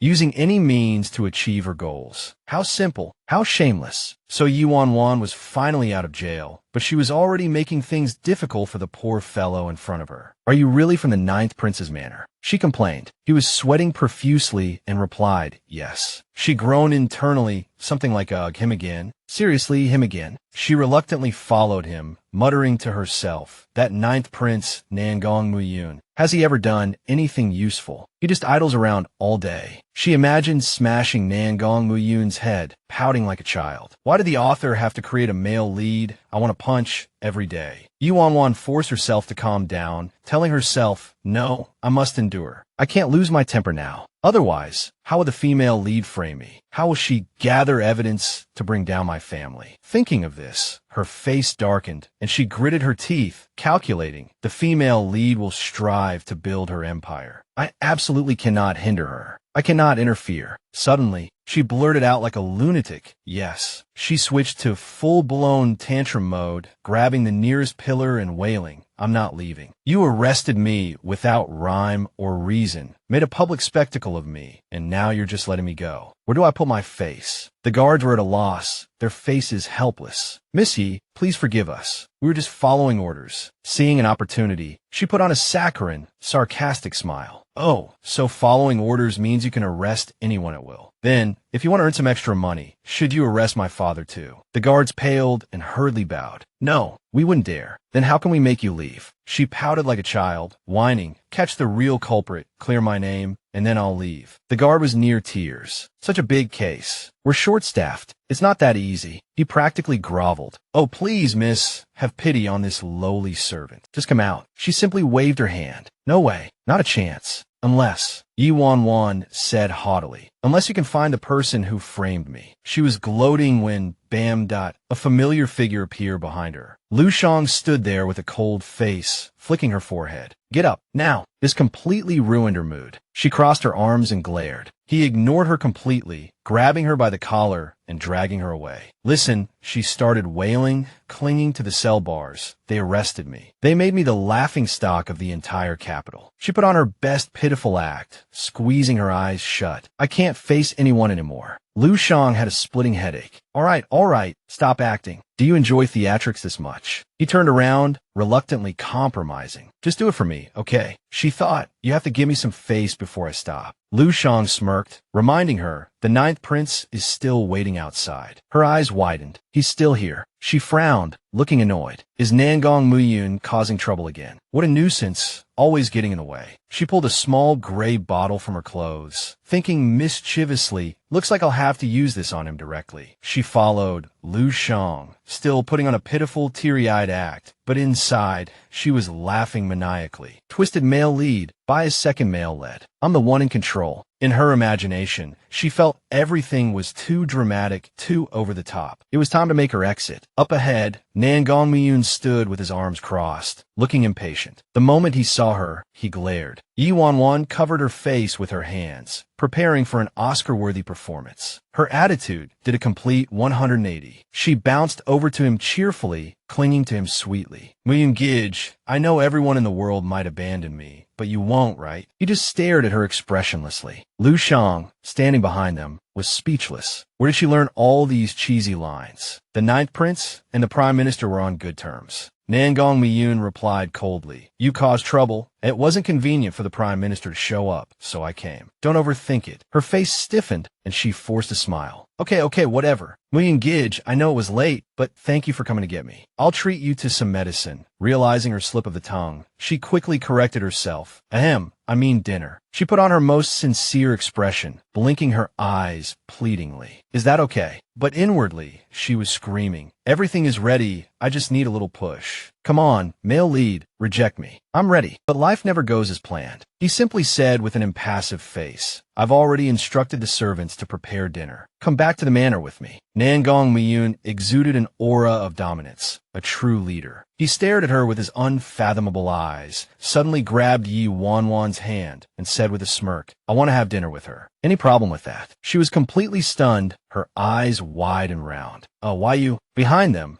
Shang stood there, looking like he knew everything. He fanned himself, his gaze seemingly seeing through everything. It seems you still can't handle things that are beyond your control. Nangong Muyun remained calm and collected. She glared at him and yanked her hand back, but couldn't refute him. He had anticipated this, knew you would pull this stunt. He raised an eyebrow, teasing. Did you want me to reject you so you could yearn for me, making me seem even more unattainable? Don't even think about it. Nangong Muyun pinched Yi Wanwan's chin, his eyes cold as frost, each word sharp and clear. From now on, I will never let you get your way, not even once. She was startled, her eyes widening in confusion. Get my way with what? She raised an eyebrow, a hint of mockery flashing in her eyes. What's wrong with this guy? Aren't you supposed to try to win me over? Aren't you supposed to be disgusted with me and reject me cruelly? What's this nonsense about not letting me get my way? Aren't you winning me over right now? Which means I've already got my way. Yi Wanwan scratched her head, completely bewildered. What in the world is going on? Oh my God. Inside the carriage, the atmosphere was so thick you could cut it with a knife. Yi Wanwan was sandwiched between two guards. The guard on the right had his arms crossed, his face icy. The guard on the left leaned against the carriage wall, looking indifferent. She sat there, sweating, a look of despair in her eyes, wanting nothing more than to scream at the sky. What did I do wrong? She glanced at Lu Shang, calculating in her mind. According to the plot, the Wan family should soon find the female, lead to suppress the Shusug, and then the two sides will engage in a deadly battle. Then she glared at Nangong Muyun with disdain, thinking, I have no interest in the female lead's battle with the Wan family. There's no role for me anyway. So even if they burn down the palace, it has nothing to do with me. She was going crazy inside, feeling like she was about to explode. Can you two stay away from me? Why are you clinging to me like two lapdogs? The more Yi Wanwan thought about it, the angrier she became, pouting her lips and muttering. There was no scene of me having dinner with the ninth prince in the original story. This is forced over time, and I have to pretend to be well-behaved. This is so unlucky. Suddenly, she changed her tone, speaking gently. Miyun Gij, you must be tired after standing outside the prison for so long. Let me give you a shoulder massage. Lu Shang smiled meaningfully. Nangong Muyun surprisingly agreed. Okay. This made her freeze instantly, her mouth agape, unable to believe her ears. But she still pretended to be calm, diligently massaging his shoulders and constantly suggesting, are your legs sore? I can rub them for you too. He cooperated very smoothly, even giving her a thumbs up and praising. Thank you. She smiled on the surface, but cursed inwardly. Thank you, my ass. Are you an idiot? Lu Shang sat watching the show, covering his mouth and chuckling. Let's see what else you can do. She stroked her chin, her brow furrowed, her mind racing. No, I have to think of a way. I must get this useless male lead back on track, or the next episode will be the finale. Thinking of this, she massaged even harder. Wow, Muyun Gij, your legs are so long and straight. Each press carried the force of 1,000 pounds, making him twitch and his brow furrow in pain. He'd scared. She took the opportunity to act pitiful. Miyun Gij still can't accept me. Boo-hoo. I'm so sad. Inwardly, she was impatiently muttering, here it comes, here it comes. Kick me out of the carriage. Her heart leaped with joy, cheering him on. Come on, male lead, show some backbone. Nangong Miyun remained cold-faced, only glancing at her in surprise. This girl is quite strong. His eyes were unreadable, but why don't I want to kick her out? Shouldn't a normal person's first reaction be to kick someone away when their legs are squeezed this hard? Then he rubbed his chin helplessly. Why am I not kicking her and not even feeling angry? So strange. Igreke van epalezai sweetly. I'm sorry. It's my first time massaging someone's feet. I was too excited, so I used a bit too much force. He turned his face away, teasing. It's okay. There will be plenty of opportunities in the future. Hearing this, her face darkened. She gritted her teeth and cursed inwardly. Who the hell wants a future with you? No way. I'm going crazy. You actually don't hate me anymore. The plot is completely ruined. Thinking of this, she wished she could grow fangs, transform into a beast, and pounce on him, tearing him to shreds. Thinking this, she went completely berserk. Like a crazed chihuahua, she bit his arm. He was so startled he was dumbfounded, his jaw almost dropping, looking as if he had seen a ghost. Yi Wanwan gnawed on his arm, feeling extremely smug. Gotcha. She thought, finally I've pissed him off. Turns out, angering someone is quite fun. Meanwhile, Nangong Miyun gritted his teeth, trying to pry her head off his arm. He pressed down on her head and finally squeezed out a few words. All right, enough. She opened her innocent, wide eyes and muttered softly, sounding a little worried. Oh, I'm done for. He hadn't even finished 2 sentences before he pushed me out of the carriage. Is he trying to coax a child? Wan Wan's acting intensified. She said in a flustered voice, Oh, I'm so sorry. I got a little carried away. He forced a smile, but replied bluntly, no need. His face was cold as ice as he said sternly, Do you know how young Master Leong died? She awkwardly averted her gaze and said randomly, I don't know. I was knocked unconscious by that strange incense yesterday and don't remember anything. He glanced at her suspiciously, his tone full of doubt. There was a man in your carriage, alive. Although unconscious, he was indeed in your carriage. These words stung her, and she blurted out, How do you know? Her eyes widened. In that instant, her eyes widened further in panic, and she hurriedly defended her innocence. It's not what you think. That flower thief, and I didn't. But she suddenly froze, realizing how suspicious her words sounded. Wait, why am I explaining? This is the perfect opportunity to ruin my reputation. Regaining her composure, she immediately switched to the weak and helpless mode. Yun, I don't remember anything after I was drugged by the incense. I only remember him. He defiled me. Solbi. Wan Wan laughed wildly in her heart. Why do I feel like I'm in cahoots with a flower thief, violating all my moral principles? Now no one will want me. Shang, sitting beside her, watched with bright eyes, eagerly anticipating this earth-shattering drama. With a maniacal smile in her mind, she urged him, Say it, insult me, announce it to the world, trample my reputation underfoot, and let me never recover. But Nangong didn't follow the script at all. Instead, he forgave her. It's okay. Everyone can see that guy wasn't a good person. I don't blame you. His words stunned her.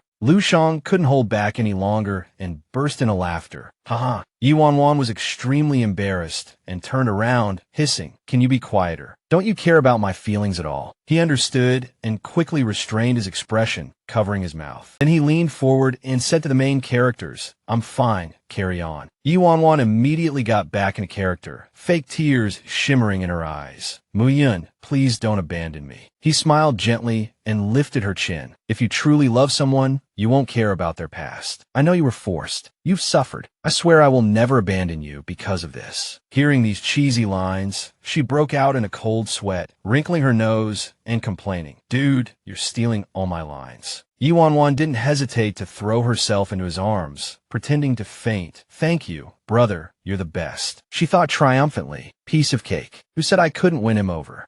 Shang was completely speechless, muttering, She's going this far for the sake of the plot. He played along, his face flushing red. If it has to be me, then let me see your sincerity. You will see it, she replied. He thought he'd like to see how far she would go. She screamed internally, gritted her teeth. Fine, I'll take the hit. A kiss won't kill me. I'm just a little scared of the Imperial Guards next to us. Then she wrinkled her face and puckered her lips. Nangong seized the opportunity and was about to kiss her as if no one else was present. Shang couldn't stand it anymore and coldly reached out to stop them. Wait, his good deed was interrupted, and he asked angrily, Imperial Tutor, what do you mean? She breathed a sigh of relief. Shang looked at her sympathetically, wondering why she didn't just say it. He smiled and pointed his fan outside. Someone is waiting for you outside. Ninth Prince, he asked impatiently, Who is it? She immediately poked her head out, eager to watch the commotion. Wan Wan craned her neck. Looking out the window, Xiaoshu Jian had been waiting for a long time and respectfully bowed. Ninth Prince, Shu Jian has been waiting here for a long time. Seeing the female lead was like seeing his savior. Her eyes lit up like headlights as she began to praise loudly. Oh, my darling, you're finally here. If you hadn't come, I wouldn't have known how to continue this play. Nangong coldly ordered. Both of you get out. Wan Wan asked, feigning confusion. Aren't we going to have dinner together? He pushed her out of the carriage, thinking, Before she enters the manor, I must report the Phoenix Mountain incident to my father. This Xiaoshu Jian girl might still be useful to me. He cheerfully instructed, Go back quickly. Don't worry your elders. Shang and Wan Wan were kicked out, standing there like two fools, thinking, Yeah, he's the most worried one. Then his carriage sped away, leaving the two dumbfounded, staring at the direction it disappeared. Wan Wan frowned and cursed. What a heartless bastard. Lu Shang, never missing an opportunity to tease, asked, "You still like him, huh?" Her eyes lit up and she excitedly cupped her cheeks, explaining, "I only like him because he's handsome." Lu Shang stood beside her, completely uninterested in her lies, not even wanting to listen. She looked at him curiously and asked, "Grand Tutor, you came to pick me up. Why didn't you bring a carriage?" He spread his arms, puffed out his chest, and replied, "Who would have thought that I, the dignified Grand Tutor, would be kicked out of carriage?" She sighed dejectedly. "All right, let's go then." So the two of them strolled through the city, and she happily ate candied hawthorns. Suddenly, the atmosphere became tense. Wan Wan glanced at Lu Shang, thinking, nothing much to say, gotta stir up some trouble. A series of plot points flashed through her mind. Carefully killed his wife. Arrogant and domineering. Retribution will come. Do you have epilepsy? Why are you disrespectful to your family? Because you're the female lead's person, your life is in danger. You must thank me. I just pulled your foot. I was just kicked out of the carriage. I also pinched Nangong Muyun. You're such a big fool. She even imagined super sweet scenes. I want to warm your heart from the bottom of my heart. An inexplicable emotional imprint. This brave woman, I have never seen such a pure soul. I am used to the intrigues of the palace. Natural progression, from childhood to old age. Obviously, something is going on in the other person's mind. According to the male lead's withdrawn personality in the original work, you still shouldn't call him a big fool. You should thank the original author for writing you as a hero. Otherwise, if you were this stupid, even if you were given another 500 years, you'd still be single. I don't care anymore, and I can't control it. Anyway, the final plot is that the female lead, regardless of her life, helps the male lead seek justice. In order not to hurt the female lead, the male lead coldly and warmly rejects her, leaving her heartbroken. A deep, torturous love, right? Yes, just now Nangong Muyun still had no feelings for Xiaoshu Jian, probably acting. He probably has some feelings for me. He's so cold-blooded to her. It's to protect the female lead. Looking at these cliched plots, she narrowed her eyes helplessly. Who let the settings collapse? What am I complaining about? So annoying. Lu Shang heard all her inner thoughts and couldn't help but burst into laughter, leaving her both angry and confused. He covered half of his mouth with his fan, excitedly thinking, "Puke, she want to puke, haha." Wan Wan curiously touched her chin. "Grand Tutor, what are you laughing at?" He hurriedly explained, "Oh, nothing. I just think Miss Xiaoshu Jian is a truly remarkable woman." Hearing this, she became excited inwardly. Look, the simpering subordinate attribute is starting to show. It can only be said that there is no male lead who doesn't fall for the female lead. Duh. Putting on an act, she innocently raised her head and asked, "Grand Tutor, what do you think of her?" Lu Shang was clearly startled. "What are you talking about?" She went all out, exaggerating to the extreme, heroically declaring, "Humph, isn't it just being a witness for the court? Piece of cake. I can do it too. For me and Gidge, I'm willing to go through fire and water." Seeing her like this, Lu Shang couldn't help but laugh, blurting out, "Wow, you're really obsessed." She continued expectantly, "I thought you couldn't wait to throw him into a fire." Suddenly, he gently stretched out his hand in front of her, gently catching a falling petal. He slyly replied, "You misunderstand. I mean, she's like the ninth prince's nemesis, sent to harm him." He smirked meaningfully, letting her understand. Actually, threatening him in front of me is to gain my trust. You must have a lot of hatred to do such a thing. After speaking, he playfully tossed the petal away, leaving Wan Wan dumbfounded, too surprised to speak. She looked at Lu Shang's retreating figure, somewhat confused. Why do I feel like this old Grand Tutor actually makes sense? Am I brainwashed or something? She dejectedly rubbed her cheeks, trying to comfort herself. This plot is stitched together with love. It's too hard to keep up. Shouldn't the male and female leads be falling more and more in love? Why are they trying to kill each other now? Suddenly, she froze, her eyes widening as she stared straight ahead. The impossibly handsome Lu Shang extended his hand, saying with a domineering CEO vibe, "Stay put, follow me closely." Wan Wan's cheeks flushed, and she parted her lips in fascination, murmuring a few words. The male and female lead's plot has been changed. Why do even I feel like something's not right? Subconsciously, she reached out and grabbed Lu Shang's arm. He unhesitatingly grasped her hand and led her down the street. Her heart pounded in her chest. I actually think the Grand Tutor is quite handsome now. After traversing countless streets, they unexpectedly bumped into Yue, Nangong Muyun's personal guard. Wan Wan asked in surprise, "Yue, what are you doing here?" He replied respectfully, "Miss Yi, my master instructed me to relay a message to you, and I have been waiting here for you." Confused, she pointed at herself and repeated a message. For me. Yue, sweating profusely, stammered. His Highness said, Miss Yi from now on. He took a deep breath and delivered the command. Refrain from such sudden displays of intimacy with other men, leaving her dumbfounded. Huh. Having completed his task, Yue hurriedly said, the message has been delivered. I shall take my leave. He then ran off as if chased by a demon, leaving the two standing there, bewildered. Yi Wan Wan tilted her head and asked innocently, why did he run away? I didn't say I was going to hug him. Lu Shang teasingly offered an explanation. Perhaps the ninth prince hopes you, at least in front of him, will behave yourself. Oh, how thoughtful. She took his words at face value, furrowing her brows and thoughtfully stroking her chin. Oh, so Nangong Muyun is still angry. Inwardly, she rejoiced. That's right. How can a cold and aloof male lead like someone other than a female lead? His character setting is saved. Oh, wait. He turned around and warned me. Standing beside her, Lu Shang, having heard all her inner thoughts, was speechless. She puffed out her chest and snorted.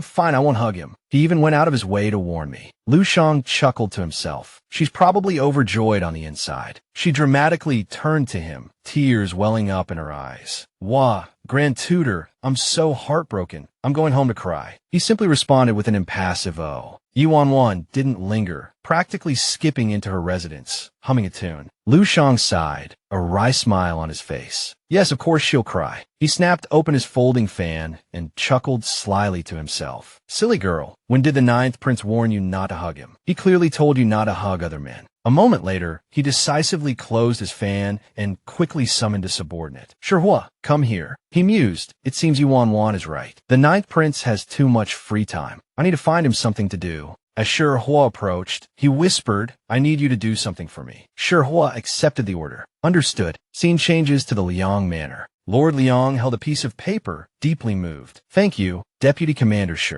Please extend my gratitude to the Grand Tutor. I will never forget this great kindness. Shihua reminded him sternly, destroy this after reading it. Not a single word is to be leaked. And I was never here at the Leong Manor today. Lord Leong trembled with rage, crumpling the paper in his hand. Understood. Rest assured, Deputy Commander Shi, I haven't seen anyone from the Grand Tutor's residence today. I will avenge my son's death. An eye for an eye. Shihua quickly departed after completing his task. Farewell. Inside Xiaoshu Jian's room, she gasped. What did you say? The maid respectfully repeated, it's absolutely true. His Majesty has issued a decree, attributing the credit for suppressing the bandits at Phoenix Mountain to you and the ninth prince. Hearing this, she touched her face in surprise. But I haven't even presented the evidence to the officials yet. Who spread this news? Even His Majesty knows. Who is it? The maid nervously wrung her hands and hesitantly reported. The imperial decree states that it was Yi Wan Wan who personally met with His Majesty and requested this grace for you and the ninth prince. Xiaoshu Jian's jaw nearly dropped. She angrily crushed the teacup in her hand. To gain the ninth prince's trust, she moves quickly. How shameless. She picked up a shard of porcelain. Her eyes narrowed in thought. But why didn't she claim the credit for herself? Why did she request it for me? What is her purpose? Xiaoshu Jian tossed the porcelain shard to the maid to clean up. She gritted her teeth, thinking viciously, or is she deliberately acting magnanimous, trying to gain the ninth prince's sympathy? Yes, that must be it. This scheming woman, I underestimated her. She clenched her fists, her face filled with disgust, murmuring, since she's being unkind, don't blame me for being unrighteous. Xiaoshu Jian pursed her lips, her hands clenched tight, plotting. If I want to deal with her, I need to find someone she trusts, someone to plant by her side as a spy. The maid standing beside her spoke up. Miss, are you referring to me? Suddenly, another maid burst into the room, panicked. It's bad, miss. She turned around, frowning, trying to calm her down. What's the rush? Speak slowly. The maid gasped for breath, anxiously reporting, the Leong family. The Leong family seems to know something. She finally finished. They've already started to make their move. The news shocked Xiaoshu Jian. She could hardly believe her ears, asking in disbelief, how could it be so fast? Xiaoshu Jian gritted her teeth and said, fine, they'll find out sooner or later anyway. She didn't regret it one bit, and was already calculating that if she dared to make a move, she wouldn't be afraid of their retaliation. The maid asked worriedly, Miss, What do you plan to do? The Leong family is a marquee household. We're only the family of a fifth-rank official. Xiaoshu Jian frowned, a fierce look appearing on her face, and explained, I found out that young Master Leong colluded with some bandits from Phoenix Mountain to smuggle salt. But during the last bandit suppression, those 2 bandits died, and now there's no proof. Hearing this, the maid covered her mouth in surprise. The bandits are dead, and young Master Leong is also dead. If the Leong family produces any evidence, we won't be able to explain ourselves. She calmly replied, matters of the past, the dead can't testify, so let the living confess themselves. The maid asked in surprise and embarrassment, what does Miss mean by this? She smiled triumphantly. As long as the Leong family makes a move, I have a way to make them confess without being beaten. Suddenly, a naive look appeared on her face, and she asked, by the way, how is the 9th prince doing? Did His Majesty bestow any rewards upon him? The maid reported happily, of course. This servant heard that the imperial edict to confer the title of prince has already been issued, and the conferment ceremony will be held in a few days. Hearing this, Xiaoshu Jian breathed a sigh of relief. That's good. No matter who pleaded for it, as long as the 9th prince's position in the court can be stabilized, my efforts this time haven't been in vain. The 2 maids also imitated their mistress, asking coyly, Miss, will the 9th prince thank you? The other one also echoed excitedly, shouldn't he treat you well now? She was immersed in her own fantasy, raising her hand to caress her cheek, and said triumphantly, naturally, he saw me in the carriage today and immediately pushed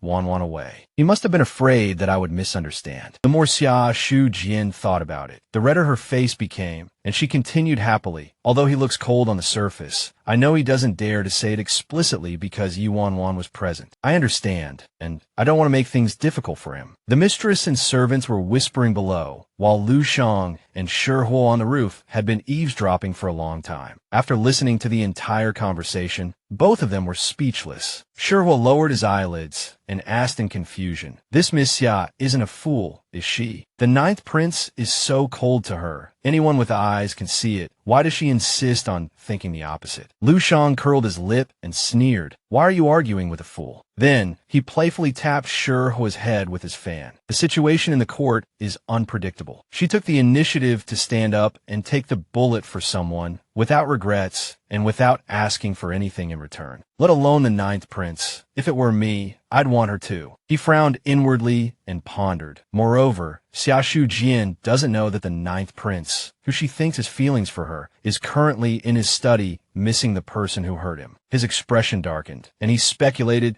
this so-called heroine probably has no more use. Should I take the initiative and tie her up with a rope and bury her? Seeing him so lost in thought, Shihuo asked, Old Yi, we're sneaking around in the middle of the night to peep at the 9th prince and Miss Xia. What's the point? He stood up, patted the dust off his clothes, and explained with a cunning look, nothing. I just wanted to see how she plans to deal with the Leong family. But I think she's so smart, I want to see what surprising methods she can use to turn the situation around. Shihuo was even more confused. Lu Shang's expression turned serious, and he asked, shaking his fan, has the Leong family's tail been cleaned up? Shihuo cupped his hands and respectfully replied, don't worry, Old Yi, no one will know it was you who leaked the information to the Leong family. He turned around, looking extremely proud. Good job, let's go. His subordinate replied, yes, Old Yi. Scene change. Xiaoshu Jian's room. Jiayu sneaked in through the window like a ninja. Seeing him, Xiaoshu Jian beamed. Jiayu Ji, I've been waiting for you for a long time. He frowned in confusion. Why did you call me here in such a hurry? She put on a pitiful look. I need your help. Do you know Zhong Yuanhonghong? Hearing the name Zhong Yuanhonghong, he was startled. Jiayu's face darkened as he tried to recall. Isn't he the guy who appeared in that rape case before? After a moment, he replied, yes, I've heard of him. Why are you asking about this? Xiaoshu Jian's face darkened, and she whispered, I need you to investigate him. Find out why he suddenly appeared in Wan Wan's carriage. She continued, and he seems to be a fugitive. She said bluntly, if possible, I want to see him. He didn't answer immediately. His heart skipped a beat, and he thought to himself, could it be that my Shu Jian Mimi, as the rumors say, colluded with Zhong Yuanhonghong to deal with the Prime Minister's manor? This thought made him furious, and he couldn't help but clench his fists. Zhong Yuanhonghong is the culprit who caused unrest in the general's manor, but Xu Jian is the mastermind. Unable to hide his emotions, Jiayu asked directly, "Are you looking for Zhong Yuanhonghong to bring down the people in the general's manor, Yuanwan?" Xiaoshu Jian admitted yes. He was deeply disappointed and tried to persuade her. "Xu Jian, I know you've endured so much for revenge all these years. I know you're inherently a kind, brave girl, the most innocent girl there once was. Why are you so cruel to Miss Yi just because she's connected to the person you like?" She angrily flung his hand away, retorting,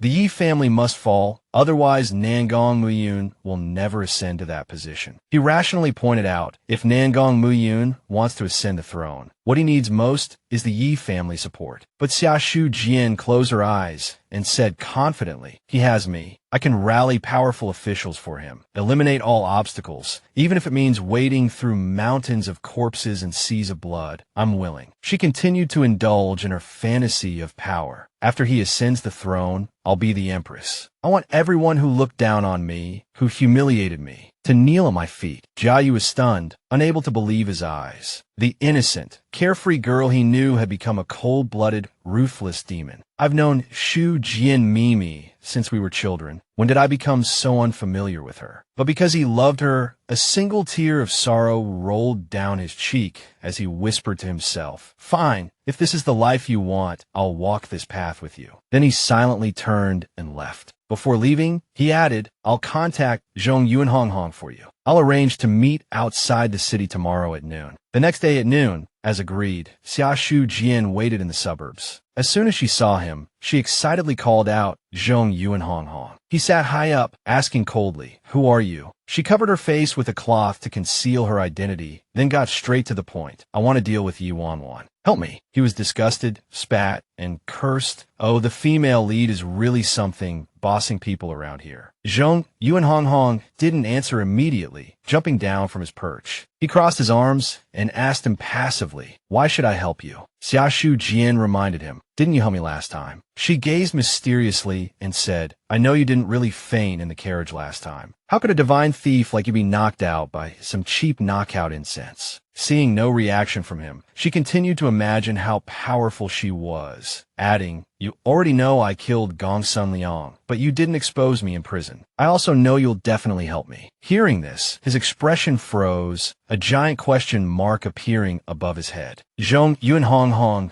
clenched his fists in frustration, staring at her and thinking, "No way, is she crazy? I pretended to faint in the carriage because I was afraid Yuan Wan would find out. What does it have to do with me, whether she killed someone or not? Don't take all the credit." He cursed angrily in his heart. Damn it, just because she's the female lead, I have to help her. Why? Meanwhile, Xiaoshu Jian happily thought, "I came to ask for his help, making him so happy." He grinned wickedly, even pulling out a fruit knife, thinking, or should I just kill this stupid female lead now? Wouldn't that be a relief for everyone? Xiaoshu Jian stroked her chin, smugly imagining, "It seems he's getting into character. I need to push him a little more." Pushing her luck, she arrogantly threatened, "If the officials find out that the notorious divine thief is still in the capital, what do you think they'll do?" Zhong Yuanhonghong trembled with anger. "You're threatening me." He pointed at himself, his face darkening, and retorted sharply, "This is the first time in my life I've been threatened by a little girl. I don't need you to tell the officials. I'll go beat the drum of injustice in front of the Amun right now." As soon as he finished speaking, he ran off like a startled bird, leaving Xiaoshu Jian no time to shout, "That's not what I meant. I didn't want to force you. I just wanted to cooperate with you." She stood there helplessly, the wind whistling past her face, a bewildered look on her face, thinking, what's going on? Weren't we talking just fine? Why did it suddenly fall apart? While she was still in a daze, a hand suddenly landed on her shoulder. Xiaoshu Jian was startled and turned around to ask, "Who?" The mysterious person suggested, "He won't cooperate with you." "I agree to cooperate with you to deal with Yuan Wan. How about it?" The scene shifts to the Prime Minister's manor. A maid rushed into the room in a panic. Miss, good news. His Majesty has sent someone to deliver a decree. All of Master's punishments have been lifted." Hearing this news, instead of being happy, she asked in shock why. The maid excitedly explained, "Of course it's because you were so brave, offending Grand Tutor Liu for the 9th Prince and Xiaoyu, vying for credit. His Majesty even has a special decree for you, miss. it's already on its way. These words made Yi Wanwan even more confused. She stroked her chin, thanking me. When did I go vying for credit? Why don't even I know about it? She screamed internally. I'm going to tear that meddling person to shreds. Which bastard is interfering with the plot in my name? I'm going to dig up his ancestral grave. Nangong Miyun sneezed uncontrollably for no apparent reason. The maid beside him found it strange and asked, Miss, what's wrong? Hasn't your father's punishment been lifted? Aren't you happy? Yi Wanwan immediately launched in her dramatic act, crying, Wah, I'm so happy. So happy I could die. She calmed down, a thoughtful expression appearing on her face. If the plot goes according to my plan, I'll bear all the blame, and at least my parents can enjoy their old age in peace. Suddenly, her expression tightened, causing the maid beside her to shrink back. Now some bastard has suddenly appeared and changed the plot. This could really bring disaster to the entire family in the future. She clenched her small fists in anger, muttering to herself, for so long, I've been trying to reverse the plot, and a big reason for that is for the Prime Minister's manner. She frowned, raising her hand with a determined expression. No, I have to push the plot forward as soon as possible, so the Prime Minister's manor can collapse quickly, and my father can resign and return to his hometown to enjoy his old age. Yi Wanwan stared blankly into the distance, murmuring, this ridiculous plot has to be resolved today. I can't stand it anymore. She leaned back in her chair, relaxing, and a thought suddenly popped in her head. Hey, where did that flower-picking thief who fell from the sky run off to? Why hasn't he come to torment me yet? Does he have any professional ethics? Zhong Yunhonghong eavesdropped outside. Hearing her rambling, sigh, it must be really hard on him. He clearly wants to kill me, but on the surface, he acts like a puppy, obedient to my every command. Elsewhere, Nangong Myun irritably crushed the cup in his hand, thinking, I'm suddenly looking forward to seeing how he serves her. Will he pour tea and water, or massage her legs and feet? Hee. At the same time, Lu Shang smugly waved his fan, fantasizing about all sorts of amusing scenarios. Yi Wanwan thought, throughout this entire novel, it's always me serving others. I never thought there would be a day when someone would serve me. This damned system finally has some conscience. Now it's my turn to enjoy being served. Hearing this from outside, Zhong Yunhonghong was furious. I originally came here to warn her that Xiaoshu Jian is plotting against her, and she actually calls me a dog and wants me to pour tea and water and massage her legs and feet. He jumped over the fence in a rage, roaring, Yi Wanwan, I'm going to kill you. She paused, a flash of understanding in her eyes. But he's also a bit pitiful. Before he became a flower-picking thief, he was a pure and innocent young man, hopelessly in love with a courtesan. Yi Wanwan continued to think, not only did he not care about her background, but he also spent everything he had to buy her freedom. To marry her, he even severed ties with his parents and family and alienated all his friends. As a result, on their wedding night, she ran off with her lover, making him the laughingstock of the entire capital. She concluded anyone would break down. No wonder he's snatching brides now. It's the dark side of his heart. So I say, don't provoke love easily. The price is too high. At this moment,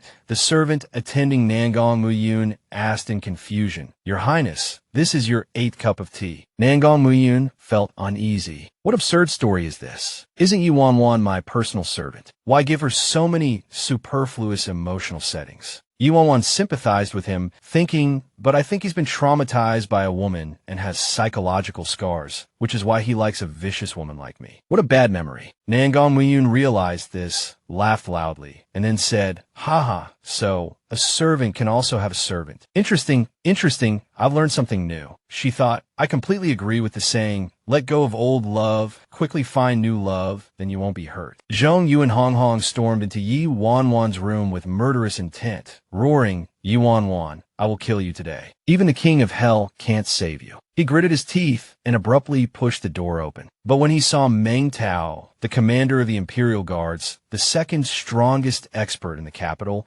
and the Imperial Edict bearer who was presenting Yi Wanwan with an important item, his expression instantly changed. He stared blankly and asked, Who is that? She calmly explained, the commander of the Imperial Guards, here to deliver the Imperial Edict. Zhong Yunhonghong casually replied, Oh, so impressive. Yi Wanwan continued, number 2 on the capital's ranking of experts. Then she asked Zhong Yunhonghong, Is there something you need from me? He replied, Nothing. Yi Wanwan snapped, then get lost. Zhong Yunhonghong immediately mumbled and ran off. He viciously declared, "A real man knows when to yield and when to stand firm. I'll be back." Watching his retreating figure, Wan Wan pondered. He looks furious. It seems he really hates me now. Zhong Yuanhonghong is playing his role quite well. There's finally a normal person in this story. After dealing with Zhong Yuanhonghong, she respectfully received the item from Commander Meng Tao of the Imperial Guards, saying, "This celestial maiden accepts the decree. Many thanks to His Majesty." Her face full of joy and excitement. Yuan Wan thought, "Tonight, I'm going to treat myself to a few drinks at the Yihong courtyard." At the Yihong courtyard, she quickly blended into the crowd. Zhong Yuanhonghong watched her every move from afar. He leaned closer to Yuan Wan and asked, "Hey, are you and Meng Tao close?" She replied, "Knew you'd ask that." Zhong Yuanhonghong, who had been following her, eagerly wanted to know the answer. "Tell me, just how close are you?" Yuan Wan retorted, "Not close. Would you be all lovey-dovey with your master?" Zhong Yuanhonghong immediately replied, "Absolutely not." Then he realized something and exclaimed, "Wait, master is Commander Meng Tao. Your master." Yuan Wan said smugly, "As a future Empress candidate, what's the big deal about being personally instructed in horse riding and archery by the commander of the Imperial Guards?" She stared at him provocatively. "What? Even more eager to kill me now? Don't you martial arts types value honor and righteousness?"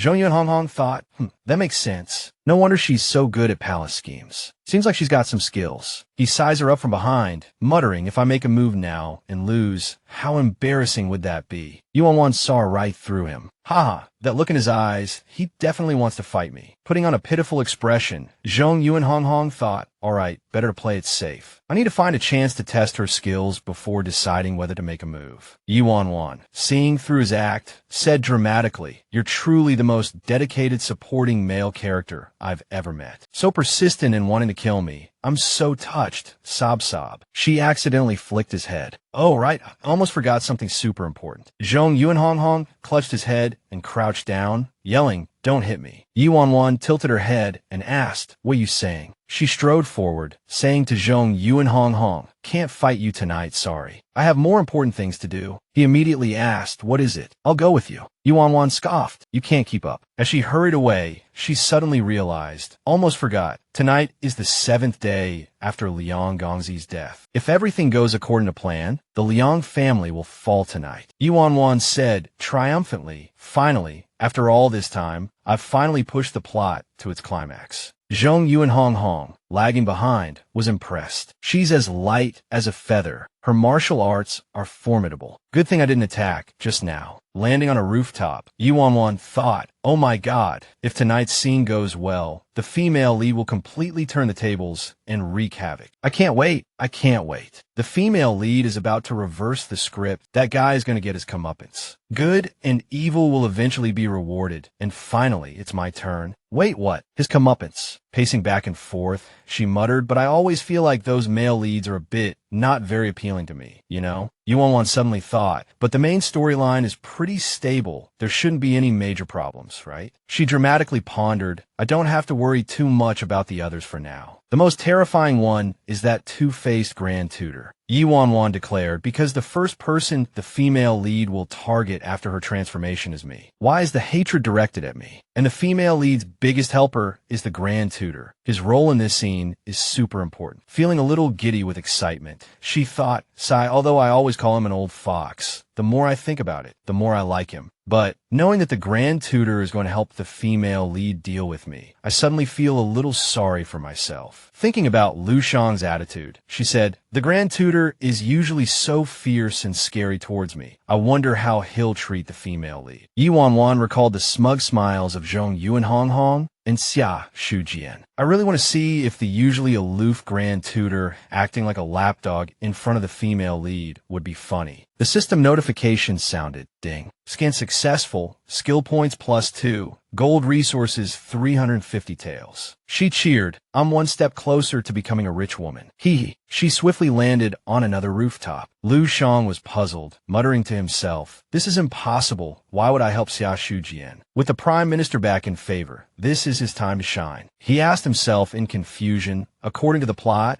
I should still be opposing the Prime Minister's manner. Is there something wrong? Clutching the paper in his hand, Lu Shang thought, if it's for Xiaoshu Jian, but I haven't even met her more than 5 times, why would I help her against Yuan Wan? He suddenly realized something and said, unless the world setting of this novel is really that powerful enough to instantly change a person's mind. He thought for a moment, then shouted, someone. Lu Shang quickly made up his mind. No, I can't just sit here and wait for death. I must do everything I can to change the rules of this world. Otherwise, I can only watch myself head towards destruction. He ordered someone immediately inform Liang Yuanhao. No matter what happens tonight, he is not to have any contact with the Xia family. Lu Shang turned around, his resolve firm. It's best to stay behind closed doors. No one is allowed to go out. He was stunned when he received Nangong Muyun's order. What are you? Nangong Muyun sternly waved his fan. Don't ask so many questions. After you're done, go find the commander of the embroidered uniform guard and have him send men to ambush the Xia family. Lu Shang grinned ferociously. As soon as you see Xiaoshu Jian, seize her immediately. Knock her out if necessary. Just don't let her go to the Liang Manor. Sure, He replied. Understood. The scene shifts to the Prime Minister's manor. The Prime Minister, having heard the news from a servant, mused, Lu Shang is really going against the Liang family for that bastard child. The bearded man replied, I'm afraid so. He further reported, Liang Yuanbua originally planned to use Master Liang's 7th-day memorial tonight to eliminate the bastard child, but somehow the news leaked to Grand Tutor Lu. The bearded man continued. After Grand Tutor Lu learned of the news, he immediately ordered Liang Yuanbua to be confined to his home and sent men to protect the Xia family, forbidding him from contacting that bastard child. The Prime Minister's expression turned grave. Listen, who Lu Shang wants to help is his business. But that little bastard is absolutely not allowed. She's a threat to my precious Wan Wan. He ordered, secretly sabotage Lu Shang's plan. Make sure that little thing is free to come and go tonight. A man in blue responded, understood. Meanwhile, the Liang Manor was in chaos. Someone on the street was beating a gong and shouting, dry weather, beware of fire. Lord Liang raged. Lu Shang told me he would eliminate Xiaoshu Jian, but now he's stopping me from taking revenge. What is he playing at? His wife urged anxiously, My lord, how can we just let our daughter's death go unavenged? He declared vehemently, no matter what, Xiaoshu Jian must pay with her blood tonight. His wife watched him leave helplessly, calling out, My lord. Lord Liang proclaimed, if Lu Shang insists on protecting her, then he's my enemy too. Suddenly, the candle in front of his ancestral tablet flickered and died. Lord Liang stared at it in bewilderment. He roared, what in the world? Why did the candle go out? Light it again, quickly. He commanded the servants. Then someone screamed, run. Someone's going to die. Lord Liang looked around. He was baffled by the panicked servants. Watching this scene, Yuan Wan thought, wait, isn't this supposed to be a romance drama? Are novels going for the horror movie trope now? She covered her face. Other people's female leads are still falling in love. Sigh, I'm speechless. Yuan Wan continued, are girls acting in horror movies now? Are they trying to scare themselves to death? She gave an excited thumbs up, so dedicated, truly dedicated. Yuan Wan pondered, comparing the scene to the novel's plot. And now the male leads are starting to catch on. The old Prime Minister is actually helping the female lead avoid disaster. Looks like my plot is back on track. She pointed triumphantly at Lord Liang below. You're dead tonight, even if the king of hell himself gives you CPR. Zhong Yuanhonghong suddenly appeared beside her. Whoa, is the Liang Manor haunted? Yuan Wan asked, what are you doing here? He replied, a good show like this doesn't come around often. Yuan Wan said, you seem a little too excited. Zhong Yuanhonghong's eyes gleamed. Of course I'm excited. I've never seen a ghost before in my life. Yuan Wan was exasperated by his words. He asked her curiously, hey, do you think Xiaoshu Jian will win? Yuan Wan replied, of course. Zhong Yuanhonghong was puzzled. Aren't you mortal enemies? She lowered her head, smiling as she explained, I mean, of course she won't win. She's dead tonight. She began to mutter, Buddha, please protect my female lead tonight. Your loyal devotee vows to be a vegetarian for life, except for shrimp, except for shellfish, except for anything that flies, crawls, or swims. Amipa.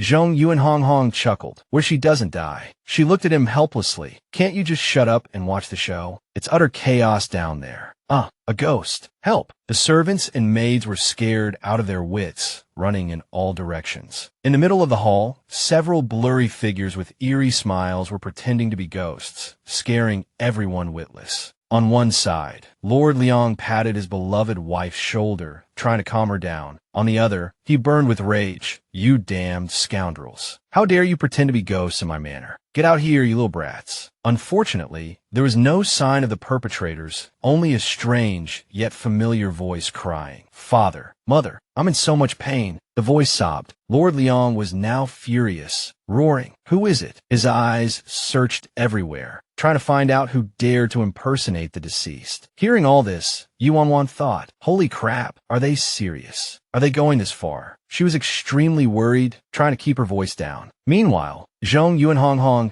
gave her a look of pure concern. The servant, seeing these two strange people, was completely petrified. Ah, ghosts. They're really ghosts. They pointed frantically, as if to confirm they weren't hallucinating. I suppose this is the instinctive reaction when people face something completely bizarre. This neither human nor ghost thing, with a swollen face still vaguely resembling Leong Wenny, cried out frantically, "Father, Mother, the judge says I took a human life and destroyed the body. After death, I'll be cast into the copper pillar hell and suffer the torture of branding every day." It hurt so much. His mother, already heartbroken by her only son's premature death, was even more devastated seeing him in such a miserable state. "My son, my poor child, why is your fate so bitter?" She hugged her son, weeping bitterly, cursing the judge, not realizing how outrageous her words were. Raving nonsense. Lord Leong, her husband, still retained some sanity, suppressing the inexplicable fear in his heart. He drew his sword, stubbornly denying, "No, this isn't real. This isn't my son. What demon is playing tricks here? Show yourself immediately." As soon as he finished speaking, a strange sound echoed through the hall, freezing everyone present, including Yi Wanwan and Zhong Yuanhonghong, hiding in the rafters and the chaotic Leong family below. Lord Leong asked cautiously, "Who's there?" He raised his hand to shield himself from the sudden bright light that erupted within the ancestral hall. The hall transformed into a court, and a judge, full of official authority, appeared, shouting sternly, "Who dares trespass in my court?" He slammed the gavel, signaling for someone to be brought in.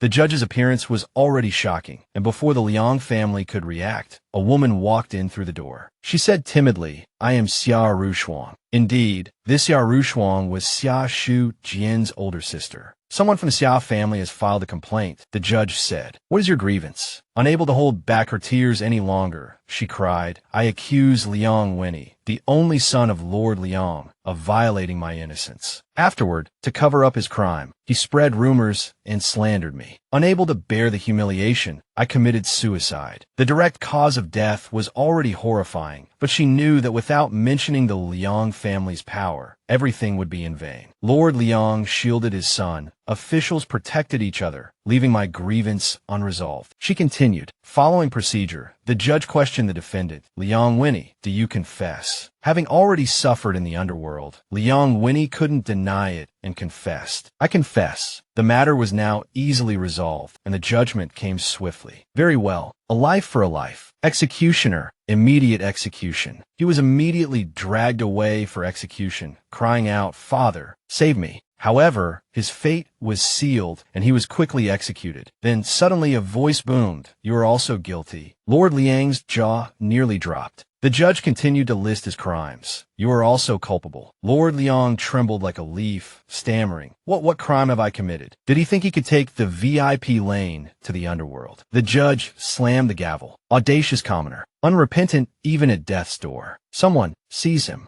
Driven to desperation, he wept profusely, trembling. It was time for a full confession. "Your Honor, spare me. Spare my life. I confess everything. I shielded my son. I bribed officials. I admit it all. I admit it." As soon as his tearful confession ended, bang, a flurry of footsteps approached. He was terrified by the sound and the approaching figures. It was Minister Li Leong of the Ministry of Justice, leading a squad of soldiers. He declared loudly, "Lord Leong, you have truly disappointed the Emperor. I've been tricked." He finally realized. He turned around awkwardly, only to see the person remove their mask, the performance over. He He pointed at them angrily. It's you. It was you all along. Xiaoshu Jian tossed her hair, playing with the mask in her hand, and smiled triumphantly. Correct. It was me. Up in the rafters. Yuan Wan thought, whoa, what a twist. Wait, isn't disguise my system's special skill? How does Xiaoshu Jian know how to do it? Seeing her suspicion, Zhong Yuanhonghong awkwardly changed the subject. Wow, the moon is really round tonight. His attempt to distract only made things more obvious. Yuan Wan suddenly realized, oh right, I almost forgot there's an inside man here too. It seems Xiaoshu Jian and I are a package deal. Not bad, not bad. She gave a mischievous smile. Suddenly, Zhong Yuanhonghong looked down and patted her shoulder urgently. Lord Leong is running. Looks like he's going for a last stand. Yuan Wan yawned dramatically. Not my problem. Then, Zhong Yuanhonghong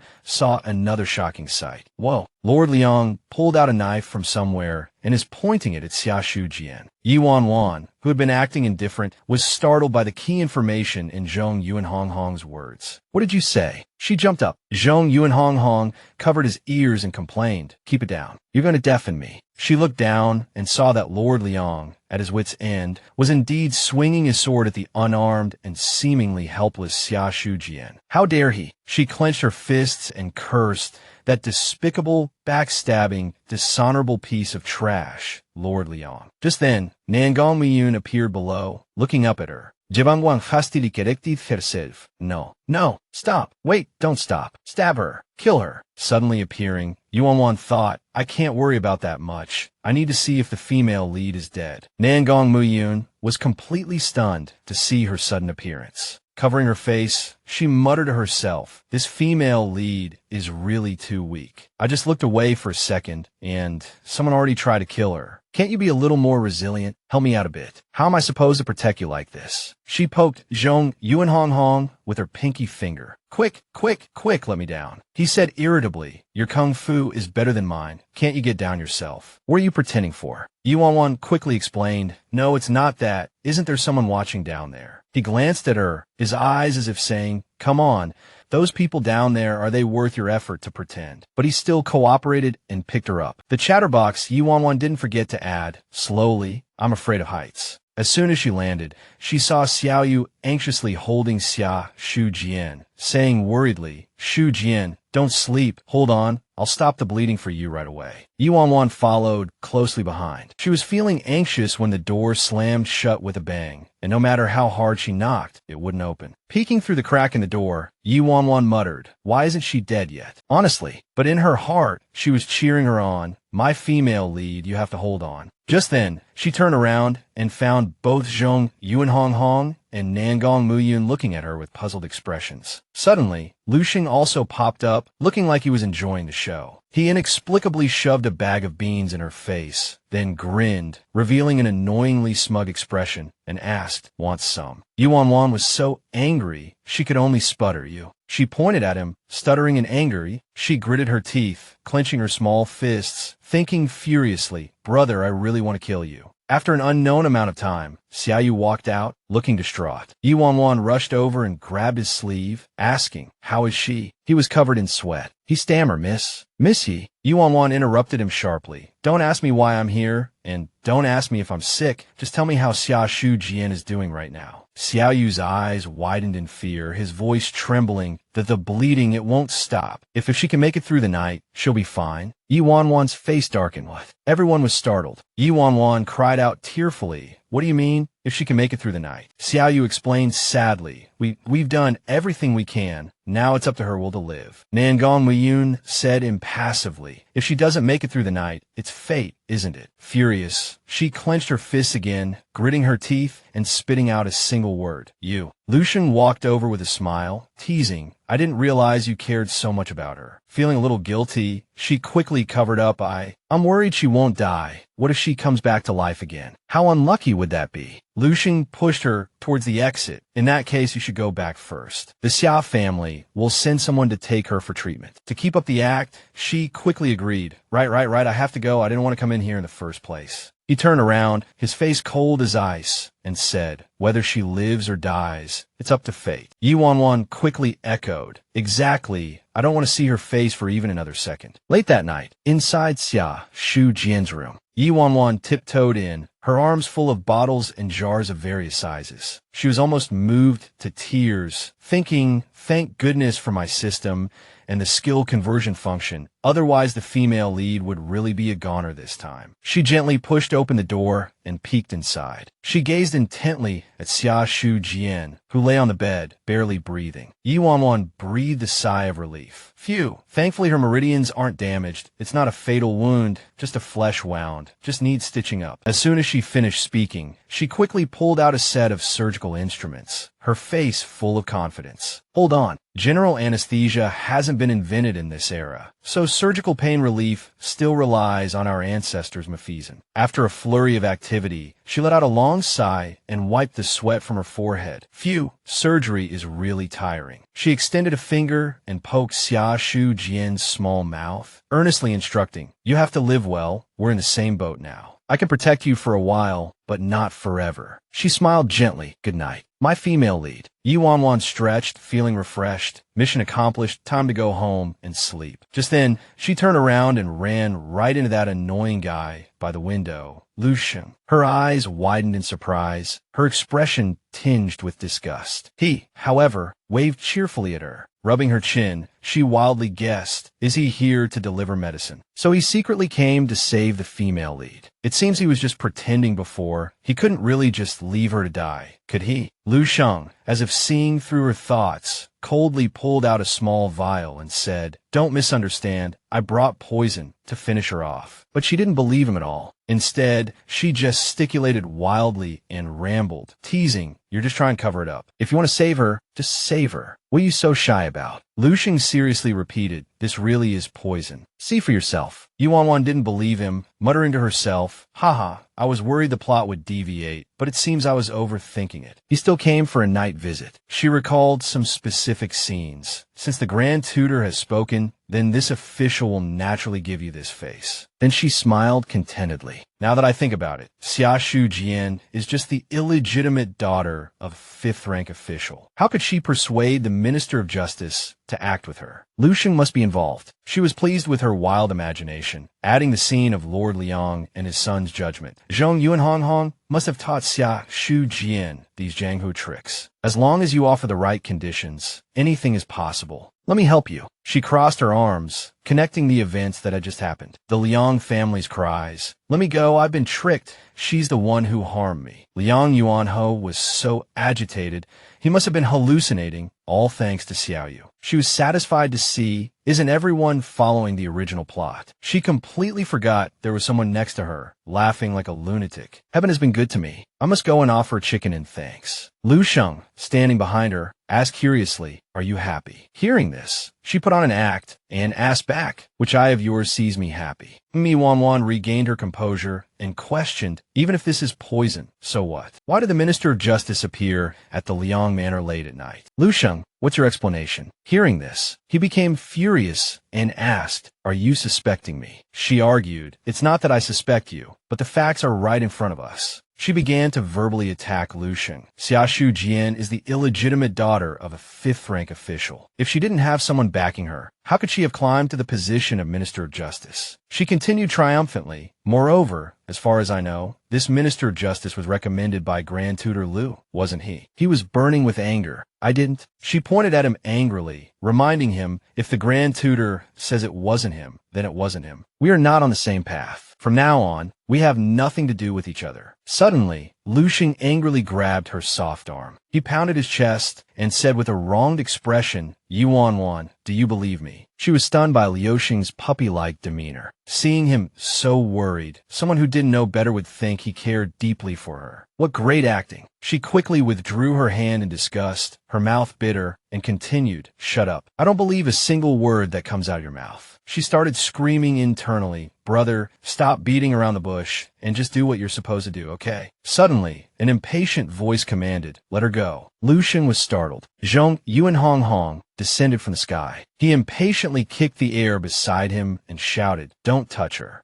Shang was taken aback and called out the name. Zhong Yuanhonghong. The atmosphere instantly became tense. Their 6 eyes met, and for a moment, no one spoke. Yi Wanwan happily commanded, get me out of here. Without hesitation, Zhong Yuanhonghong grabbed her arm and pulled her away. She took the opportunity to walk past Lu Shang. He watched blankly as she was led away by a man with a wronged expression, asking himself, why did she misunderstand me for no reason? Why did she put the blame for helping Xiaoshu Jian on me? Inside the Yi residence rooftop, the two had returned safely. Yi Wan Wan patted his shoulder and praised, "Thank you for helping me out of trouble tonight. You did a good job with your undercover mission." "Young man," she covered her mouth with her hand and asked, "But how did you know I was at the Leong Manor?" He frowned, pretending to answer, "I just happened to be passing by." He thought to himself, "Should I tell you I've been watching you?" Without saying much, she turned to leave, forgetting to wave goodbye. "It's getting late. Go back and rest." He gazed at her lithe figure, then blushed and said softly with affectionate eyes, "Good night, sweet dreams." Her small feet landed swiftly. Suddenly, the Prime Minister appeared behind her, startling her. He rushed over excitedly, shouting Wan Wan. She responded, touched. "Father." Yi Wan Wan asked with concern, "Father, why aren't you asleep yet? Were you waiting for me?" He said affectionately, "Of course I was waiting for you." He sniffed and continued, "You always sneak in through the back door, so I have no choice but to stand here and wait for you." Her head ached from hearing this.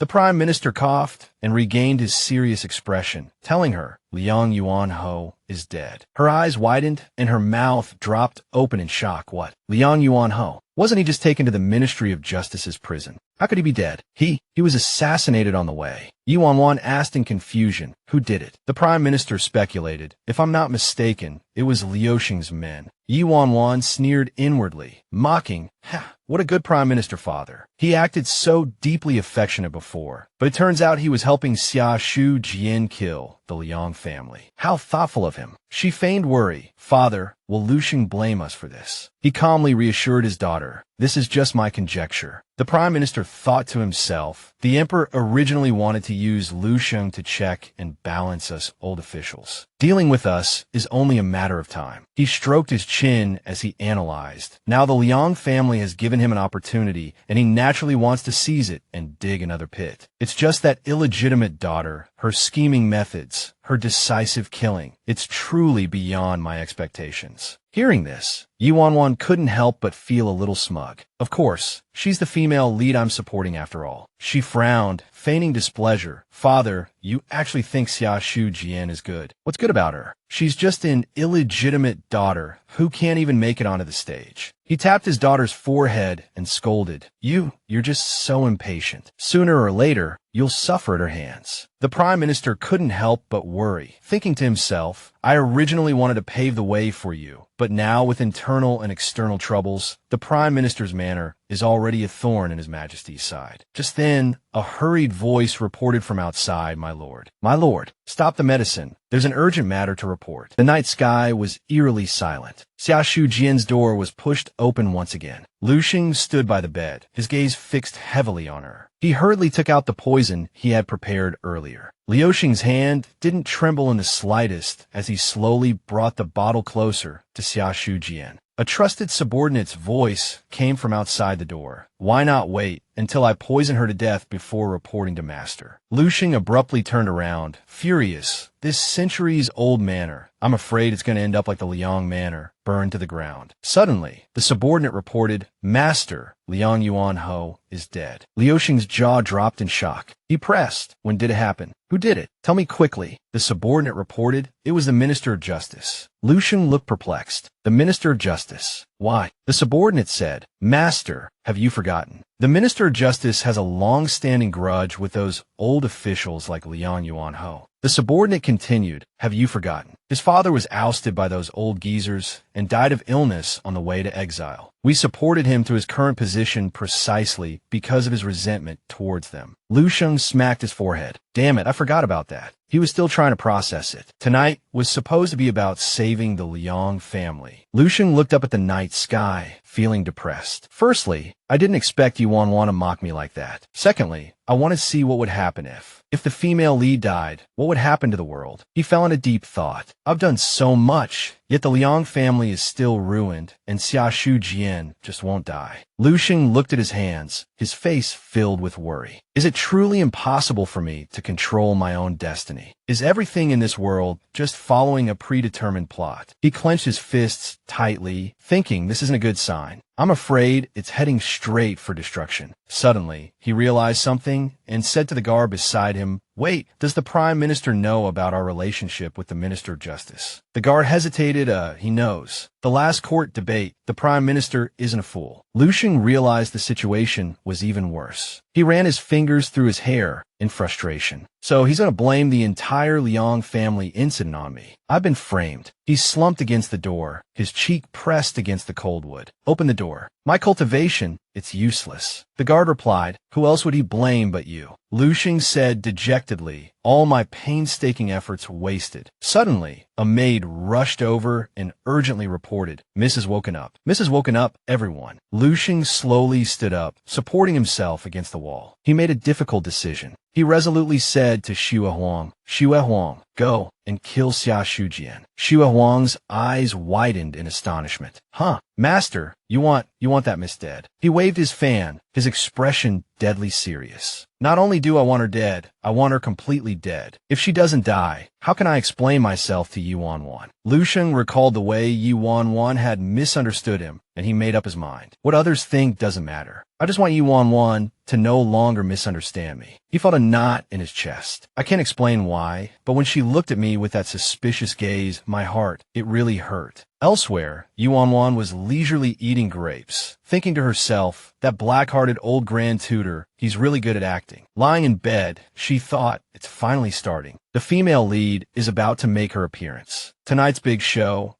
and those male leads, I wonder who will be the first to break down. She muttered to herself cheerfully, it's finally this immortal's turn to properly whip those male leads. She rested her chin on her hand, murmuring contentedly to herself, if the plot continues like this, I'll be kicked offline soon. I'm really looking forward to it, haha. She felt a warmth spread through her and drifted off to sleep. These grapes are really sweet. It seems being in a good mood really does make you feel better. Yuan Wan propped her chin in her hand, a serious expression on her face. All right, let's recap everything that happened today. She thought to herself, I need to carefully plan out the next steps in my head. After the Liang family is brought down, Xiaoshu Jian will use a relationship with Lu Sheng to contact the Minister of Justice. Yuan Wan was already scheming in her mind. These two, one in the open, one in the dark, will soon be able to gather evidence from the upper echelons to bring down the Prime Minister. She held up 2 fingers, a brilliant smile on her face. During this time, I will also lend a hand to those poor scholars, helping them climb up little by little. Meanwhile, Xiaoruo Frost is restlessly trying to persuade a certain someone. He may be of humble origins, but he is capable and has political foresight. Why not join forces with us? We are bound to achieve great things. After listening to Xiaoruo Frost's words, she thought to herself, I'm going to use this to fight back against those stubborn old fools. Of course, I will eventually become the big villain and be thoroughly tormented. She shouted excitedly, Oh, I'm going to be tormented. How exciting. Inside the residence, a voice suddenly came from behind, Grand Tutor. The Prime Minister suddenly appeared behind Lu Sheng and said, Wait. Lu Sheng turned around and bowed respectfully. Prime Minister. His heart was filled with panic. Oh no, he's here to investigate. It's best to take a step back. The Prime Minister said sternly, Grand Tutor, we're both old foxes, so don't play these games with me. You're overthinking it. The Prime Minister continued, You brought down the Liang family so quickly. Is your next target me? Lu Sheng tried to remain calm and hurriedly explained, Prime Minister, you misunderstand me. Before he could finish, the Prime Minister waved his hand dismissively and said, Grand Tutor, there's no need to explain. I'm well aware of my own position. The Prime Minister added, I never expected you to help me with anything. The Prime Minister walked closer as he spoke. He leaned in close to Lu Sheng and whispered, I only have one daughter, and she's the apple of my eye. Grand Tutor, don't miscalculate. Lu Sheng fidgeted. Prime Minister, you really misunderstand. I've never had any intention of harming Miss Yi. The Prime Minister warned with a stern face, You'd better not. But this doesn't seem like the Grand Tutor's usual style. Aren't you the type to leave no grass growing? Hearing his words, Lu Sheng felt despair in his heart. No, leaving no grass growing. Wouldn't that be utter annihilation? He maintained a respectful demeanor. If the Prime Minister has any misunderstandings, I won't offer further explanations. In the future, I hope the Prime Minister will oversee my actions. The Prime Minister replied, I'll wait and see. With that, the Prime Minister turned and left, leaving Lu Sheng standing there. He clenched his fists in anger, determined. I must explain things to Xiaoshu Jian as soon as possible. His expression darkened, worry etched on his face. I can't let her misunderstand any longer. In a huge prison cell, the door slammed shut with a bang. Zhong Yuanhonghong roared completely out of control. Hey, Taoist, get out here. He was fuming like a firecracker, kicking the door open and yelling, come out. Zhong Yuanhonghong glared at the person in front of him and demanded, tell me, was it you who stole the disguise technique Yuan Wan gave me and then gave it to that old hag, Xiaoshu Jian? Hey, Zhong Yunhonghong's Taoist held a teacup, looking unconcerned. They paid, I helped. It's just business, you know? Zhong Yuanhonghong slammed his fist on the table and raged. I don't care about your usual shady dealings, but we need to eat too. He pressed. How much did that bitch Xiaoshu Jian pay? I'll match it. Hey, the Taoist scoffed. This isn't just about money. Zhong Yuanhonghong understood what he meant. Is this the cult leader's doing? The cult leader wants to interfere in a catfight between women. How dramatic. The Taoist casually propped his chin in his hand. Do you really think this is just two families fighting over a man? Zhong Yuanhonghong, hen, are you kidding me? Expression on his face. The Taoist revealed the truth. These two girls are just spies in the dark, pawns in a larger game. The real battlefield is in the imperial court, where the emperor presides.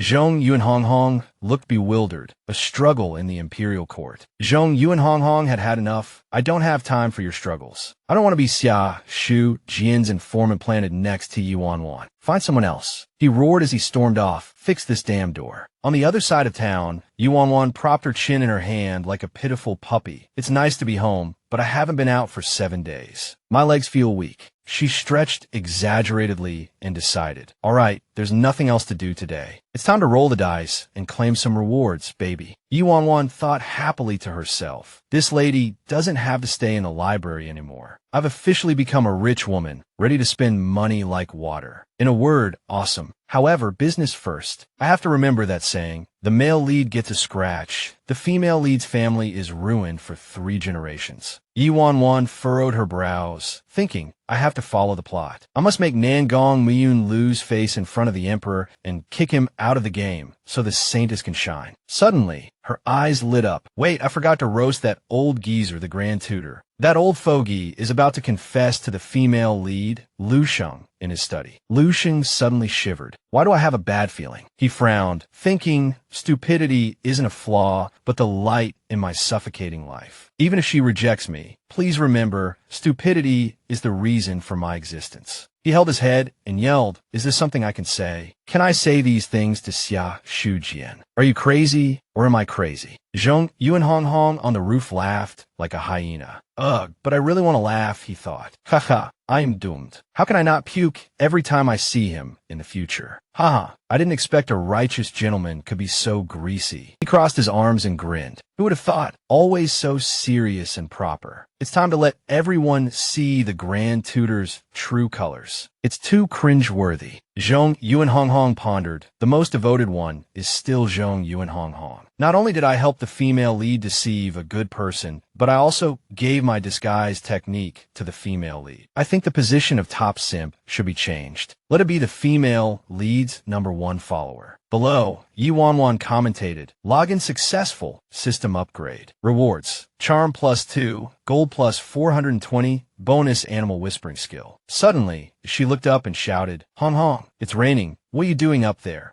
Zhong Yuanhonghong jumped down. Hong Hong, who's that? She beckoned. Accompany me for a walk, he said with a deadpan expression. Ye yan yan did it. Where to? Of course, to send some things to Brother Muyun. I heard he's been close to the Emperor recently, in charge of the New Year celebration. She giggled. He must be very tired. I have to give him some good stuff as a reward. Zhong Yuanhonghong thought, reward. More like poison. She turned serious. The 9th Prince has a long-standing reputation and has always been suspected by His Majesty. Ye yan yan simidet. This should also be included in the plan. Hee. Zhong Yuanhonghong shivered, thinking, why is it suddenly so cold? Don't tell me she's going to kill the ninth prince. He hugged himself, flatly refusing. You go yourself. I'm afraid I'll bleed to death. Yuan Wan said, fine, don't go then. I'm afraid you'll be a third wheel. In front of Nangong Muyun's study, the guard stopped her. Miss Yi, you've come at a bad time. My lord is discussing matters with the Minister of Justice. Please come again another day. Yuan Wan widened her eyes and peeked inside. I know he's discussing matters, so I'm afraid he's hungry. I specially brought him some snacks. The guard stopped her again. Miss Yi, my lord has ordered that no one is allowed to enter during discussions. Suddenly, his expression changed. It turned out Yuan Wan had stepped on a guard's foot. He cried out in pain,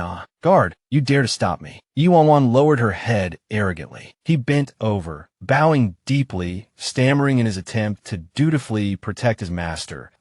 Miss Yi, she shifted the blame onto him without hesitation, as long as it wasn't her fault. Go ask your lord what's going on in his mind. Then she walked right past him, brazenly entering the magnificent residence. Meanwhile, he stood outside, anxiously shouting, Miss Yi, you can't be this utterly inhuman. Ignoring the clamor in her ears, she strode through the gate. Carrying a food box, still steaming hot, she timidly walked in. There was already someone inside, standing next to Nangong Muyun, who was focused on reading a letter. It was Chong, the Minister of Rights. She was slightly surprised. There really is someone here. Didn't they say they were going to deliberately stop me? Then she composed herself, remembering her main purpose for coming, quickly bypassed Chong and placed the food box on the table, cheerfully saying, Brother Miyun, you must be hungry after working so hard, right? On the surface, she chatted cheerfully, but her mind was full of schemes. She thought slyly, I've prepared some delicious food for you. She looked at him expectantly, thinking, take me away, blow me away, show your power, X-Men, smash the plate on my forehead. She had everything prepared, thinking her plan would go smoothly, or at least she'd get a second chance. Little did she know, the meticulously planned scheme from the very beginning had already walked into a dead in the moment she laid it all out through her little scheming brain. But contrary to her imagination, Nangong Muyun actually patted her head and replied gently, I have a hard head, don't worry. Just leave it there. I've finished talking with the Minister of Rights, and now I'll eat with you. This stunned her on the spot, along with the first dish she took out of the food box. She never thought that one day she would actually have the opportunity to witness him gently patting a little girl's head, instead of, as described in the original work, him angrily throwing things, cursing loudly, and behaving extremely dramatically within the setting. She was full of questions. He gave her cheek a playful pinch, bringing her back to reality. She let out a little ouch and covered her cheek. What was that for? She asked. His playful demeanor vanished, replaced by seriousness. From now on, I'll always eat the snacks you make with you, he said softly. Go sit down for a bit.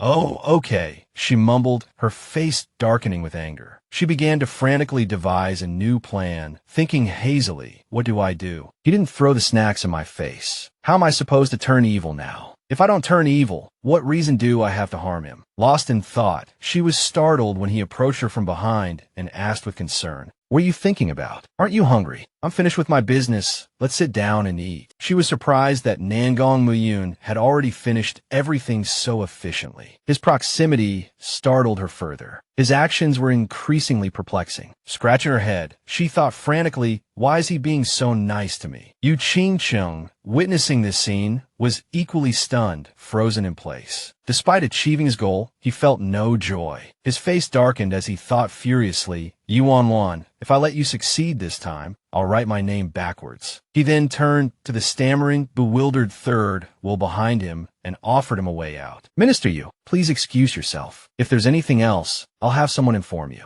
Chong, waiting for these very words, immediately replied, yes, of course, Ninth Prince. Please continue to entertain your guest. This old official will take his leave. He then quickly disappeared, leaving Yuan Wan mentally screaming 1,000 times. Huh, she blurted out involuntarily, her face a mask of awkwardness. How did it suddenly become me entertaining him? She thought, bewildered. This isn't right. This isn't right at all. Suddenly, she heard him call out, aren't you hungry? Come and eat. He had already efficiently set up the table and chairs. Exasperated, she thought, Dude, can you use your brain? Your character is supposed to be a cold and aloof guy who hates women, understand? Of course, she could only vent these frustrations internally. Seeing her lack of response, he tried to make conversation. Oh, right, it seems there was some misunderstanding between the general and myself last time, wasn't there? He didn't forbid you from interacting with me, did he? This added another layer of confusion. My dad, she wondered. Misunderstanding. Suddenly it clicked. No wonder he was acting so strangely today.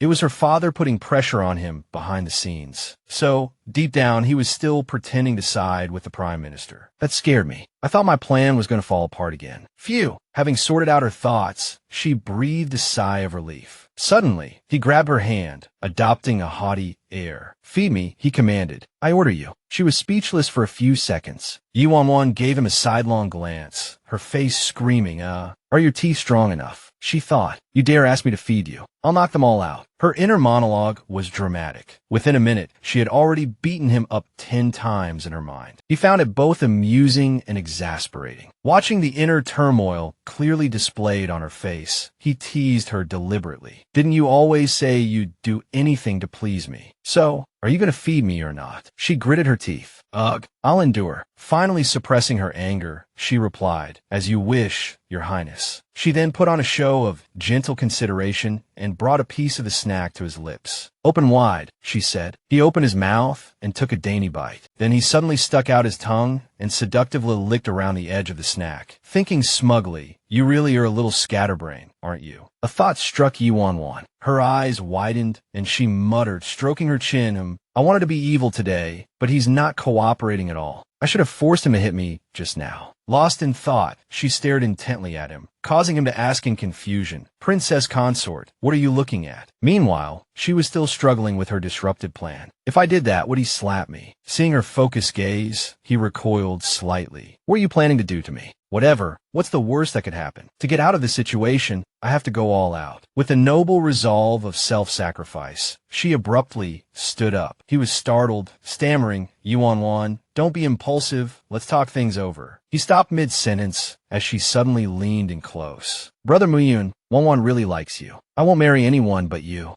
There's no time like the present. Your Highness treats me so well. Why don't we take things a step further? She pouted her lips, closed her eyes, and, following the proper steps, leaned in. Everything was perfect, just one step away. Lips hadn't met lips, but foreheads had collided in a tender kiss, leaving 2 red marks that wouldn't fade anytime soon. Both recoiled, clutching their foreheads and groaning in pain. The scene was incredibly awkward, and any onlookers would have been practically exploding with frustration. Rubbing her forehead, Wan Wan muttered, sigh, my dear's grown up. Didn't get a kiss, almost got a concussion. Guess I'll just have to let nature take its course. Feigning sobs, she dramatically pointed at the bump on her head and started playing the victim. Brother Muyun, do you hate me that much? You'd rather headbutt me than kiss me. Nangong Muyun looked genuinely shocked. Pointing at himself, he asked, I headbutt you. Wan Wan immediately launched into damsel in distress mode, tears streaming down her face. Fake tears, of course. Who else would have been? He rubbed the back of his head, flustered. I didn't mean to. He reached out and lifted her face. I didn't expect it. How about you kiss me again?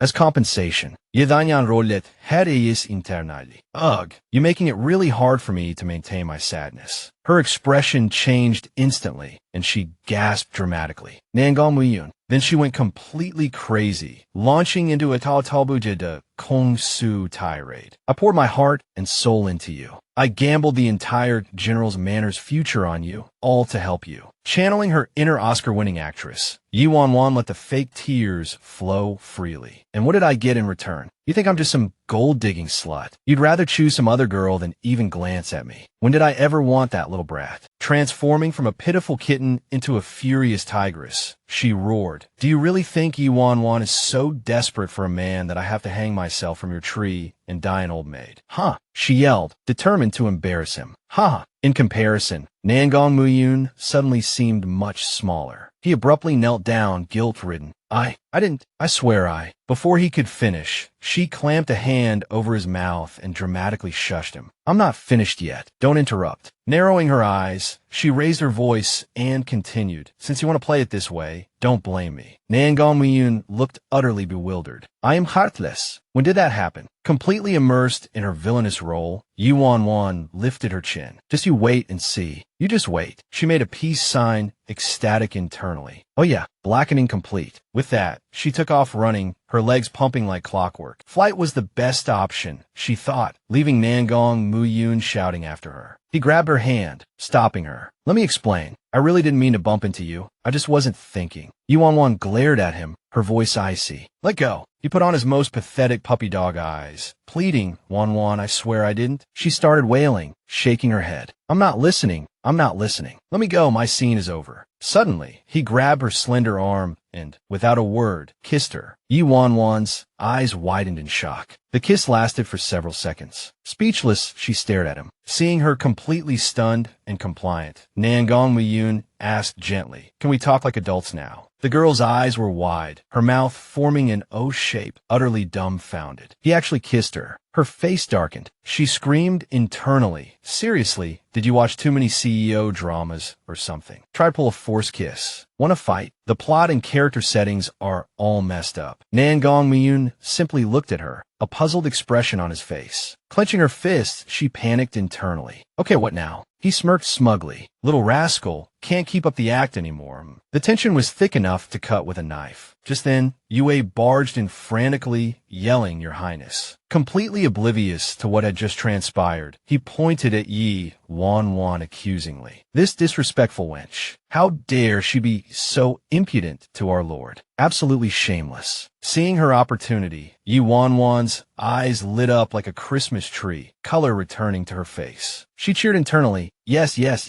You're scolding her perfectly. My hero, you saved me. I'll tell the system to give you a bonus chicken leg later. Seizing the chance, she pointed at Nangong, adding fuel to the fire. Nangong, so this is how you do things. She blatantly lied, throwing him under the bus, saying you accept me to my face, but behind my back you have your men insult me. He gaped. Huh. She took the opportunity to slip away, not forgetting to deliver a dramatic parting threat. Just you wait. I will repay this humiliation tenfold. Nangong sivitin profusidi. Yachet yedanyan fidi. Nangong touched his lips thoughtfully. You can run once, but I doubt I'll let you get away again. Then he glared at the unwelcome intruder. Yue scratched his head, bewildered. Is His Highness angry? No wonder Wan was so disrespectful. How could His Highness not be angry? Misunderstanding the situation, he blamed himself. Damn it, I shouldn't have let that woman in. Then he bowed apologetically. Your Highness, it was my negligence. I didn't keep a close eye on that. Yue continued chattering, making Nangong increasingly impatient. He interrupted. Mind your own business. Yue patted his chest confidently. Yes.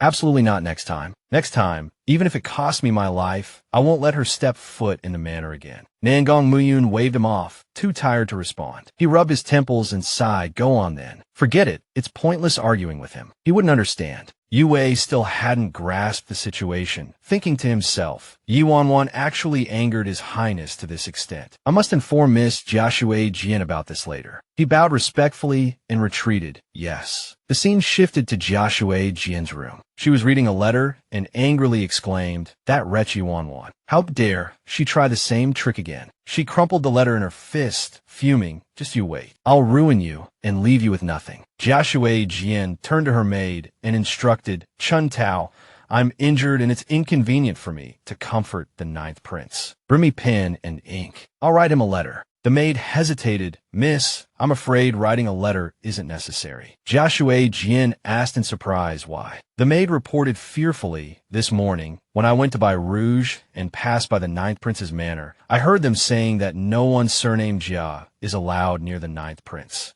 Xiaoshu's jaw dropped. Well, what? The more she thought about it, the angrier she became, her hands clenching into fists. Xiaoshu gritted her teeth and growled. It must be Wan's doing. She actually dared to plant spies in the ninth prince's manor. She roared that Wan really thinks she can do whatever she wants. The maid beside her couldn't stand it anymore and spoke up. Miss, Perhaps it's not Yi. Xiaoshu Jian ignored her, her face contorted with rage. She muttered, Yi Wan Wan, just you wait. Once I've recovered, I'll deal with you in the general's manner. Meanwhile, Yi Wan Wan ran out, looking dazed. She patted her chest, letting out a sigh of relief. Phew! Zhong Yuan Hong Hong, who was waiting outside, called out to her, Hey, did you see a ghost in the Ninth Prince's manor or something? Or what happened? Yi Wan Wan quickly climbed into the carriage, rambling, something a million times scarier than a ghost. Hurry up and go. I don't want to stay here a second longer. As the carriage drove off, Zhong Yuan Hong Hong asked in confusion, Hearing you say, that makes me even more curious. Did the Ninth Prince hit you? She made a face and wiped her mouth with her hand, replying with disgust, I'd rather he hit me. Don't ask. Let's go.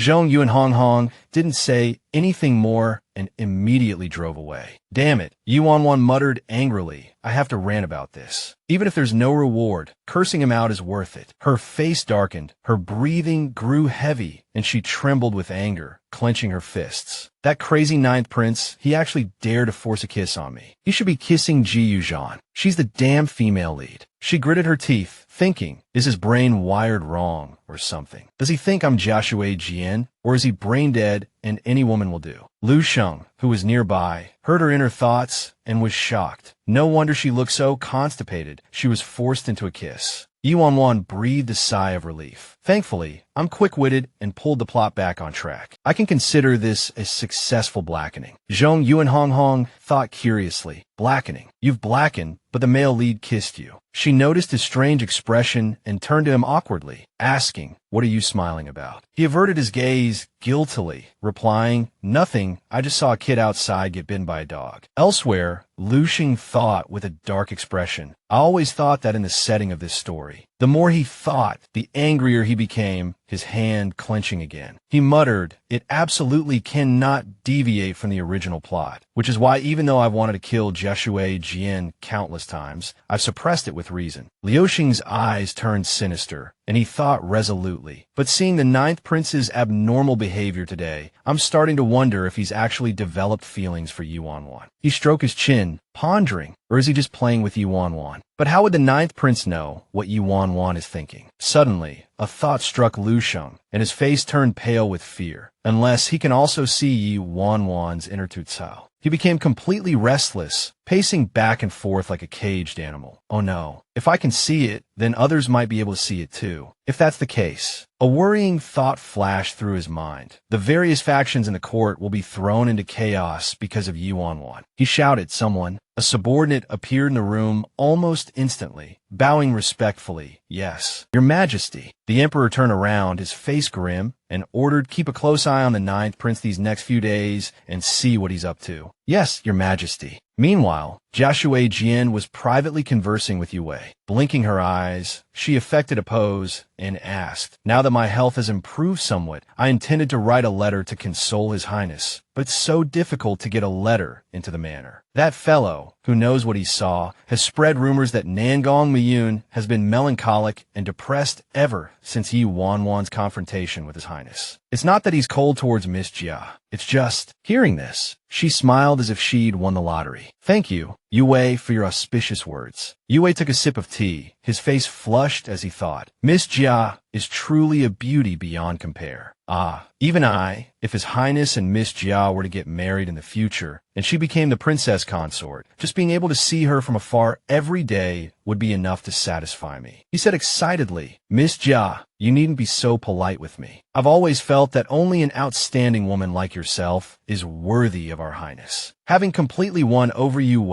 Xiaoshu Jian took the opportunity to say softly, You don't have to be so formal either. Just call me Shui Jian. If Yi Wan Wan dares to harass the Ninth Prince again, you must tell me first. Promise me. Certainly, certainly. You. Wei stammered bashfully. Shui Jian. Xiaoshu Jian continued with her scheme. Tell the Ninth Prince that I've discovered some leverage against the Prime Minister. We can use this to bring down the Prime Minister and Yi Wan Wan. Soon, Yue was completely captivated, his cheeks flushed crimson. He thought, I must help her achieve her wish and allow her and His Highness to finally be together. Stroking her chin, she said coquettishly, Yue, I have another appointment here today. He understood completely and immediately rose to take his leave. Then I'll take my leave now, Shui Jian. Until we meet again. She replied gently, until we meet again. Xiaoshu Jian swirled the tea in her cup, watching Yu Wei's retreating figure, a knowing glint in her eyes. A mysterious figure, completely cloaked, approached her. Xiaoshu Jian took a sip of tea and asked, "The disguise technique you gave me last time was truly effective. Do you have any new tricks this time?" The mysterious person placed a scroll on the table and said, "This is the list of gifts the Prime Minister's manor receives every year. See if there's anything you can use." Xiaoshu Jian took the paper and said coldly, "You can go. If you have any news, you can find me anytime." The other person nodded and suddenly said, "All right." She smiled slyly. The Prime Minister's manners. Years of favors. She frowned fiercely and thought, if the Emperor were to find out, what would happen? Achoo! Yu Wan Wan sneezed without warning. Rubbing her sleepy eyes, she muttered to herself, "So early in the morning, why am I sneezing so much? Is someone talking bad about me?" She jumped out of bed and stretched languidly, thinking, "Oh well, since I'm awake, might as well get up." There are no scenes to film right now, so it's quite relaxing. Suddenly, her eyes lit up like stars. "Oh, I know. I'll go find Zhong Yuan Hong Hong to play with later." She closed her eyes tightly and chuckled. He, I just thought of a brilliant plot." Meanwhile, our three gentlemen, Nangong, Lu Sheng, and Zhong Yuan Hong Hong, were huddled in a corner muttering, Buddha bless, please don't let it be me." Just then, Yu Wan Wan's voice echoed, "I am willing to be captivated by her, even if the whole world gossips. She has always been cautious, but for your sake, my lord, I am willing to do anything, even die." Lu Sheng and Zhong Yuan Hong Hong both sighed in relief. "Phew, it's not me." But Nangong broke out in a cold sweat, thinking, captivated by her. "Me." And Xiaoshu Jian. Slam. A hand slammed onto the table. His face full of annoyance, he stood up and raged. "Why me? Yu Wan Wan, have you run out of plots to write? Why must you drag me into this?" He paced back and forth in his study, racking his brains. No. I'll be entangled with that terrifying woman Xiaoshu Jian. What should I do? He rushed to the door and yelled, "Yu Wei, quickly, prepare the carriage. I'm going to stay in the palace for a few days." Sweating profusely, he thought, "I don't care anymore. I'll hide in the palace. Xiaoshu Jian can't possibly fly into the imperial city, can she?" Back at the Prime Minister's manor, Yu Wan Wan was sitting leisurely at the tea table in the courtyard. Noticing someone on the roof, she looked up and said, "Zhong Yuan Hong Hong, you're here. I was just about to have breakfast and then go find you. Want to come down and eat together?" He replied coldly, "No need. Already on the roof." Zhong Yuan Hong Hong chuckled inwardly. Yu Wan Wan, "Oh Yu Wan Wan, do you know that Nangong suddenly went into the palace? He ran so fast. He must be avoiding Xiaoshu Jian like the plague. This plot is getting more and more interesting. I'm almost tempted to stop, but I can't help but continue." Below, Yu Wan Wan nibbled on a pastry. Suit yourself. Not everyone gets to eat the Prime Minister's manor's food." "Yeah, I know." Propping her chin on her hand, she thought Xiaoshu Jian must have gotten the Prime Minister's manor's gift list by now. That undercover agent, Zhong Yuan Hong Hong, is truly the most dedicated of all the male leads. She suddenly caught sight of Zhong Yuan Hong Hong tumbling from the rooftop, landing face first. Unfazed, she continued her train of thought. After obtaining the gift list, the next step is to break down those officials who sent gifts one by one, using this list to gather as many people as possible. Lu Sheng will probably be the biggest help. Thinking of this, her eyes gleamed with excitement. That scene of secret admiration, should it be set for tonight? Xiaoshu Jian invites Nangong to the small lake outside the city. A moonlit confession, gazing into each other's eyes. What a perfect couple. She strolled over to Zhong Yuan Hong Hong, hands on her hips, and sighed, "Ugh. In the middle of the night, I still have to squat by the lake to watch a play. It's freezing." She kicked him, still sprawled motionless on the ground. "Hey, are you dead?" Seeing him still lying there, she said, "If you're not dead, then come out of the city with me. I'm taking someone to see a good show." At this moment, the guy was wailing inwardly, looking up pathetically. Master didn't give her the gift list. It really wasn't me. He was so angry he felt like he was burning inside, roaring in his heart. Who is stabbing me in the back? As dusk approached, Nangong rode his horse to the palace gates when he suddenly heard a shout, "Your Highness." He reined in his horse, and the newcomer hurried forward, bowing respectfully. "Your Highness, Miss Xiaoshu Jian requests to meet you tonight by the lake outside the city. She says she has important matters to discuss." Hearing this, His face darkened. I won't go. Tell her not to look for me again. I have nothing to say to her. With that, he spurred his horse and galloped into the capital, leaving the guard far behind. The guard was completely bewildered. What's wrong with His Highness today? After entering the palace, Nangong Muyun breathed a sigh of relief, secretly rejoicing. This method of hiding in the palace is truly brilliant. Xiaoshu Jian, even if you have great abilities, you can't enter the palace to bother me. Inside the prince's mansion, Xiaoshu Jian was having a secret conversation with Nangong Muyun's confidant, Yue. Blinking her watery eyes, she asked Yue with feigned concern, "Did something urgent come up for His Highness?" Yue honestly replied, "I don't know either. I just saw him in a hurry." He hung his head dejectedly and mumbled, "Perhaps His Majesty summoned him urgently." Xiaoshu Jian stood silently, her mind racing.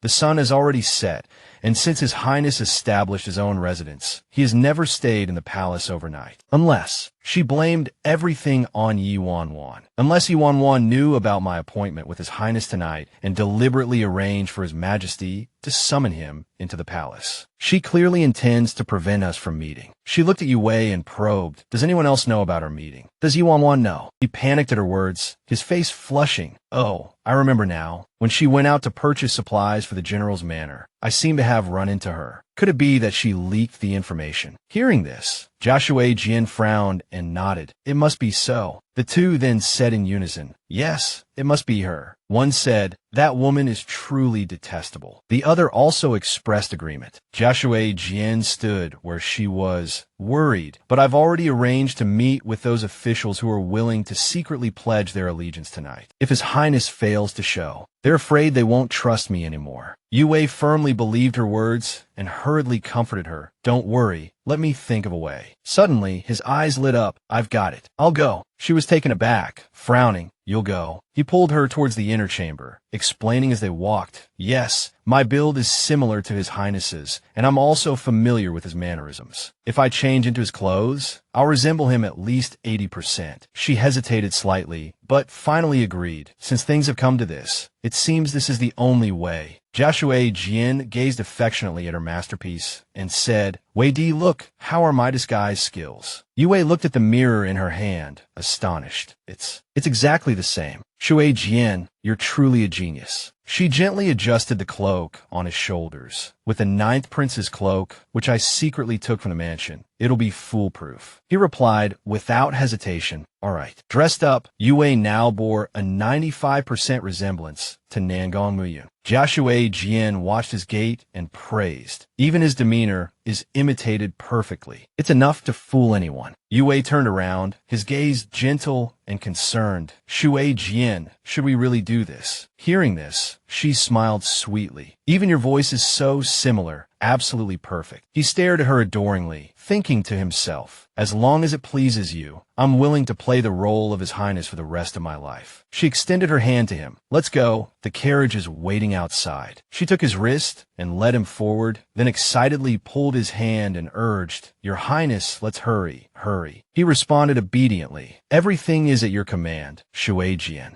Seeing her intimacy with Yue, she felt a pang of jealousy. I should be the one so close to His Highness. Elsewhere, Lu Xing anxiously asked, "Are you certain you haven't made a mistake?" The subordinate bowed respectfully. "My lord, there's no mistake. I saw with my own eyes Xiaoshu Jian and the 9th prince holding hands, getting into a carriage, and heading out of the city." Lu Xing, sweating profusely, asked anxiously, "Didn't you say he entered the palace? How could he suddenly be holding hands with Xiaoshu Jian outside the city?" The subordinate hesitated, looking bewildered. Perhaps entering the palace was just a pretense. He rubbed his face, trying to come up with an explanation. Maybe he found someone in the palace to cover for him, so his political enemies wouldn't know he went to see Xiaoshu Jian. Lu Xing remained unconvinced, frowning and muttering to himself, "Something's not right. This is very strange." He regained his usual composure and ordered, "Sure who? Let's go investigate." A voice from outside replied, "Yes, my lord."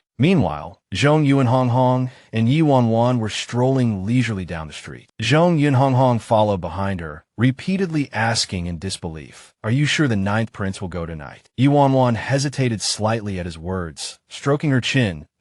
About that. She didn't know how to answer, or perhaps it was like this. But Zhong Yunhonghong suddenly caught sight of a familiar carriage, interrupting her. "Isn't that the Jia family's carriage?" They both looked over and saw Nangong Muyun, or rather, the disguised Yu Wei, sitting in the carriage. Her eyes darted around, observing carefully. Watching Xiaoshu Jian laughing and joking with the Nangong Muyun look-alike, her eyes lit up like a Christmas tree, and she said excitedly, "All right, now I'm sure. The ninth prince will definitely follow the script." She patted her chest happily, relieved, put her hands on her hips, and struck a boss-like pose, thinking to herself, "Phew, just now I was worried that the ninth prince's image would completely collapse and he wouldn't cooperate with the plot." Her eyes sparkling, she held a large sign and pondered deeply. "I even thought that if he didn't obey, I'd knock him unconscious with a hammer and drag him straight to Joshua Jian's bed." Holding a piece of white paper, she radiated a brilliant aura, thinking to herself, "What should we call this novel? No sleep, no marriage." Her shining aura continued to shimmer as she crossed her arms and sighed. These ancient people are so troublesome. Even sleeping is such a big deal. In modern romance dramas, the male lead should be in the female lead's bed by the first episode. She pulled Zhong Yuanhonghong's hand behind her and urged, come on, let's go catch them in the act." Meanwhile, Joshua Jian and Yu Wei, disguised as Nangong Muyun, were calmly enjoying tea by the lake. She complimented him. "Just now, your interaction with those officials was just right. Your demeanor was no less than the prince's." He blushed at her praise and said, "Shui Jian, you are truly brilliant. If you weren't here today, I wouldn't dare discuss matters with those officials. It's truly a blessing for our prince to have your assistance." She looked at him tenderly and replied politely, using Nangong Muyun's identity, "This is my duty. This is just the beginning. We still have a long way to go to bring down the general's manor." She continued to plan her scheme. "Next, I need to win over Lu Sheng. He will be our greatest asset." A patrolling guard thought to himself, "These two really love poetry. It's the middle of the night, and they're still here admiring the moon and reciting poems." Suddenly, he saw two figures hiding behind a tree, giggling. He awkwardly looked away, thinking to himself, there are certainly a lot of poetry lovers tonight. Then, when he saw Lu Sheng and his group also hiding behind a large tree, he was startled again. He continued to ignore them, turning his face away and asking himself, "Little Moon, are there really so many young and studious talents?" Suddenly, he saw Nangong Muyun walking over furiously, causing his hair to stand on end and his soul to leave his body. He watched as the prince swiftly brushed past him. The guard exclaimed, "The literary world is surely about to flourish." Meanwhile, Nangong Muyun's face twitched with anger as he searched around. "Where is Yi Wan Wan? What was that about me holding hands with Joshua Jian by the lake in the subtitles just now?" He kept looking around, thinking to himself, "I have to go to the lake and catch that imposter. I want to see who's impersonating me. I'm perfectly fine." Zhong Yuanhonghong excitedly put his arm around Yi Wan Wan's shoulder. "When are we going to catch them?" Yi Wan Wan replied nonchalantly, "Wait a little longer." Yi Wan Wan glanced at him and asked, "What are you planning to do?" He replied confidently, "Strip them naked, obviously." Zhong Yuanhonghong excitedly suggested, "I'll drive, you watch." Yi Wan Wan didn't even bother to respond. Yi Wan Wan leaned against a tree, a sneer on her face. When they start getting touchy-feely, we'll rush over, rip off her clothes, and scold her for being shameless. She added in her mind, then the male lead, to protect the female lead, will angrily slap me and throw me into the lake without hesitation. She rested her chin in her hand. Imagining the scene of catching Nangong Muyun and Joshua Jian being lovey-dovey by the lotus pond and berating them, she couldn't help but feel a wicked sense of satisfaction. The humiliation I suffered today will be repaid tenfold in the future. Yi Wan Wan whispered, "All right, everything's ready." She plopped down on the ground, excitedly shouting, "Hong Hong, quick, find the best spot to watch the show." Yi Wan Wan paused, then saw that Zhong Yuanhonghong was already perched high in a tree branch. He said peevishly, I don't need you to tell me." You think I couldn't find it myself? Yi Wan Wan gaped as Zhong Yuan Hong Hong continued to rant from the tree. I have to say, the ninth prince really knows how to play. Bringing the female lead to such a remote place in the dead of night. Clearly he's planning to get down to business. He's really got some moves.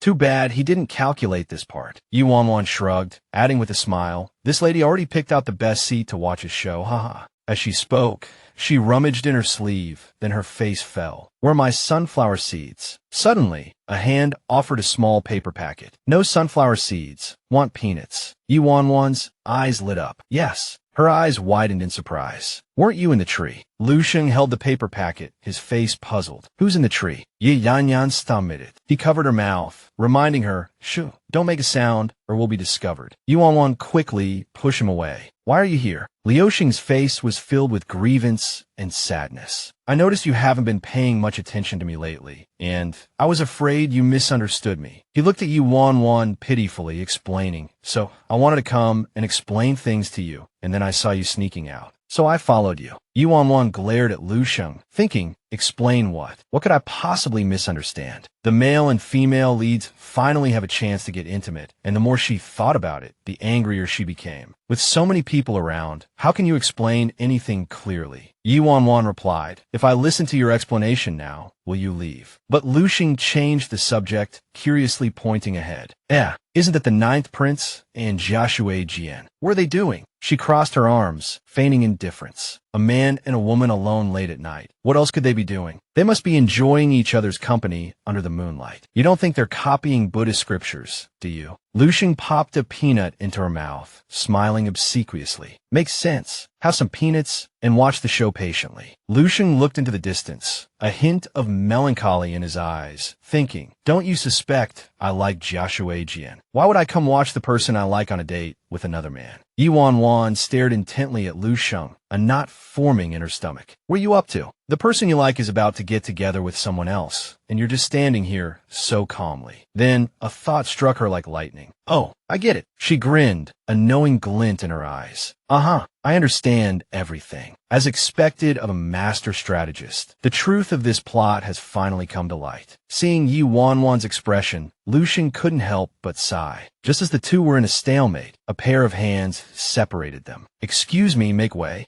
Nangong Muyun suddenly appeared between them, his face expressionless. Give me a spot. Yi Wan Wan was startled, stammering bro. She pointed towards the courtyard, unable to form a complete sentence. Nangong Muyun casually took a peanut from the small paper packet he was holding. What bro?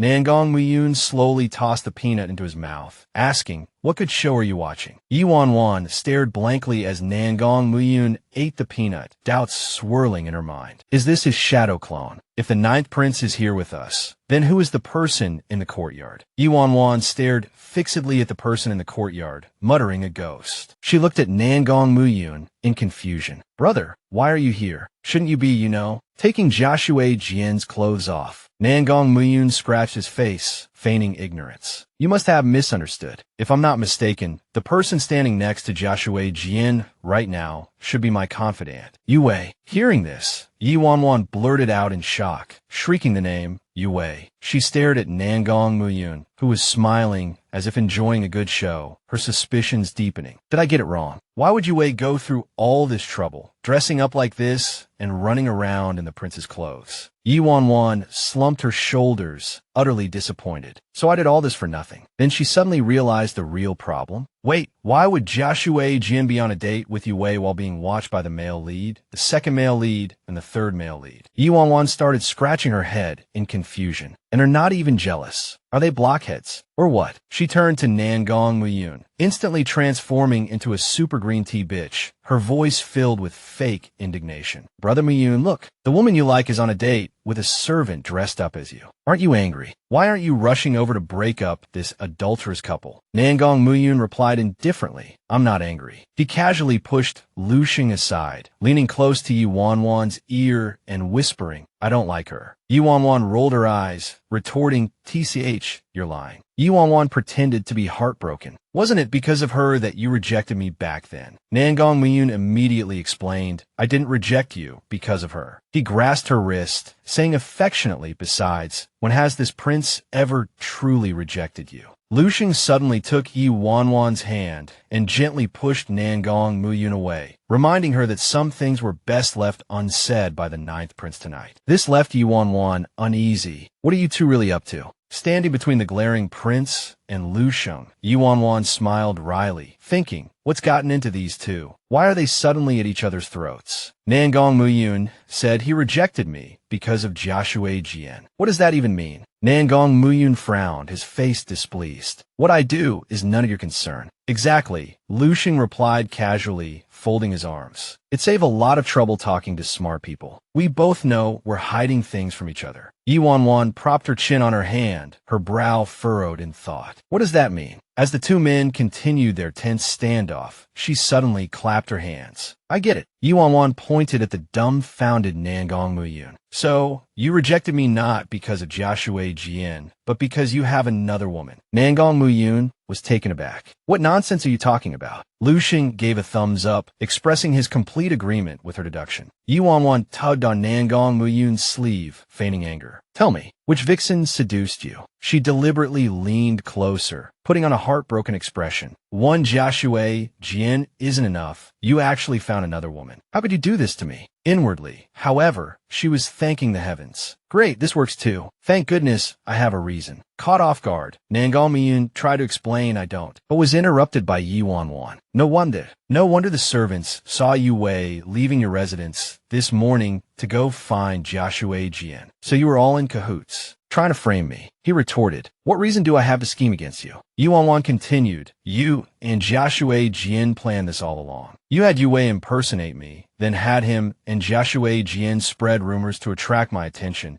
making me think you and Xiaoshu Jian were up to something shady, so I'd rush over to interrupt. This way, you could bring people out, accuse me of making a scene, and take the opportunity to blame me and my father. Unable to argue with her sharp tongue, Nangong Muyun thought, she's clearly slandering me. I refuse to believe I can't explain this. In his desperation, he slapped his chest. That's right, I did it. Lu Xing glanced at Yi Wanwan, a glint in his eyes, having heard the answer he wanted. So you admit it. After calming down, Nangong Muyun realized something was wrong. Wait a minute, why did I admit it? That's not what I wanted to say at all. How'd it come out like that? At this moment, Yi Wanwan's mind was also a jumbled mess. That's not right. I was clearly trying to escalate the conflict and fool everyone. Why did he admit it? Did he really intend to do this before? She stared at Nangong Muyun in confusion, then breathed a sigh of relief. So disappointing, this man is so insidious. Fortunately, this lady has the system's protection and saw through his scheme at once. Yi Wanwan thought triumphantly, as if she had found a treasure. Since you've admitted it,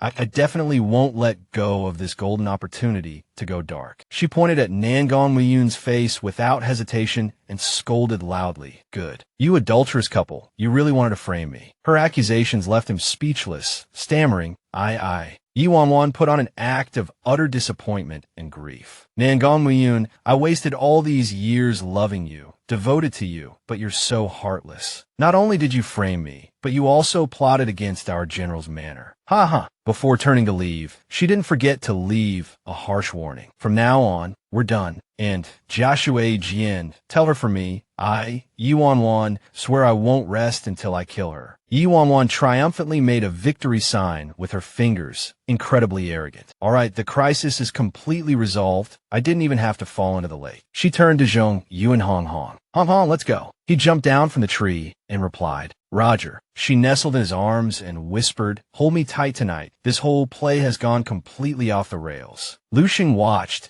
as Zhong Yu and Hong Hong swiftly carried her away. Wow, Yi Wanwan actually managed to smooth everything over. He waved his fan and chuckled appreciatively. Her acting skills are truly divine, just as rumored. Lu Xing thought, it seems the prince knows what he's doing. He'll find another time to talk to her. Lu Xing gently hinted, don't think there will be another opportunity tonight. If this prince prince doesn't have a chance, does that mean Grand Tutor Nangong will? Nangong Muyun clenched his fists in anger. He glared at Lu Sheng. Is there any difference between you and me in her eyes? Lu Sheng replied nonchalantly. Of course there is. Lu Sheng gave a meaningful smile. At that moment, Xiaoshu Jian, dressed as Nangong Muyun, stood beside Yu Wei and softly called out, Your Highness. She furrowed her brows, unsure of what to say next. Anxious, Xiaoshu Jian ran towards Nangong Muyun. Tried to explain, Your Highness, please listen to me, it's not like that. Nangong Muyun snapped at her, shouting get out, leaving her frozen in place. He turned and stormed off, throwing over his shoulder, Wan Wan, explain yourself. Xiaoshu Jian was left alone, bewildered and confused. Nangong Muyun strode away, fuming, You're so heartless, daring to lie so blatantly right in front of me. Meanwhile, Wan Wan had already dashed back to her room, slamming the door shut and letting out a long sigh of relief. Phew, that was close, so close. She patted her chest, trying to calm her racing heart. I almost messed up that performance tonight. Good thing I'm so quick-witted. Wan Wan checked around, making sure all the doors were locked. All right, I need to barricade the door. She dragged a chair over with some effort and wedged it under the handle, just in case the ninth prince gets any crazy ideas and tries to barge in. Finally satisfied, she looked around and sighed. Phew, foolproof. Crash. A teacup flew across the room and shattered on the floor. Nangong Muyun sat in a chair, glaring at the bowed figure of Yu Wei. Anything else to explain? Yu Wei knelt and pleaded, Your Highness, please forgive me. Nangong Muyun stared at him. What in the world were you doing today? Yu Wei remained bowed. Your Highness, I didn't intend to impersonate you. Today's actions were a last resort, all to lend Your Highness a hand. He slowly stood up and asked again, Lend me a hand. Nangong Muyun exploded in fury. Was it Xiaoshu Jian who told you to wear my clothes and impersonate me? What did she send you? Yu Wei looked up, insisting, No, Your Highness, this matter has nothing to do with Xiaoshu Jian. It was my own initiative. Nangong Muyun pressed him. Are you saying she didn't know you were an imposter? Yu Wei clenched his fists on the floor, struggling internally. If I tell the truth, even if Xiaoshu Jian did it for His Highness's sake, with his temper, he definitely won't appreciate it and might even blame her for being reckless. To protect Xiaoshu Jian, Yu Wei decided to take all the blame. Yes, it's because I admire Xiaoshu Jian, so I impersonated Your Highness to deceive her. I'm willing to bear all the consequences, but please don't blame Xiaoshu Jian. Nangong Muyun was about to be driven mad by his subordinate. What nonsense are you spouting? You'll bear all the consequences. Aren't you afraid I'll sentence you to death in my anger? Yu Wei prostrated himself, his head bowed low, his heart in turmoil. I'm afraid, but I'm even more afraid that something will happen to Xiaoshu Jian, who is utterly loyal to Your Highness. He mustered all his courage and decided to bear everything. Your Highness, please grant me death. It's all my fault. I failed you. He closed his eyes tightly, defeated. Nangong Muyun asked, Do you like her that much? Yu Wei remained silent, unsure how to respond. Finally, his cheeks flushed. He answered truthfully, yes. Nangong Muyun listened silently as Yu Wei sang Xiaoshu Jian's praises. Xiaoshu Jian is intelligent, understanding, upright, and kind, especially loyal to Your Highness, always thinking of you. Such a virtuous woman is rare in this world. Your Highness, please don't misunderstand and wrong such a good woman. He, Nangong Muyun, covered his face as if utterly defeated, thinking to himself, this plot is terrifying. Is every man infatuated with Xiaoshu Jian? Yu Wei pleaded tearfully, Your Highness, you saved me from the snow and gave me a new life. Today, as long as you and Xiaoshu Jian are safe, I will gladly die 10,000 deaths. Seeing the constant stream of tears from his eyes, Nangong Muyun ordered, All right, get up. Yu Wei, still teary-eyed, looked up and stammered, You're not angry anymore. Nangong Muyun smiled wryly to himself. I was never angry with you. If you really like her, I hope you take her away quickly. He looked sternly at Yu Wei, still kneeling on the floor. But there's one thing I can't forgive. Nangong Muyun showed extreme disappointment, and that is, for such a woman, you didn't consult me and blindly obeyed her instructions. Yu Wei stammered, unsure how to explain. Nangong Muyun turned away. Go to the steward and get your deed of sale. You have nothing to do with me or the manor anymore. The man, Yue, was terrified and pleaded frantically, "Your Highness, please don't send me away. I promise I'll never see Xiaoshu Jin again." But Nangong Muyun was unmoved and cut him off. Without even turning around, he said, "If you stay by my side, you'll only cause more trouble. I don't want to have to kill you myself one day." Yue wept profusely, promising, "Your Highness, I know you like Xiaoshu Jin very much. I swear I'll stay away from her from now on." Nangong Muyun had heard enough. "Shut up," he roared, whirling around threateningly. "If you mention Xiaoshu Jin's name again, I'll kill you right now." Seeing his master's fury, Yue thought, "Wow, Xiaoshu Jin is completely off limits for his highness. It seems I really can't stay any longer." Though he didn't want to, tears continued to stream down his face. Yue lowered his head, accepting his fate. "Thank you, Your Highness, for sparing my life. Yue bids you farewell. Please take care." Nangong Miyun simply stood there silently. Yue got up and left, pretending to be strong, but hoping in his heart that after leaving the residence, he would stay away from that vixen, Xiaoshu Jin. Xiaoshu Jin watched Yue leave the residence, head hanging low, a small bundle in his hand, and felt extremely sad. "It's all my fault. You were misunderstood by His Highness because of me. I'm so ashamed." Her eyes were sorrowful. A tear slipped down her cheek, and she softly blamed herself. Wan Wan always said I was a vixen, that I would bring misfortune to others. It turns out she was right. This is all my fault. Seeing her tears, Yue immediately took the blame. No, Miss Xiaoshu, don't say that. It's all my fault." He gently wiped away the tear that had fallen down her cheek, trying to comfort her. "I impersonated His Highness, confusing you, making you believe the illusion. This not only angered His Highness, but also caused him to misunderstand you. However, I'm now certain that His Highness has feelings for you. Otherwise, he wouldn't be so angry." Xiaoshu Jin was half convinced, really. "But His Highness has been very cold to me recently. I even thought." Yue chuckled confidently. "Of course, I've been with His Highness since I was young, and I know him best. He never cared who I liked before. Only you could make him so angry." She listened to Yue's words, but still felt that this matter was difficult to explain to Muyun. "But he misunderstood me and you last night." Facing Xiaoshu Jin's dilemma, Yue hurriedly comforted her. "It's okay. Although His Highness has a cold personality, he won't easily let go of what he has decided. As long as you explain it clearly to him, he will treat you as before." Xiaoshu Jin was overjoyed and grabbed his wrists. "Thank you, Yue."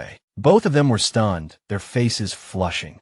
Realizing he should leave, Yue said goodbye. "Take care, I have to go." She followed him, asking softly, "Where are you going?" Yue pondered gloomily. "I don't know, I'll drift with the wind, I suppose." Xiaoshu Jin felt extremely bad. He had ended up like this because of her. A thought struck her, and she said to Yue, who was about to leave, "My family still needs a gatekeeper, if you don't mind." The hens in the courtyard clucked incessantly. Cluck, cluck, cluck, cluck, cluck. Wan Wan, sleepy-eyed, sighed wearily. Ugh, what a night. She sat on the large bed and muttered to herself. Thankfully, that Nangong Miyun hasn't come looking for me to settle the score yet. Although I shamelessly framed him. Hey, it's all for the continuity of the plot. Holding a teacup, Wan Wan thought, any sacrifice is worth it. As a man, he should consider the bigger picture, right? Just as she was leisurely sipping her tea, a maid's voice came from outside the door. "Miss, please open the door. Don't do anything foolish." Hearing the maid's words, she was startled. Foolish? Why would I do anything foolish? Did I miss some plot point? Wan Wan walked to the front door, pushed aside the chair she had used to barricade the door last night, and pushed the door open with force. The door creaked loudly. Seeing that she had opened the door, the maid rushed over like a gust of wind, grabbed Wan Wan's shoulders, and asked anxiously, Miss, are you all right?" Wan Wan was taken aback and asked, "What's wrong?" The maid hugged her shoulders tightly and pleaded, "Miss, from now on, don't worry about that shameless ninth prince anymore." Then she comforted her. "Master and Madam will definitely find you someone better than him." Wan Wan exclaimed, she thought, what on earth is going on? The maid wiped her tears with a handkerchief, feeling wronged for her miss. Now the whole capital knows that the ninth prince had a secret meeting with second Miss Jia last night. The whole capital is laughing at them. This shocked Wan Wan into blurting out what? She grabbed the maid's hand, her tone urgent. Are you sure you heard correctly? The rumor in the capital is that the ninth prince and Xiaoshu Jian are together, not Yue.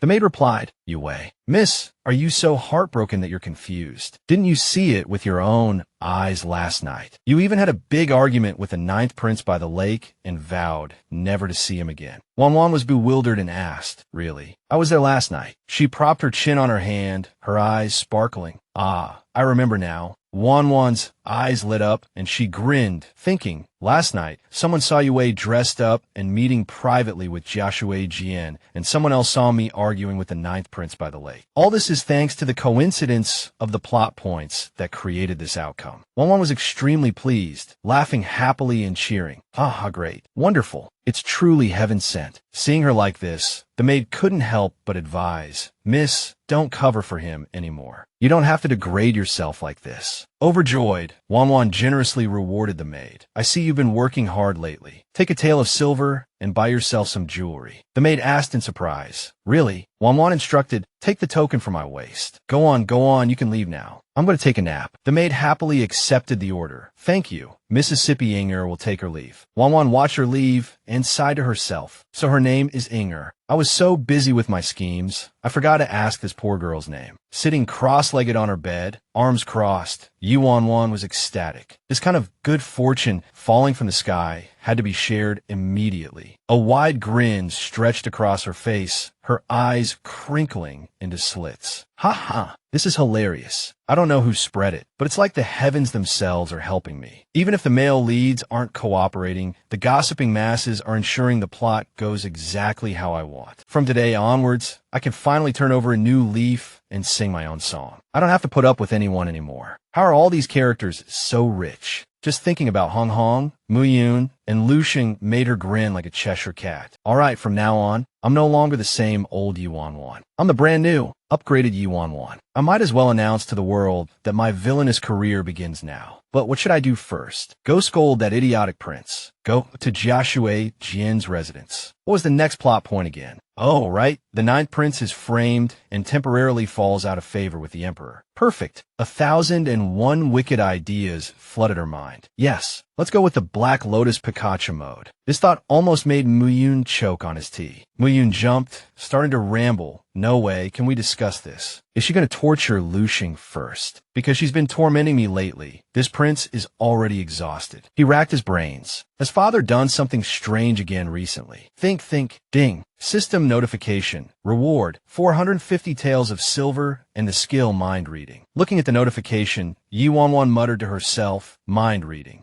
She propped her chin on her hand, pondering. Is this thing useful? I just need the plot to move forward. What do I care what they're thinking? Wan Wan stood up and stretched. Whatever, since the system gave it to me, it might come in handy sometime. I'll take it. I have to go out and do some things today anyway. She tiptoed out of the room. Standing downstairs, she called out to Hong Hong, who was basking in the sun on the roof. Hong Hong. He leaped down, his handsome face appearing before her, and asked gently, What's up? Wan Wan pulled him along. We're going to settle the score with that jerk Nangong Mu Yun. Not only does he toy with women, but he's also two-timing. Her expression was resolute. This lady is going to make him pay today. Hong Hong mentally shrugged. What a drama queen. Wan Wan suddenly asked, Drama queen, what are you talking about? He jumped. She can hear my thoughts. Wan Wan blurted out, thoughts. Then she remembered. Oh, right, the system gave me mind reading. Rubbing his forehead, Hong Hong thought, she can read minds now. Yedanyan repliet innocently. Oh, I don't know. Panicked and unsure what to say, Wan Wan was saved when Hong Hong pointed out, you're lying. I only thought that just now. He immediately made an excuse to leave. I have something to do, gotta go. He left Wan Wan shouting after him. Hong Hong. Hong Hong. Wait a minute. Wan Wan grumbled as she walked. Stupid system. What kind of mind reading is this? She cursed the quirky system in her mind. Give me something, and then poof, it's gone. Who wants to hear Hong Hong's boring thoughts? It's all useless junk. Mu Yun, Hong Hong, and Lu Sheng, 3 grown men, huddled together, sharing the same worry. She can read minds now. We're doomed. Wan Wan racked her brains, calling out, Hey system, you little glitchy thing, where did you run off to? A yawning, sluggish system appeared in front of Wan Wan and asked, Host, what's up? Furious, She pinched the system's cheeks and yelled, "How does this mind-reading thing actually work?" Yi Wan squeezed the system like a piece of dough. "If I could hear everyone's thoughts, wouldn't it be incredibly noisy?" Arms crossed, she listened to the system's explanation. No, you won't hear it all the time. Only when you need it, you'll have a flash of insight, and you have to earn points to use it. I left it for you for entertainment. Yi Wan was skeptical. Really? Tormented to the point of begging for mercy, the system hurriedly assured her, "I swear, every word is true. Satisfeed, yedanyan wavit,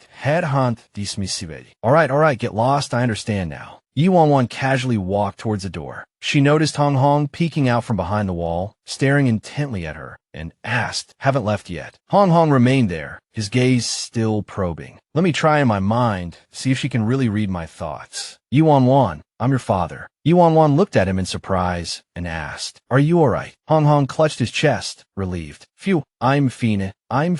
Looks like that mind reading malfunctioned. Her magic probably has a time limit." He regained his confidence, straightened his back, and asked firmly, "I just went to the latrine. What are we doing now?" Yi Wan glanced at his current posture and thought, he was so timid just a moment ago. They sized each other up. "Yedanyan rolet herius. Why are you suddenly so puffed up again?" Hong puffed out his chest, his aura returning. "Without mind reading, I'm not afraid of you." Yi Wan scratched her cheek, looking him up and down. Men are so fickle. She walked forward, energized and in high spirits. "Let's go buy quinine at high price." Hong was puzzled. "Quinine?" He followed behind her, continuing to ask, "I heard people are buying it up at all the pharmacies in town. What is quinine?" Yi Wan replied with a flowery smile. "Quinine is a medicine, a special remedy for malaria. Based on the plot, it should be useful soon." Hong questioned her from behind. "But there's no malaria now. What are you buying it for?" Yi Wan crossed her arms and replied leisurely, "Don't ask. I have my uses." He asked her, "Then how much are we buying?" Yi Wan propped her chin in her hand and answered, "1. But in her heart, she thought, "I remember in the plot, Xiaoshu Jian bought 2 for 3. She can't outbid me. Otherwise, how will she be able to slap my face?" Hong continued to pester her. 1 is too little. I heard that Xiaoshu Jian, that 5th-rank official's concubine-born daughter, is already offering 3. You're so stingy. How can you possibly buy any? Yi Wan feigned surprise. "What? She's buying it too." Hong followed closely behind her, replying, "Yeah, I saw that the people buying up quinine at all the pharmacies in town are from the Xiao residents." Yi Wan rolled her eyes at him and said with feigned jealousy, "I hate her the most. A mere concubine-born daughter dares to compete with me. From now on, don't mention the word Xia in front of me again, or I'll send you to Mengpa." She spoke harsh words, but a triumphant smile appeared on her face, and she covered her mouth, giggling. Hong really is a dedicated informant. According to the plot, he's the one who told Xiaoshu Jian that he heard Jiangnan was going to have a big flood, and that malaria would surely follow, which is why Xiaoshu Jian went to buy up quinine. Yi Wan looked him over, sighing inwardly, "Still playing dumb with me, kid. You're really getting into character." Hong felt a little guilty under her gaze. Yi Wan thought regretfully, if that 9th prince had half your charm, the female lead would have been won over long ago. That guy has no ambition at all. At this moment, a slender hand passed over a note, and a gentle voice said, "Jiangnan will soon experience." A figure cloaked in gray, their face hidden, looked at the note in their hand with confusion. The most important medicine for treating malaria is quinine. This is a prescription from the divine doctor camp of Huadawa Kingdom. Quickly get your hands on quinine. This way you can definitely help the 9th prince shine in front of the emperor. Xiaoshu Jian was persuaded and quickly agreed, "I understand." In her room, Xiaoshu Jian sat across from Yue and said gently, "I'm so grateful for your help this time." While buying the quinine, she added with emotion, "If I only relied on my monthly allowance, it would be a drop in the bucket." Yue smiled. "This is just a little extra from the 9th prince's reward. Besides, helping you leave the family also indirectly helped the 9th prince." Xiaoshu Jian nodded in agreement. "Yes, with the most important medicine, quinine, and other prescriptions when the epidemic breaks out, we can send everything directly to the prince's residence." Yue suddenly remembered something and reminded her seriously, "But Xiaoshu Jian, I heard that Yi Wan is also buying quinine." Could she have heard something? "Je suis Jian retorted, impossible." The person who gave me the prescription said it came from a so-called divine doctor in the Jiangnan Huadawa camp. No one in the world knows this prescription except us. She placed her hand on her chest, thinking. As for Yi Wan, She probably heard that I was buying it and is deliberately trying to oppose me. Xiaoshu Jian frowned slightly and asked, how much is she offering? Although she said she wasn't worried, she couldn't help but feel concerned. Even if I say I'm not worried, I don't have much money. If Yu Wanwan really wants to compete, she definitely has the power to rival me. Yue held up a finger. 1-1. Hearing this, she burst out laughing. Xiaoshu Jian scoffed. Haha, only 1-1. I thought Yu Wanwan was so rich. It turns out she's still just an idiot who only knows how to fight over men. Hearing this, Yue still cautiously reminded her. I'm worried she's deliberately saying 1-1 to mislead others. But before he could finish, Xiaoshu Jian suddenly looked out the window, noticing a commotion, and a brilliant smile appeared on her face as she cleverly dismissed Yue. All right, Yue, I'm tired. You can go now. He replied, okay. Xiaoshu Jian stood up and watched Yue leave before approaching and pushing open the window. The gray-cloaked figure, who had been waiting by the window, smiled slyly and mocked. It seems you've been bullied quite badly by that Yu Wanwan recently. Even the misunderstanding between you and the ninth prince was caused by her. Xiaoshu Jian crossed her arms in displeasure and retorted, did you come just to make fun of me? The gray-cloaked figure looked at her gently and said, I'm here to help you. Xiaoshu Jian asked back, help me. She frowned and thought, this person's origins are unknown, and they don't ask for anything in return. What is their purpose? The gray-cloaked figure seemed oblivious to her attitude and continued, in a few days, people from the Huaduo camp will be coming to the capital. If you want your prescription to be adopted by the emperor, you might need that person's help. Hearing this, Xiaoshu Jian was utterly astonished and couldn't believe it. You can invite someone from the Huaduo camp to help me. Xiaoshu Jian's spirits lifted. She spoke solemnly. I heard that old Master Kai Huaduo's medical skills are not only famous in Diu, but even the monarchs of neighboring countries are eager for his services. 3 generations of kings across 4 dynasties have invited him out of seclusion, and he refused them all. Can you truly invite him? She furrowed her brow, her face full of suspicion. Aren't you just trying to make me happy? The mysterious figure looked her up and down, their tone dripping with sarcasm. Ha, if I just wanted to please someone, wouldn't it be easier to go to the pleasure house? The hood obscured their face, but their voice was full of mockery. The women there are much more interesting than you. Xiaoshu Jian crossed her arms and pondered. So, you really could invite Kai Huaduo? A triumphant smile spread across her face. Truly, heaven is helping me. Yu Wanwan, you've done so much evil. Even heaven can't stand it anymore. Let's see how you stop me this time. Xiaoshu Jian asked urgently, when can the old master arrive? The reply she received was within 3 days. She frowned and calculated. The timing is perfect, just enough time for the quinine I bought, considering the timing of the Zhongnan floods. It seems they're coming soon, too. Seeing the mysterious figure remain silent, she wondered what they were thinking. Everything is ready. All I need is the east wind. Xiaoshu Jian then asked, how should I thank you? The mysterious figure adjusted their hood. There's no rush. There will be a time when I need your gratitude. Grand Tutor Lu, a man in red official robes, caught up to the slowly strolling Lu Shang and called out. Zhang Jingchuan, the minister of personnel, whispered in Liu Xing's ear. His Majesty suddenly mentioned old Master Kai Huaduo's arrival in the capital tomorrow. Is there such a thing? Lu Sheng furrowed his brow thoughtfully. Old Master Kai has lived in seclusion in the mountains for decades. His sudden arrival in the capital makes me uneasy. Doubts arose in his heart. Could this be related to Xiaoshu Jian's sudden large purchase of quinine? He looked at Zhang Jingchuan and asked, Master Zhang, do you know that this famous beauty of the capital, the Su daughter of the Jia family, has recently started buying up large quantities of quinine? Zhang Jingchuan replied, I've heard something about it, but what does that have to do with old Master Kai's arrival? Lu Xing shared what he knew. To be honest with you, I specifically inquired at the Imperial Hospital. Quinine is rarely used. The only time I've seen it was in old Master Kai Huaduo's prescription for malaria. After hearing this, Zhang Jingchuan speculated that Su daughter just started buying quinine and old Master Kai is about to arrive in the capital. What a coincidence. Lu Xing responded thoughtfully, there's only one suspicious point now. Suspicion arose in his heart. Even if Xiaoshu Jian didn't invite him, it must be related to her. Zhang Jingchuan agreed with a grim face. Indeed, Xiaoshu Jian is just the Su daughter of a 5th-rank official. How could she know such an important figure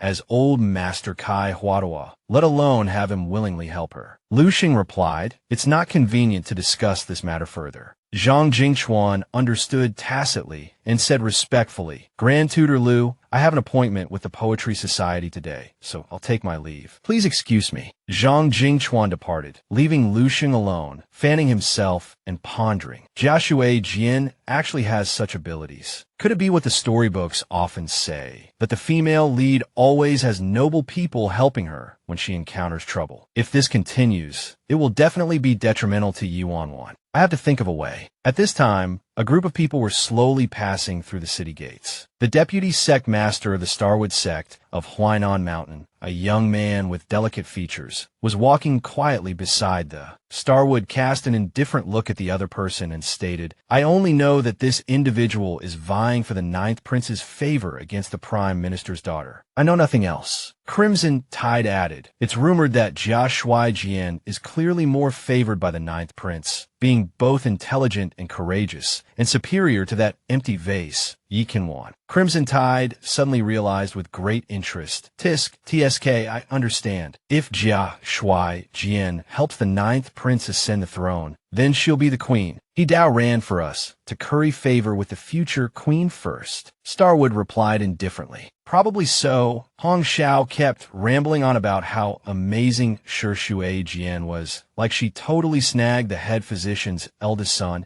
And get this, even the Grand Tutor and 9th Prince are secretly helping her out. No wonder the sect leader picked her, right? Xingmu, being the cautious one, was like, "Hey, let's not jump to conclusions. I want to see this for myself first." Hong Xiao just shrugged. "We'll see about that." Suddenly, Xingmu pointed forward and told Hong Xiao, "She's here." Following the direction of Xingmu's finger, they saw Jiaxue Jian in the distance. She wore a pink cloak, her hair meticulously styled, resembling a perfectly delicate young lady. Behind her followed her maid, and further back, Lu Sheng, discreetly observing. The pink cloak made her appear even more fragile, but the corners of Jiaxue Jian's mouth were slightly upturned, her eyes sharp as knives. Lurking behind, Lu Sheng thought, "Damn it, she's one step ahead again." It seems she really did invite that old fellow. Jiaxue Jian walked with light steps, gracefully approaching them. The renowned physician Kai Huaduo was carefully helped down by a young boy. Jiaxue Jian bowed respectfully. "Greetings, old Master Kai." He looked her over and said gently, "Good child, rise." Kai Huaduo said to Jiaxue Jian repeatedly, "You and your grandmother looked exactly alike when she was young, truly alike." Jiaxue Jian modestly lowered her head. "How can this granddaughter compare to my grandmother's grace in her youth?" "You flatter me, old master." Hearing their conversation, Lu Sheng was startled. "Wait, Jiaxue Jian's grandmother and Kai Huaduo have a connection." He pondered to himself, "All right, this woman may not be very popular, but her background is incredibly advantageous. Could this be the protagonist halo that Yuan Wan spoke of?" Lu Sheng was lost in thought when he suddenly heard Kai Huaduo complain with a hint of anger, "It seems I am of no use. This official also looks down on these old bones of mine." He immediately snapped back to attention, encouraging himself inwardly. "Bear with it, I must bear with it. Sigh, I really don't want to spend a single moment with this woman." Realizing his lapse in composure, Lu Sheng hurriedly bowed respectfully. "Old master, you misunderstand. This official is Lu Sheng. By His Majesty's decree, I have come to welcome you back to the capital." Kai Huaduo stroked his beard. "So you are Grand Tutor Liu, so young and already a third-rank official. Your future is limitless." Lu Sheng forced a smile. "You flatter me, old master." Inwardly, he thought, "This old fellow hasn't left his seclusion for 60 years, yet he identified my official title with a single sentence. He's surprisingly well informed about the affairs of the court." He respectfully gestured. "Please, come with me." He prayed silently. "All right, old man, although you're troublesome, please just be passing through. You mustn't be Jiaxue Jian's helper, otherwise Yuan Wan is finished." Kai Huaduo stroked his beard, looking Lu Sheng up and down, and smiled with satisfaction. "Not bad. Young Jiaxue has a good eye for people." These words made Liu Sheng's mind go blank. Lu Sheng thought blankly. "I didn't come with Jiaxue Jian at all." He roared internally. "I have nothing to do with her." Lu Sheng carefully glanced at Jiaxue Jian and Kai Huaduo. Jiaxue Jian quickly smiled sweetly. "Master Lu, old Master Kai has come from afar and must be tired. As an official of the Ministry of Rites, you should quickly arrange for the old master's rest." Watching her performance, Murderous intent churned within Lucian. It seems Leong Yuan's last stab wasn't enough of a lesson for you.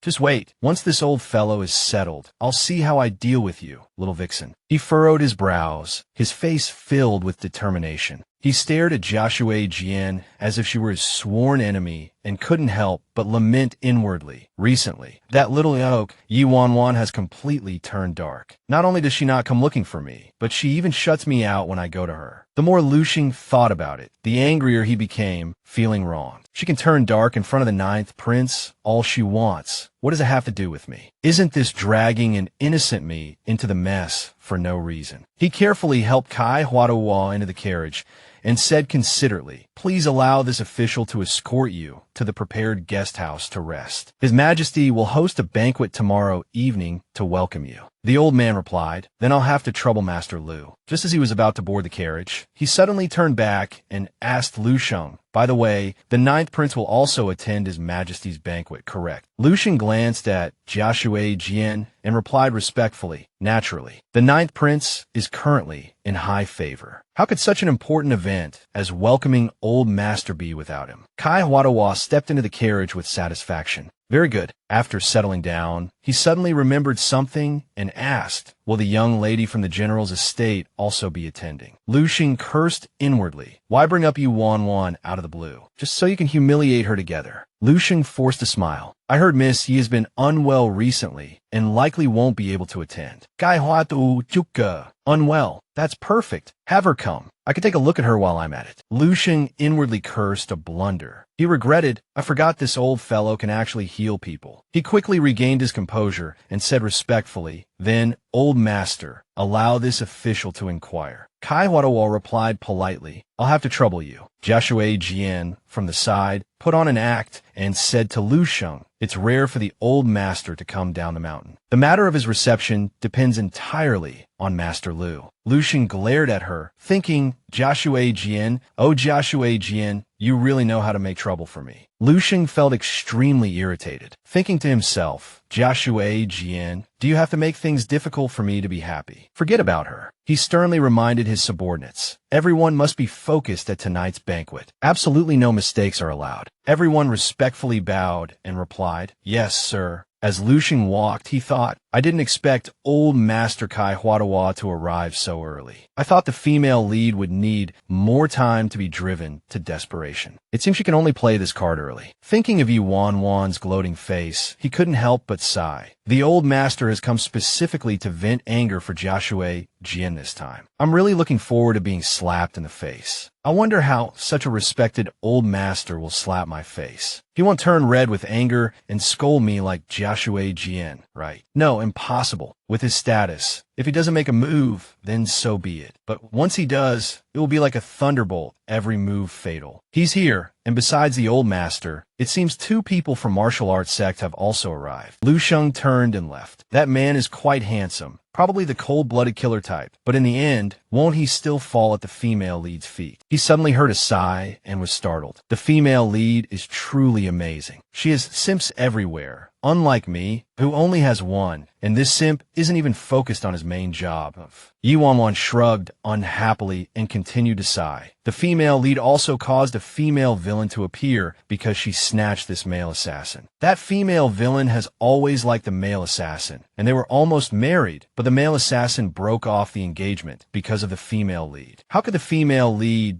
do such a thing as breaking up someone else's marriage? Was she reincarnated from the god of thunder and lightning in her past life, specializing in destroying other people's relationships? Lu Xing stopped in his tracks and pondered silently. Just as I expected, he felt uneasy, knowing that Kai Huadawa came to the capital this time to help Joshua Jian deal with Yu Wan Wan, but he didn't know what methods Kai Huadawa would use. Lu Xing felt apprehensive. Yu Wan Wan was preparing to compete with the ninth prince. This made him feel extremely pressured. He fell into deep thought, his mind filled with worries, such as how she could make the ninth prince fall out of favor. The more Lu Xing thought about it, the more restless he became. Tonight's banquet is definitely going to be chaotic. Yi Wan will definitely get into trouble. What should I do?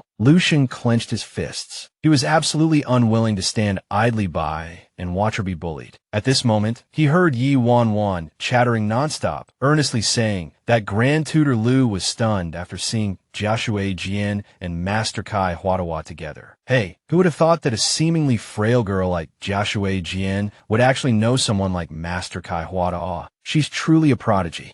Shang covered his face. She's praising her opponent to the skies, almost like she's encouraging me to like Xiaoshu Jian even more. She has brains, ability, and can even join forces with the Ninth Prince. He rubbed his forehead, feeling dizzy from Yi Wan's train of thought. Sigh, I'm still here trying to figure out how to help her, but it seems she's not afraid of anything. A subordinate saw Shang hurrying along and called out, "Sir, the singing and dancing for tonight's banquet aren't ready yet. Where are you going?" He casually replied, "To the back to invite someone." Shang looked at Yi Wan, who was playing around, and said to her, "His Majesty is hosting a banquet tonight. In theory, all the nobles in the capital should attend. Are you going?" Yi Wan was stunned, thinking, what is that old emperor up to again? Nothing good ever comes from his banquets. It's either forcing marriages on officials' children or using the banquet to force people to hand over their military power. She counted on her fingers and asked, "What day is it today?"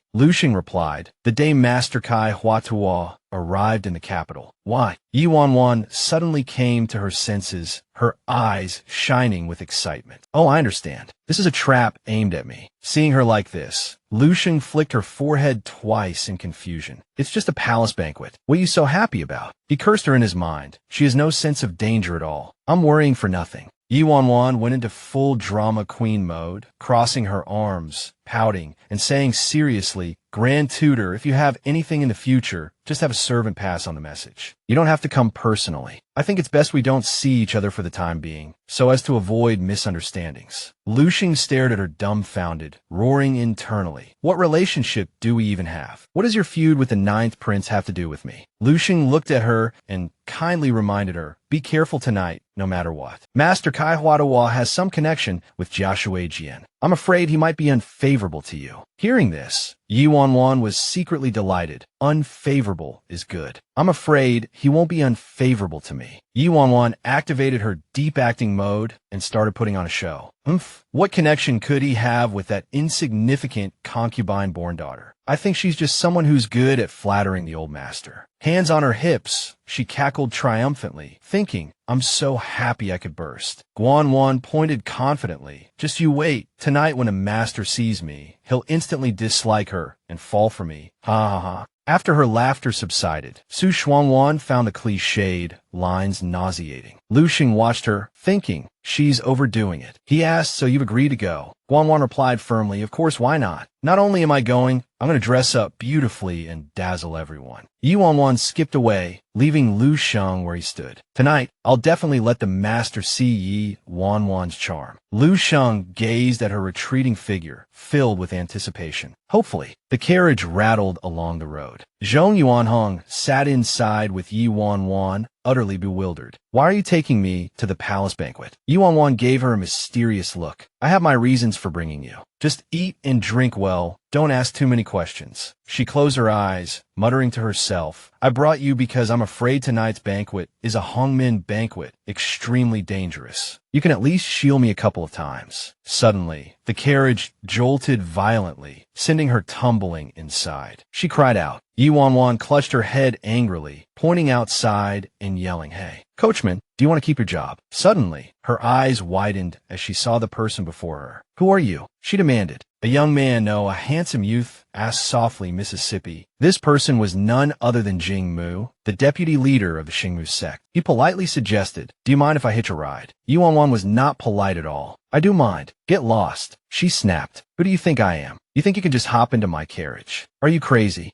Zhong Yuanhong leaned close to her ear and whispered, "Something's not right. This guy is a new face, but I can sense a murderous aura about him, especially his hands. They're sweaty. I can tell he's good with hidden weapons." Yi Wan asked suspiciously, "A master wants to hitch a ride," but she wasn't afraid of anyone, so she reached for the carriage curtain. Startled, she looked down, her eyes widening. His foot was already on the curtain. He calmly lowered his head and said with feigned gratitude, "Thanks for the ride." The atmosphere inside the carriage instantly became tense, eerily silent. Yuan Wan glared at Hong Hong accusingly. "Hong Hong, someone's trying to kill me. Why aren't you shielding me?" He stared at her, dumbfounded. "Is my life not a life? I haven't abandoned the carriage and run. I'm already loyal enough." Hearing this, she fumed. Useless. He frowned, thinking, "I'm here as inside help, not a human shield." Yuan Wan studied Jing Mu. White clothes, a long sword, the look of a cold-blooded killer. She stared intently at the young man, thinking, "I remember him. This guy is Jing Mu from the Huainan Mountain sect." His gaze was icy and sharp as a knife, while she analyzed the situation like Sherlock Holmes. She remembered. This guy was the sect leader's right-hand man, supposed to marry that female villain, and then Jia Yujian would swoop in and save him midway through the story. As the male number 5, Yuan Wan mused, chin in hand. "That's not right," she muttered. "Isn't he supposed to appear in 2 months? What's he doing here?" While she was battling it out internally, he calmly introduced himself. "I am Jing Mu." She snapped back to reality, forcing a professional smile. Haven't we met before?" she said, while internally screaming, "We absolutely should not be meeting now. Can't you just disappear?" He just grinned roguishly. "Well, aren't we meeting now?" She offered an awkward compliment. "Wow, you're really good at introducing yourself." She continued to play dumb. "But if I remember correctly, aren't you the deputy leader of the Huainan Mountain sect?" He didn't even bother denying it, confidently admitting, "Indeed. Indeed I am." As soon as he finished speaking, she flung open the carriage curtain and yelled innocently, "Help. Someone call the guards. There's an imposter pretending to be the deputy leader." She smirked inwardly, thinking, "Deputy leader, huh? Go to jail first. I'll settle the score with you when it's your time to appear." Jing Mu was taken aback. "Miss Yi, what is the meaning of this?" "I just wanted a ride." She turned back righteously. "I told you, you can't ride in my carriage. I know you're a martial arts expert, but you can't bully people just because you're strong." He looked at her blankly, retorting, "I heard the Prime Minister's daughter is eager to meet the reincarnated miracle doctor, Old Master Huata. I'm escorting him to the capital this time, and if Missy is willing to give me a ride, I'll put in a good word for you with the Emperor and the Old Master. Wouldn't that be wonderful?" Yuan Wan screamed internally, "Wonderful my foot. I don't want to meet any miracle doctor. I hope he looks down on me, finds me vulgar and unbearable, and doesn't cause me any more trouble." But outwardly, she asked sweetly, "Can you really put in a good word for me?" He replied confidently, "Of course." Suppressing her fury, she curtsied and said, "In that case, I'll gratefully accept your offer. Thank you for your trouble, young Master Xingmu." Inwardly, she roared, "I'll hate you forever." She glared fiercely at Hong Chao. "What's going on? Why is he here early? And why is he looking for me instead of the female lead?" Hong Chao cowered slightly, replying, "Why are you looking at me? I can't read minds. I can only see you." Following the script, she suggested, "Let's change carriages. This one doesn't have curtains. It wouldn't look good if people saw a woman with 2 men." He shook his head. "No need to bother." The sword at his side began to vibrate. Suddenly, he flinched and looked out the window. Xing Mu was unharmed and playfully pointed at the throwing knives scattered around. Yuan Wan and Hong Chao glanced at the throwing knives on the ground, each engraved with a name, and froze. "We're screwed," they thought. "We can't beat him." Yuan Wan enthusiastically piled food into Hong Chao's bowl. "This is the best food I've ever had in the palace. You have to try it. The food and wine in the Jianghu are good, but they can't compare to the delicacies of the imperial kitchen." He choked, his eyes bulging. Gasping, he said, I can't eat anymore. I'm choking." Outside, the Prime Minister asked, "Is my daughter inside?" A guard respectfully replied, "Yes, Prime Minister. Missy is dining inside." Hearing this, Yuan Wan panicked. She frantically shoved Hong Chao inwards. "Hide, Father's here." Sweating nervously, she muttered, "I can't let Father see me with a Jianghu pervert." He grumbled regretfully. "Just one more bite." She kicked him in the backside, sending him stumbling. "Eat, eat, eat. Get inside." The Prime Minister strode in. "Wan Wan." Yuan Wan instantly plastered on a bright, sweet smile. "Father, what brings you to the palace?" He explained, "There's a banquet in the palace today. Naturally, I received a royal invitation." She asked awkwardly then, "Is there something you need, Father?" The Prime Minister got straight to the point. "Did you see young Master Xingmu of the Huainan Mountain sect today?" Her expression turned serious. "Yes, I did. He claimed to be Xingmu, but who knows if it's true." Frowning, she waved her hand dismissively. "But his martial arts are unfathomable. He even destroyed my carriage." The Prime Minister excitedly prompted her. That's him. Since heaven has given you such a good opportunity, you should perform well and interact with him more. It'll be beneficial for you in the future. She retorted angrily, Father, why should I rely on him? Don't I still have you and Mother? Inwardly, she screamed, rely on him. I'll be thankful if he doesn't kill me for getting in the female lead's way. Just then, Yuan Wan noticed Hong Chao stealthily reaching for more food. She stared at him, speechless, gritting her teeth and letting out a cold snort. Yuan Wan feigned anger, startling her father. He soothed her gently. You're still young and don't understand. Listen to your father. All right. Would I ever harm you? She touched her cheek in surprise, asking, listen. Listen to what? The Prime Minister stroked his chin, looking perplexed. What are you looking at? She suddenly yelled, nothing. Father is absolutely right. I'll listen to everything Father says. He stumbled backward in fright, nearly falling. Her foot landed squarely on Hong Chao's hand. Forcing back her anger, she replied, thank you, Father. Finally, utterly terrified, the Prime Minister collapsed onto the floor. Yuan Wan rushed to help him up. Father, what's wrong? How did you fall? Hong Chao cradled his swelling hand pathetically. Silently, he wept. The Prime Minister coughed, tried to regain his composure. Why are you shouting so loudly? Your father isn't so old that he can't hear you. Beaming, she looped her arm through his. Don't worry, Father. No matter what happens, I won't let anyone hurt you or Mother. You promise. He affectionately ruffled her hair. Silly child, matters of the court change in an instant. Father is just afraid. Afraid that one day the empire will fall and Father won't be able to protect you. Before that happens, Father needs to find you a way out. The Prime Minister frowned, his expression grave. Seeing her father's concern, a warmth spread through her heart. Although I'm a transmigrator and not his biological daughter, he and Mother treat me so well. They're my family, my true family. The Prime Minister affectionately pinched her cheek and chided, you're all grown up and still acting spoiled with your old father. All right, eat something. You probably won't be able to eat much at the palace banquet later. She snuggled obediently in his arms and replied, He waved his hand and turned to leave. Go to the banquet after you finish eating. I have to go see His Majesty and can't accompany you any longer. She watched his retreating figure. I understand, Father. She covered her mouth, giggling. Although Father is older, he's still as dashing as ever. He must have charmed quite a few ladies in his youth. I even heard that a princess was once infatuated with him. She thought mischievously, but Father only had eyes for Mother, so he arranged for that princess to be married off. It seems you can't become a great person without being a little ruthless. She folded her arms smugly and muttered to herself, if Father were 20 years younger, even the 9th prince's position might be precarious. Just then, Hong Chao crawled out from under the table, his hands looking quite injured. He didn't say a word and climbed directly out the window. She asked in confusion, where are you going? He looked back and said pitifully, my hand is broken. I have to go get it set. She tilted her head in thought. Did I hit him that hard? Suddenly, he blurted out, someone's looking for you. As soon as he finished speaking, he climbed back out the window. I'm leaving. She was startled.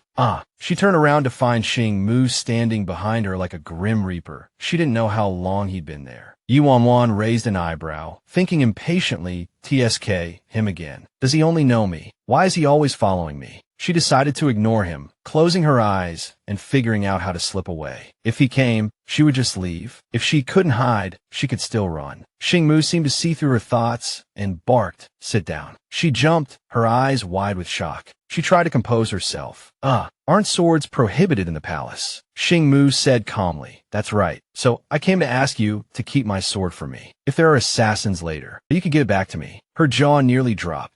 Does he think I'm an idiot? Yuan Wan quickly regained her composure, a calculating smile spreading across her face. If there are assassins, there will definitely be a search. If I have the sword, won't I be framed? She narrowed her eyes, staring intently at him. However, I can use this to my advantage, she thought as she confidently held up a finger. I'll just take the opportunity to throw the sword onto the Emperor's robe and frame Xing Mu as the assassin. Your head is practically on a silver platter. Suddenly, Xing Mu threw cold water on her plans. Are you an idiot? Inside the banquet hall, Lu Xing respectfully addressed the person in front of him. Minister Li, this is your seat. Please be seated. His Majesty is still changing and will be here shortly. He replied happily, thank you. grand tutor for your thoughtful arrangements. Suddenly, he heard Yu Wanwan's inner thoughts and couldn't help but shiver. Xingmu, you little bastard, you're lucky you ran fast. I can't beat you now, but I'll ambush you tonight, put a sack over your head, and beat you up. You make me so unlucky every day. Have you never been cursed out before? You're just asking for it. If it weren't for having to support the female lead tonight, I wouldn't bother coming. Seeing this idiot makes me so angry. Another cannon fodder showing up early to add to the drama. Meanwhile, she was furiously cursing. You're not busy cultivating feelings with your fiancé, nor are you busy saving the damsel in distress and protecting the female lead. That I could even tolerate that. She pointed and scolded,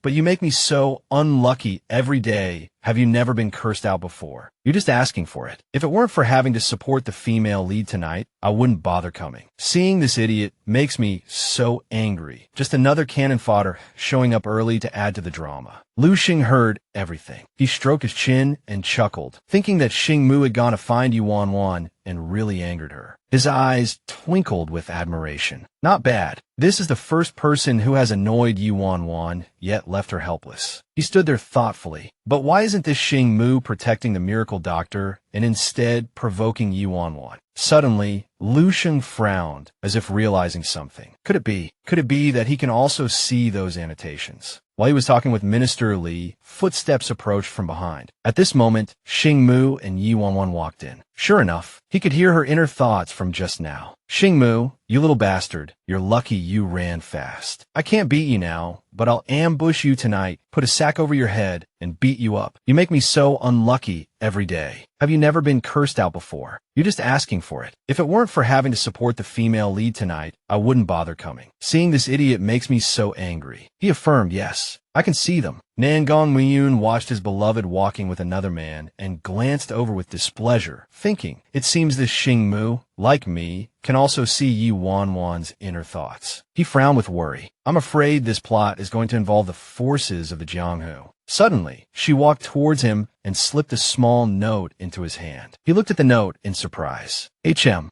Nangong Muyun watched her playful retreating figure and quickly opened the note. Inside, Yu Wanwan threatened. Just you wait and see. Tonight, I will definitely make your precious Miss Xia lose all face, make her too ashamed to live. I'll prove to you that only I am qualified to be your princess consort. Ha! After reading it, Nangong Muyun curled his lips in mockery. What a clumsy actress. He glanced at her indulgently and said, all right, this prince will wait and see. To put on a good show. His face full of affection, he thought, she doesn't need to prove anything to me. I don't know when, but she has already secured a place in my heart. I've already been so proactive, so obvious. Nangong Muyun lowered his head and murmured with some disappointment, but she turns a blind eye. The emperor sat high on the main seat. He, Nangong Muyun, rose and bowed, but couldn't help the bitterness rising in his heart. All these unfounded accusations are placed on my head, forcing me to follow the plot. Now, she, Yu Wanwan, even wants to frame me and drive a wedge between my father and me. The more he thought about it, the angrier he became. She really has a knack for making me lose control. He gazed thoughtfully at Yu Wanwan, who was happily resting her chin in her hand, and murmured, but if I don't let her do it, will she cry? She sat beside Xingmu, scheming. I should still hide this guy's sword, lest the emperor mistake me for an assassin later. He, Xingmu, heard this and turned his head gratefully to ask, Miss Yi, are you carefully hiding my sword because you're afraid I'll be arrested later? She, Yu Wanwan, cursed inwardly. I'm afraid you won't die. But she forced a cheerful expression and replied, my father said young hero Xingmu is a distinguished guest and asked me to treat you well. Suddenly, this guy leaned closer, asking strange questions such as, so what do you think of me? Yu Wanwan was completely startled, her eyes widening. She thought, what do I think of you? He, Xingmu, however, had a serious expression and emphasized, didn't your father tell us to get along? So, what kind of person do you think I am? Yu Wanwan just smiled and began to lavish him with praise. Young hero Xingmu is highly skilled in martial arts, chivalrous, elegant, handsome, and courteous. Among all the young masters, you clearly stand out. No wonder the sect leader's daughter has a crush on you.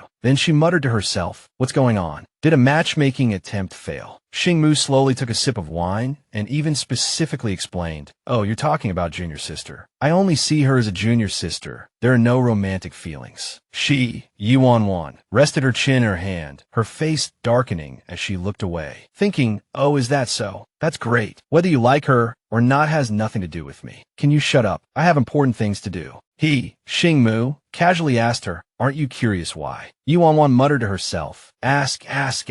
Greetings to your whole family." But she said sweetly to him, "It's probably just a lover's quarrel. Girls always need more security. Young hero, you just need to coax her more, and she'll be fine." Xingmu looked at her in surprise. "Oh, it sounds like you know a lot." She, Wan Wan, rolled her eyes and said irritably, "I know a little bit." Suddenly, Xingmu leaned closer and suggested, "Then why don't you teach me?" Then he, Xingmu, decided on his own, "All right, it's settled then. I'll go to your residence tonight to impose on Miss Yi." Xingmu continued shamelessly, taking the opportunity to ask for guidance. Surely Miss Yi wouldn't refuse a distinguished guest. She, Wan Wan, frowned, her mouth slightly open, thinking, "This isn't just getting close, this is practically sticking like glue. Wait, when I followed the original plot, this Xingmu clearly ignored me." She, Wan Wan, touched her forehead, guessing, did he take the wrong medicine or something? To say his character is broken, it's not really. She glanced at his expression and muttered. After all, in the original story, he didn't like junior sister, the sect leader's daughter. He only started his romance mode after meeting the female lead. Wan Wan slumped her shoulders, screaming internally, but I didn't realize he could talk so much. This is so annoying. Someone take this walking disaster away. As if reading her mind, Lu Xing heard her cry for help and arrived just in time. "Young hero Xingmu, your seat is next to that old gentleman. To better protect him, Lu Xing suggested with a smile. How about this official shows you the way?" Seeing him, Wan Wan's eyes lit up like stars. She clasped her hands together and prayed, "Grand Tutor, you came just in time. You are truly a living bodhisattva who saves the suffering. I promise I won't curse you again, maybe just occasionally." Xingmu closed his eyes and replied reluctantly, "Very well, I'll trouble the Grand Tutor to lead the way." She, Wan Wan, breathed a sigh of relief and slumped back down. That annoying chatterbox was finally gone. He, Xingmu, suddenly slammed the table and stood up. Then he, Xingmu, whispered in her ear, "Don't forget, I'll be at your residence tonight." He turned around and reminded her with a smile, "Miss Yi, please wait for me." She, Wan Wan, returned the smile, thinking, "I just won't go home tonight. What can you do about it?" Xingmu followed Lu Xing, his hand supporting his chin as he pondered. "So reading storybooks, is this interesting? Now that I'm in it, I can even influence the plot development." He was the fifth person who could hear her inner voice. He grinned, thinking, "How interesting." Lu Xing, seeing his strange expression, shot him a suspicious glance. Xingmu didn't stop there. He turned to look at Wan Wan, thinking, she would never guess that from the moment she wanted to break off the engagement with the ninth prince, I could see those strange subtitles. He touched his cheek smugly. Back then, the sect had so many matters to attend to, and I was too busy to do anything but observe silently, waiting for the right moment to make my entrance. Now I finally met her. Xingmu walked to the seat Lu Xing had arranged, his mind still racing. But according to Wan Wan's plot, I'm one of Miss Ya's suitors. He glanced back again, thinking, even going so far as to use the sect's power to help her, this plot is really frustrating. Could it be that in Wan Wan's mind, I'm just a non-existent tool, merely a stepping stone for the female lead?